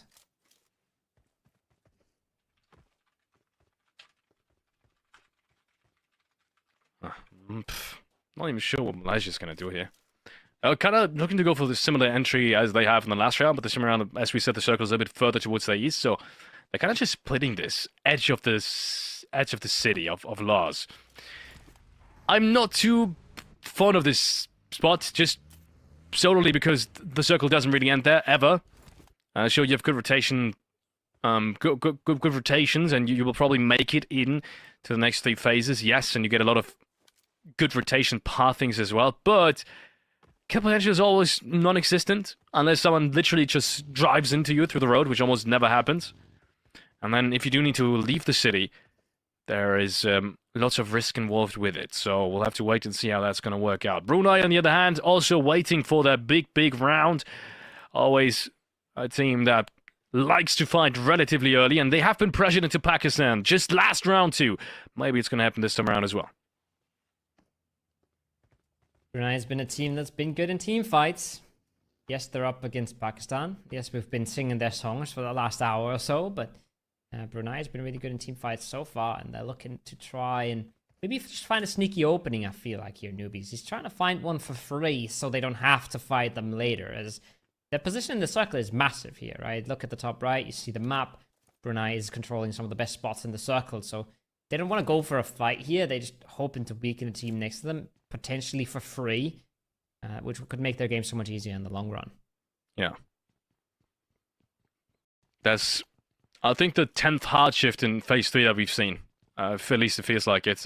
Obviously, we only had 6 hard shifts, 6 phase 3 today, but it really does feel like it's been a hard shift every single time. And I'm going to have to look back at the watch after today has ended and check it, because that's just so tough for plenty of these teams. Phase 3 is such an important shift. Yeah. Nothing you can really work around, but with 18 teams, sometimes it can make a difference. If 6 times in a row the circle does really shift hard against you. And the rest of the circles aren't really necessarily kind to you either. For one team, that's not really made a difference for Pakistan. Yeah, it really hasn't. But who knows? Who knows? Maybe it has in the first 3 games. Maybe they just weren't able to start playing their own game until then. But yeah, in general, right? You have enough games, then you can really even out the randomness that circles can bring. But in 12 games where you have to get a top 3, there is certainly a factor that's a little bit influenced by luck. So far, I think the top teams have clearly shown that they're beyond that, and they're so much better than the rest of the lobby that they don't really get impacted all too much. But the teams in the mid-pack, just one convenient circle can really push them a long way and really get them going into the groove that they need to get by it. Yeah. Good shots against Japan coming in from Laos. Boy, he's been the most important fragger for Laos today. Unfortunately, they are one of the teams in the bottom half of the leaderboard did, well, relatively surely, do not have a chance at qualifying anymore. But that's not all they're playing for. They are playing to put some honor on their name. We see heated discussions in the chat as well. Which nation, which country has the better PUBG Mobile esports scene? And even though Laos isn't necessarily in the discussion, this could be the start of things. And Laos national team is, as we said, also not to be underestimated. Japan making their way to the city. We saw them get some shots off against Laos, but they haven't lost a single player yet, and that is what keeps them going. There's still a long road ahead of them, though. As we see now, Uto being the first one to arrive on the other side. A lot of repositions around the city, a lot of trying to figure out what positions you need to be holding, what positions you want to be holding. Brunei also trying to slide on through there. Multiple teams already posing up. You can see Myanmar coming in from the road. Chaco is on the low ground. They're waiting for this. They're ready for this. They're putting out a bit of damage. They are not getting the knocks just yet. It's Piasao on the low ground, excuse me. They are trying to make this work here, Brunei. They're trying to get these kills, but they have to be a little careful about what's happening all around them, because there's a few more teams in the city, and it's not just Laos, it's not just Japan. There's a whole lot of players already inside Los Leones. Yeah, I'm not surprised so many teams are opting to go for the city early right now. There's limited space towards the southern side available. Lots of teams have rotated in relatively early and have gained themselves a good position as a result of that. So that means less space for them to rotate around. Good shots coming in from Brunei against some of these teams rotating towards the eastern side. Vietnam, namely. Usually they are a team that finds themselves in better spots in Phase 3. I gotta say, I'm very surprised to see them on the edge here. They, at least in the first 3 games, they were more tending towards, if they have prey on something, they take it. I feel like maybe that's changed just a tiny bit. But maybe we haven't got the full picture. Maybe they've also run into some bumps on the road. Had to change your vehicle. Maybe you had to find someone on the way there. So far, we haven't really seen them in this match. All possibilities on why they are stuck to the edge now in Phase 3. Next zone is coming up, and if I had to, if I were a gambling man, I'd say this is going to go south. We'll see in just a few seconds. Indonesia versus Thailand on the south with Vietnam just about to knock on the door is certainly an area that we want to pay attention to. Is some of the most high-profile teams, some of the highest on the leaderboard teams meeting each other in that small corner of the zone. Especially if the zone goes away, might see some conflict around those parts, but we have 3 to 4 seconds until Phase 4 pops. Lots of teams still struggling on edges, but this one has gone northwest. This one's good for Chinese Taipei that we're watching right now. It's going to continue going towards them, and it's given them a chance to get inside here and actually take a fight fairly unfazed by where the zone will go. Yeah. Maldives, also one of the teams that we have a lot of screen time from, but just not in the late game areas. They do take their fights pretty convincingly, just never cleanly. Same goes for round number 6 of today's games. Vietnam against Indonesia. This is an absolute top fight, ladies and gentlemen. Gozu goes down as one of the first players that's being knocked down. Pongbeat, I think with 2 actually, definitely one of the flushes as well. Vietnam is trying to stay alive, and this one the players are falling left, right, and center. Shadow suddenly finds himself with Lamborghini as the last 2 players left alive. This is an absolute mess on the southeastern side as expected, but look at Thailand as well. They're going into this, and they're going into this completely untouched, uncontested, nobody else on their side of this fight. Vietnam down to almost no HP between these 2 players. I think there was even a Malaysian third party in there at some point from range, and it's not looking good. Indonesia out again, 2 points only. Thailand has lost a member in this, and Vietnam is looking worse for wear as well. There's an absolute mess on the southeast. Like we said, if the circle goes away, these teams are going to explode on each other. Now Lamborghini has a nade primed with his name on it, half HP. Shotgun comes over the top. This is not pretty for either of these 2 teams. But they want to close this out quickly so they can move on and actually play the rest of the game here. Oh, yes, they do. Gabby is already close to it, and he gets stuck as well. The other smoke at Eugene's hand. It's going to be enough. And I think Shadow, the last player left for Vietnam, has been spotted as well. They know he's in the smoke. He's going to get flushed out. No problem at all.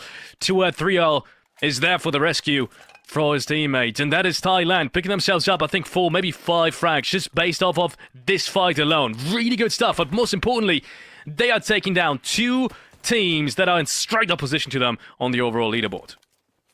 Big fights, big points. They stay relatively clean in this. And they are going to continue playing the game from here. I'm not sure how far they'll get. I think we have Malaysia right above them on the top there, waiting to try and keep them out. But it's not always the easiest thing to do when you're on the uphill and you have a team pull up below you. That being said, 13 teams still alive in this circle. It's neatly packed. And we're looking for another shift that will have a massive impact here, Felix. Because wherever this goes, it's going to eliminate maybe 4 to 5 teams.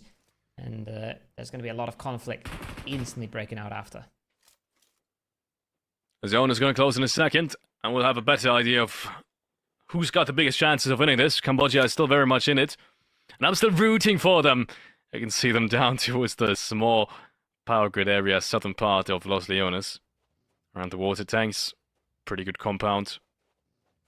Just have to be careful from up top, but as long as that's covered, you have exits into everything. You've even got exit into the city, so pretty strong stuff from them coming out. Myanmar, always a team good for the fights, has dedicated that whole team to the city. They are gambling on that city ending. If it does come in, they're going to be in a really good spot as well, but lots of teams around them. Circle's coming on in. Circle's going towards the northeast. The circle's going to whatever team was spectating. It feels like the observers are just absolutely jinxing half of the lobby here. Southwest is going to get sticky. Southwest is going to get hard to maneuver through. And the northeast has a bit of breathing room. Brunei, maybe time to get that res if no nade comes in. It is pretty nadeable, that garage, though. There's a good chance. Shako instantly wants to take a little bit more ground. He's going far. He's going deep. They've got to be careful here, Brunei. They're really splitting themselves up quite a lot, considering they are so involved in a fight right now. Yeah, it's kind of crazy, but I also like the initiative from Shako to immediately reposition. So he knew that was a position that was free. Unfortunately, now that we've seen the kill feed, it didn't quite work out, but I still think these are the kind of situations where you know you're at a disadvantage, you know these guys are coming for you, then do take the initiative. Do take maybe a random approach to some degree as well, something that the enemies won't expect, and that's what Shako did. Didn't work out, and as a result of that, Brunei and the rest of them are being breached at the moment while we speak. 2 players already knocked down. I think it's just 1 player left alive.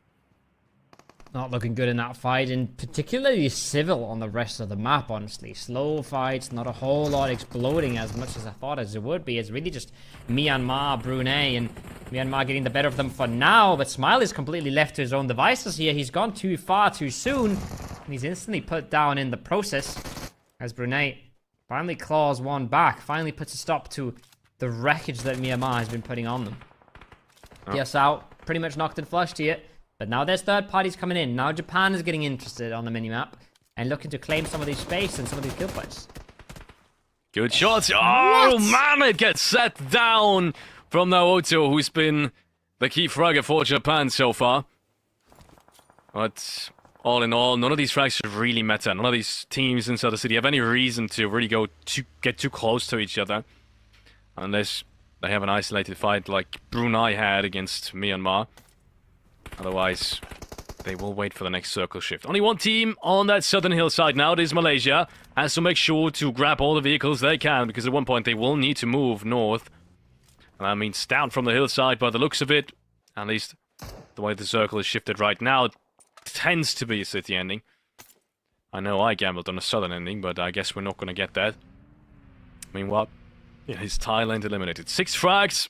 No placement point whatsoever for them. Yeah. As they're out in 12th place. They got themselves the kills when they could, and then they couldn't find a way on in into a very, very hard circle. Timor-leste versus Cambodia on the south.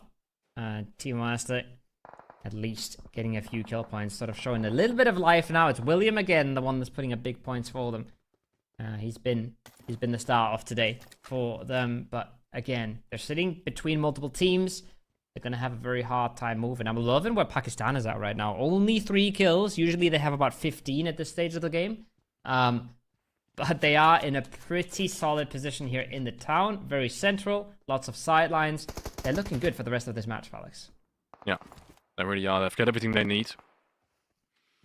Next circle kind of centralizes up. I'm not sure if that favors anyone just yet. Lots of teams have lots of space around the city edges.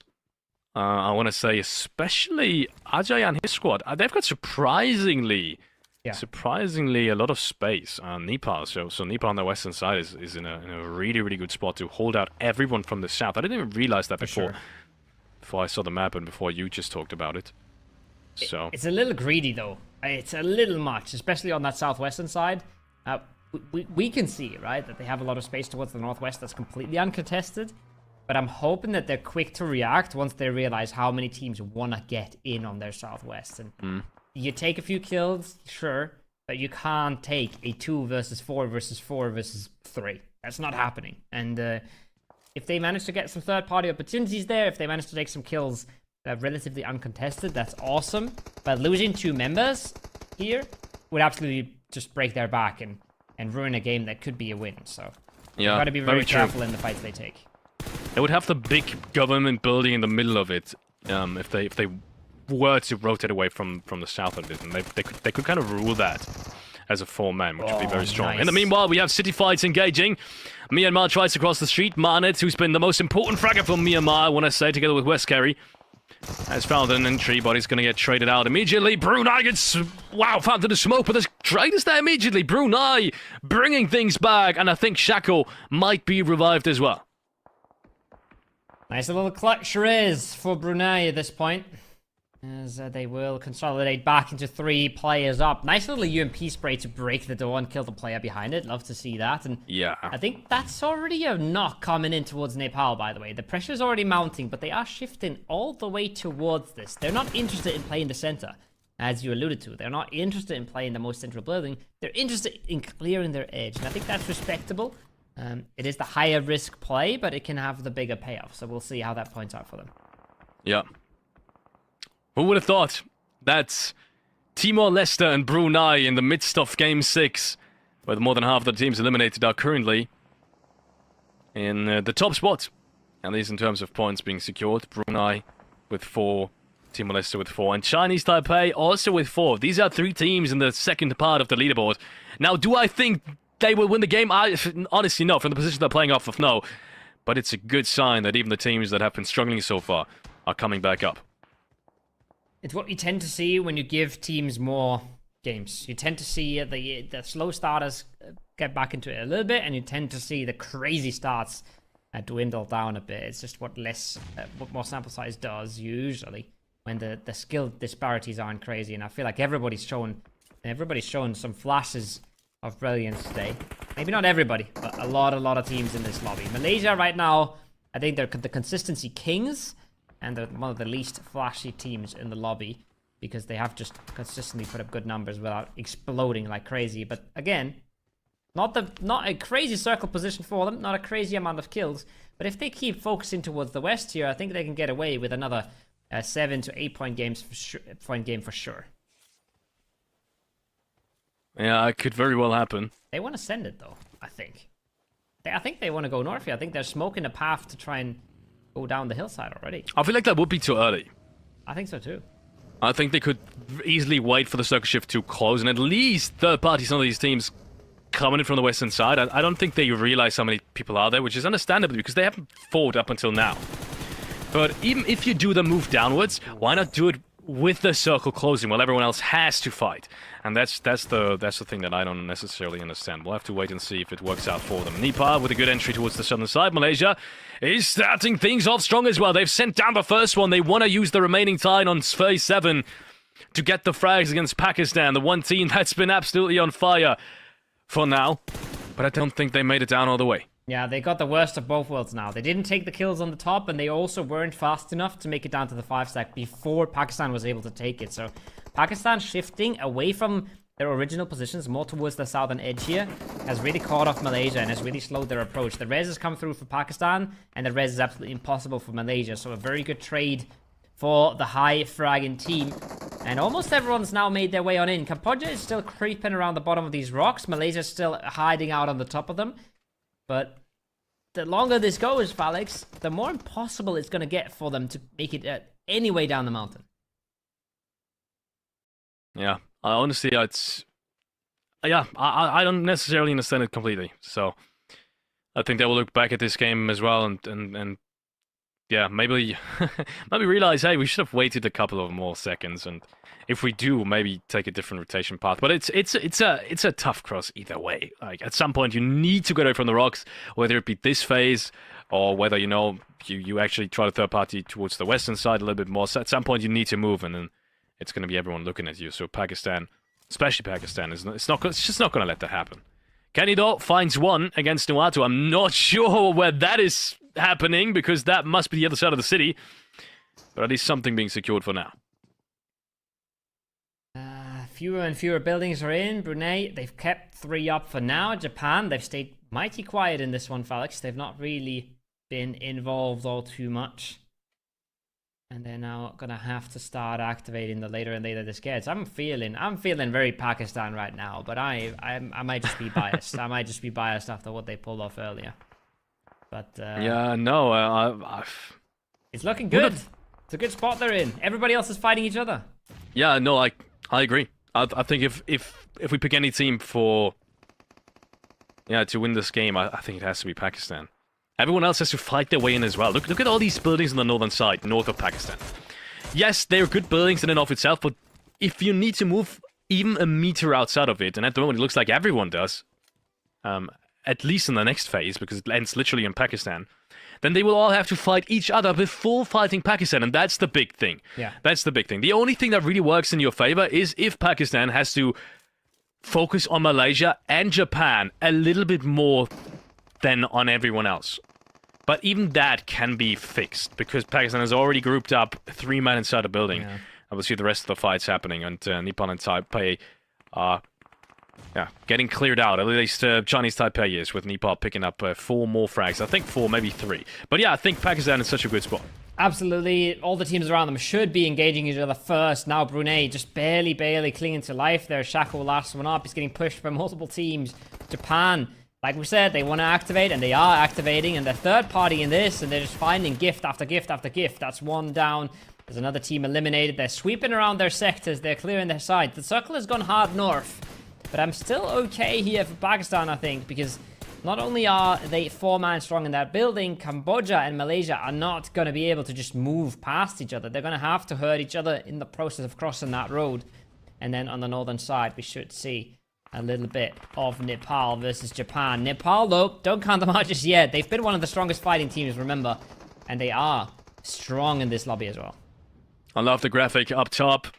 That's Malaysia eliminated there. But we're in second place before this game. Or, there might have even been a live counter, so they might even be in second place as of right now. But it might just not be enough against Indonesia, despite Indonesia not having a good game for the second time in a row. Let's take a look back. Nepal still with 3 players left alive. Haidami has been a key player for them during the qualifier stages so far. Has been knocked down, but he's in safe hands, so he will be revived. And the little bit of an upset team, Japan, who's had a good game, who I expected to have a good tournament in general, still alive as well. That nade goes far, but it hits it anyways. Matun, who's been such a key player too, with 1 nade, maybe a second one. Oh my lord! It might be the complete wipe against Nepal, which is a couple of nades being thrown. Oh, it's beautiful. Just 1 player surviving in that open garage. It's just 1 to hold on for Nepal. He gets 1, though. He gets a bit of damage out. He's making this... Almost. He's making this costly for Japan. He's making them pay for it. And that's going to put them down to just 1 member. The first 8 will come through, but he's going to have a terribly hard time to make it into the zone at all. Pakistan now on the roof. They've got control, and they are cleaning this up. They're closing out the day with a win, Felix. What a storyline, coming in with 20 eliminations in the 5th map and then winning it, and on the back of that, what a performance coming in from Pakistan. They deservingly so will have a good chance of being a very top spot on the overall leaderboard after today's first 6 matches. Massive congrats, and look, I'm so happy because the PUBG Mobile gods have spoken. You have a good game where you have to fight your way through all of these matches and you actually win all of it, then you know what? We're going to reward you with a good zone. And this time around, Pakistan, it's been way easier. They could literally just wait in the building for the last 3-4 phases and wait for everyone to converge on them. And no mistakes being made whatsoever. And once again, I think that's fair. That's fair, just based off of what they had to accomplish in the previous game. You got to give them some credit, too. They made a big switch out of very central buildings in Los Leones to that southern edge. And made a big rotation there that secured them the win. Because otherwise, they would have been in the buildings that Nepal was in there at the end, and you realize that was not a good approach to the zone at all. So, yeah, really big moves coming out of Pakistan to secure that win. 12 kills to boot. Gonna once again bombard them up the standings even more. I think we have highlights ready for you guys, and we'll walk you through everything that happened this game. Let's take a look at some of these highlights. This time around, it's not Japan fighting early. Don't be confused with the round before that. Luckily, it hasn't been Japan, because otherwise they wouldn't have had that massive round in the end and these beautiful nades that we've seen. No, Sri Lanka, unfortunately, we're going to see the last nade again, almost clutching things out. I want to say, yes, it doesn't look good for effect, but he almost clutched things out. And then we had that big fight with Indonesia, Vietnam, and Thailand coming in on the back of all that, grabbing the frags that were left over. Big teams fighting on the southeast. Lots of teams getting stuck inside Los Leones, and then Pakistan cleaning up from the top. These nades absolutely demolishing Nepal there, making that match a very fast end for Pakistan. But yeah, I don't even blame any of these teams dying in that southeastern fight we just saw. They just took some kills where they could, and there was just one team too many. But Pakistan rings through once again. 7 kills, 1,400 damage, and 0 damage received. Unbelievable. Alex. 0. The man's not been touched. I legitimately cannot believe it. That is the most absurd statistic I have ever seen. That not even a single damage, not even a nade touched him, not a single shot, and he was dealing damage constantly.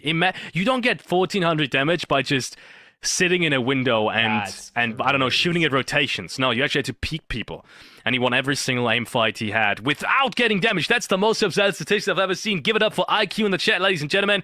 If you're a Pakistani fan, make sure to support him at his socials, and yeah, you guys can be proud of him representing your nation, because that is completely crazy. Pakistan in top performance throughout these last 3 matches. Crazy stuff from them. Crazy stuff from him, especially. Wow, that's pretty mental. But again, I wouldn't count out their decision making here. They put themselves in the best position multiple times in that match, and that's what really got them the win. We have another few stats, and once again, they show that there was one dominant team in this match. And I think chat is already tired of us fanboying Pakistan, but the second half, I guess it was 3 games Indonesia, and then it was 3 games Pakistan. I think that's pretty much the story of today. I don't have any other way to put it. Yeah, no, that's completely true. Second time around, we have 4 out of 5 players from Pakistan being in the top 5 in all of these categories, and it's not surprising. Let's take a look at some of these match standings. That's where it's really coming down to. 22 points for Pakistan, 15 for Japan. These are some so desperately needed points. Off of the double-digit game they just had, they are staying in reach somewhat, at least. We'll have to take a look at the overall standings, but that is what Japan needed after their first initial really bad games they've had. Cambodia as well, second time around, they're at least getting middle single-digit games going. Not going to be enough. Then we need maybe like 2, maybe 3, maybe 4 dinners tomorrow for them to bring it back. But then again, it's an experienced roster. It's possible. It's possible. Showing signs of life is what matters here.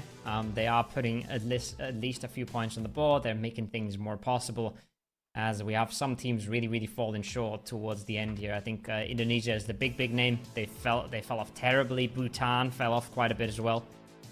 So some of these teams falling a bit short towards the end, and Japan mounting a pretty solid comeback. I'm interested to see where they end up after this, but I feel like they should be in the top half now. I feel like they've done that work, but once again, IQ, crazy. Surprise. Not a surprise for anyone. I was just being sarcastic. 7 eliminations, IQ. I want to say the man of the day in general, from what we've seen, but I think that would be kind of unfair to Indonesia. I think Indonesia's performance has now been a little bit... It's not in recent memory as much anymore. I think that's why we're not thinking of it as being that crazy stuff they pulled off. Yeah. But honestly, it was 3 times second place, 3 times deservingly second place, and not so easy rounds as well. At least ties it with Pakistan's performance today. But Pakistan, in terms of fragging power, was just not touched. Yeah. Not touched, not even by Japan in match number 6.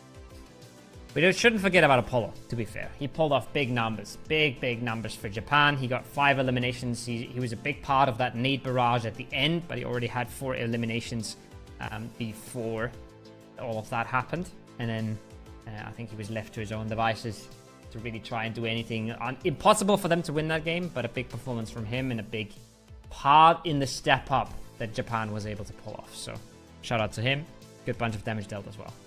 Absolutely. Let's take a look at the head-to-head statistics. 12 eliminations against 9, 10 assists against 4, and 2.5k damage against 2,100. I'm super surprised to see Japan on that much damage, and I think it's going to do them very well for the next remaining games. Unfortunately, it's always good if you have a good performance, but if it's on the very last match, or even the second to last match of a day of a best of 6, that's...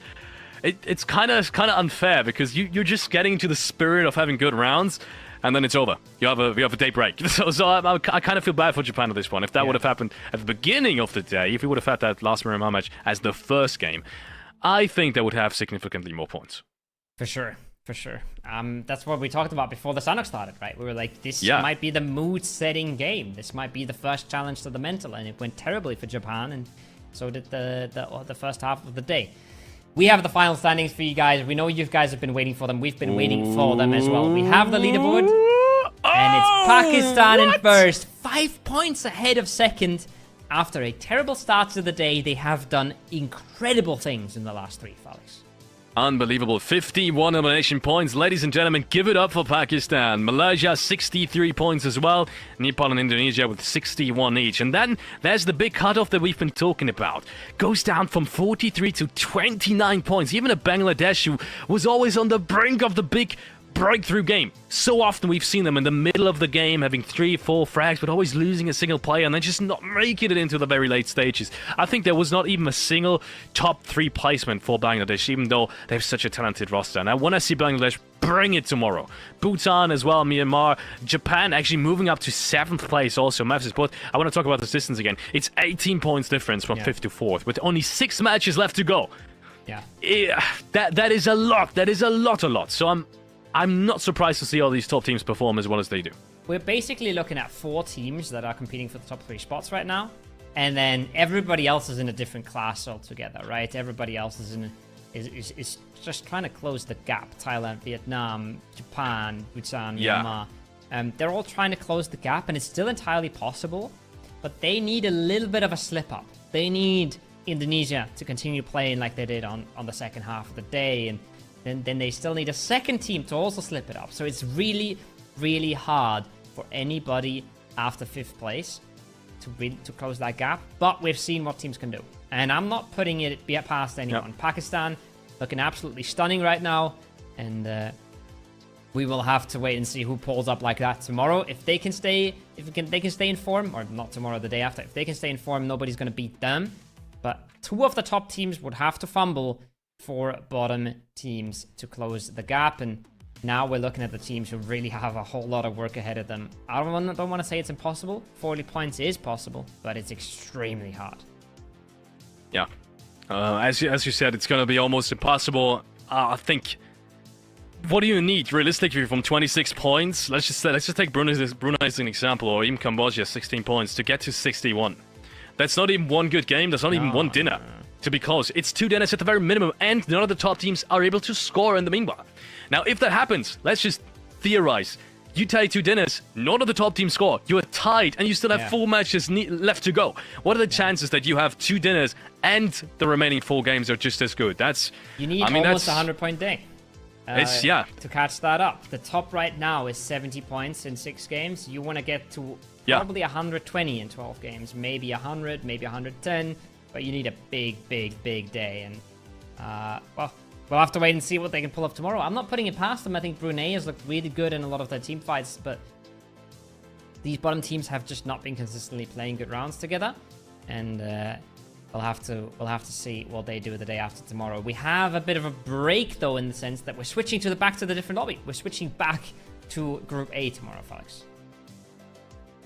Absolutely, we will have 6 more matches coming up tomorrow. That is the schedule for the remaining group days for Group A. And that's the switch that you've been talking about. So Group B is having a pause tomorrow. Ladies and gentlemen, I know it's 10 teams, I want to say only, that we've seen yesterday. But it was just as exciting. Maybe a tiny bit less exciting, but almost as exciting. We've had some amazing teams, and we have the reigning PUBG Mobile Global Champions. If that isn't a cue enough to tune in tomorrow for the remaining 6 games of group number A and to see who's taking the spots, then I don't know what is. So make sure to tune in tomorrow, starting from 2 p.m. CET to until round about 6 p.m. I want to say. We'll see how the day goes. But one thing is for certain. We're going to get 2 teams, 2 countries, 2 nations tomorrow that will make their way towards the WEC, the World Esports Championship from ISF in November.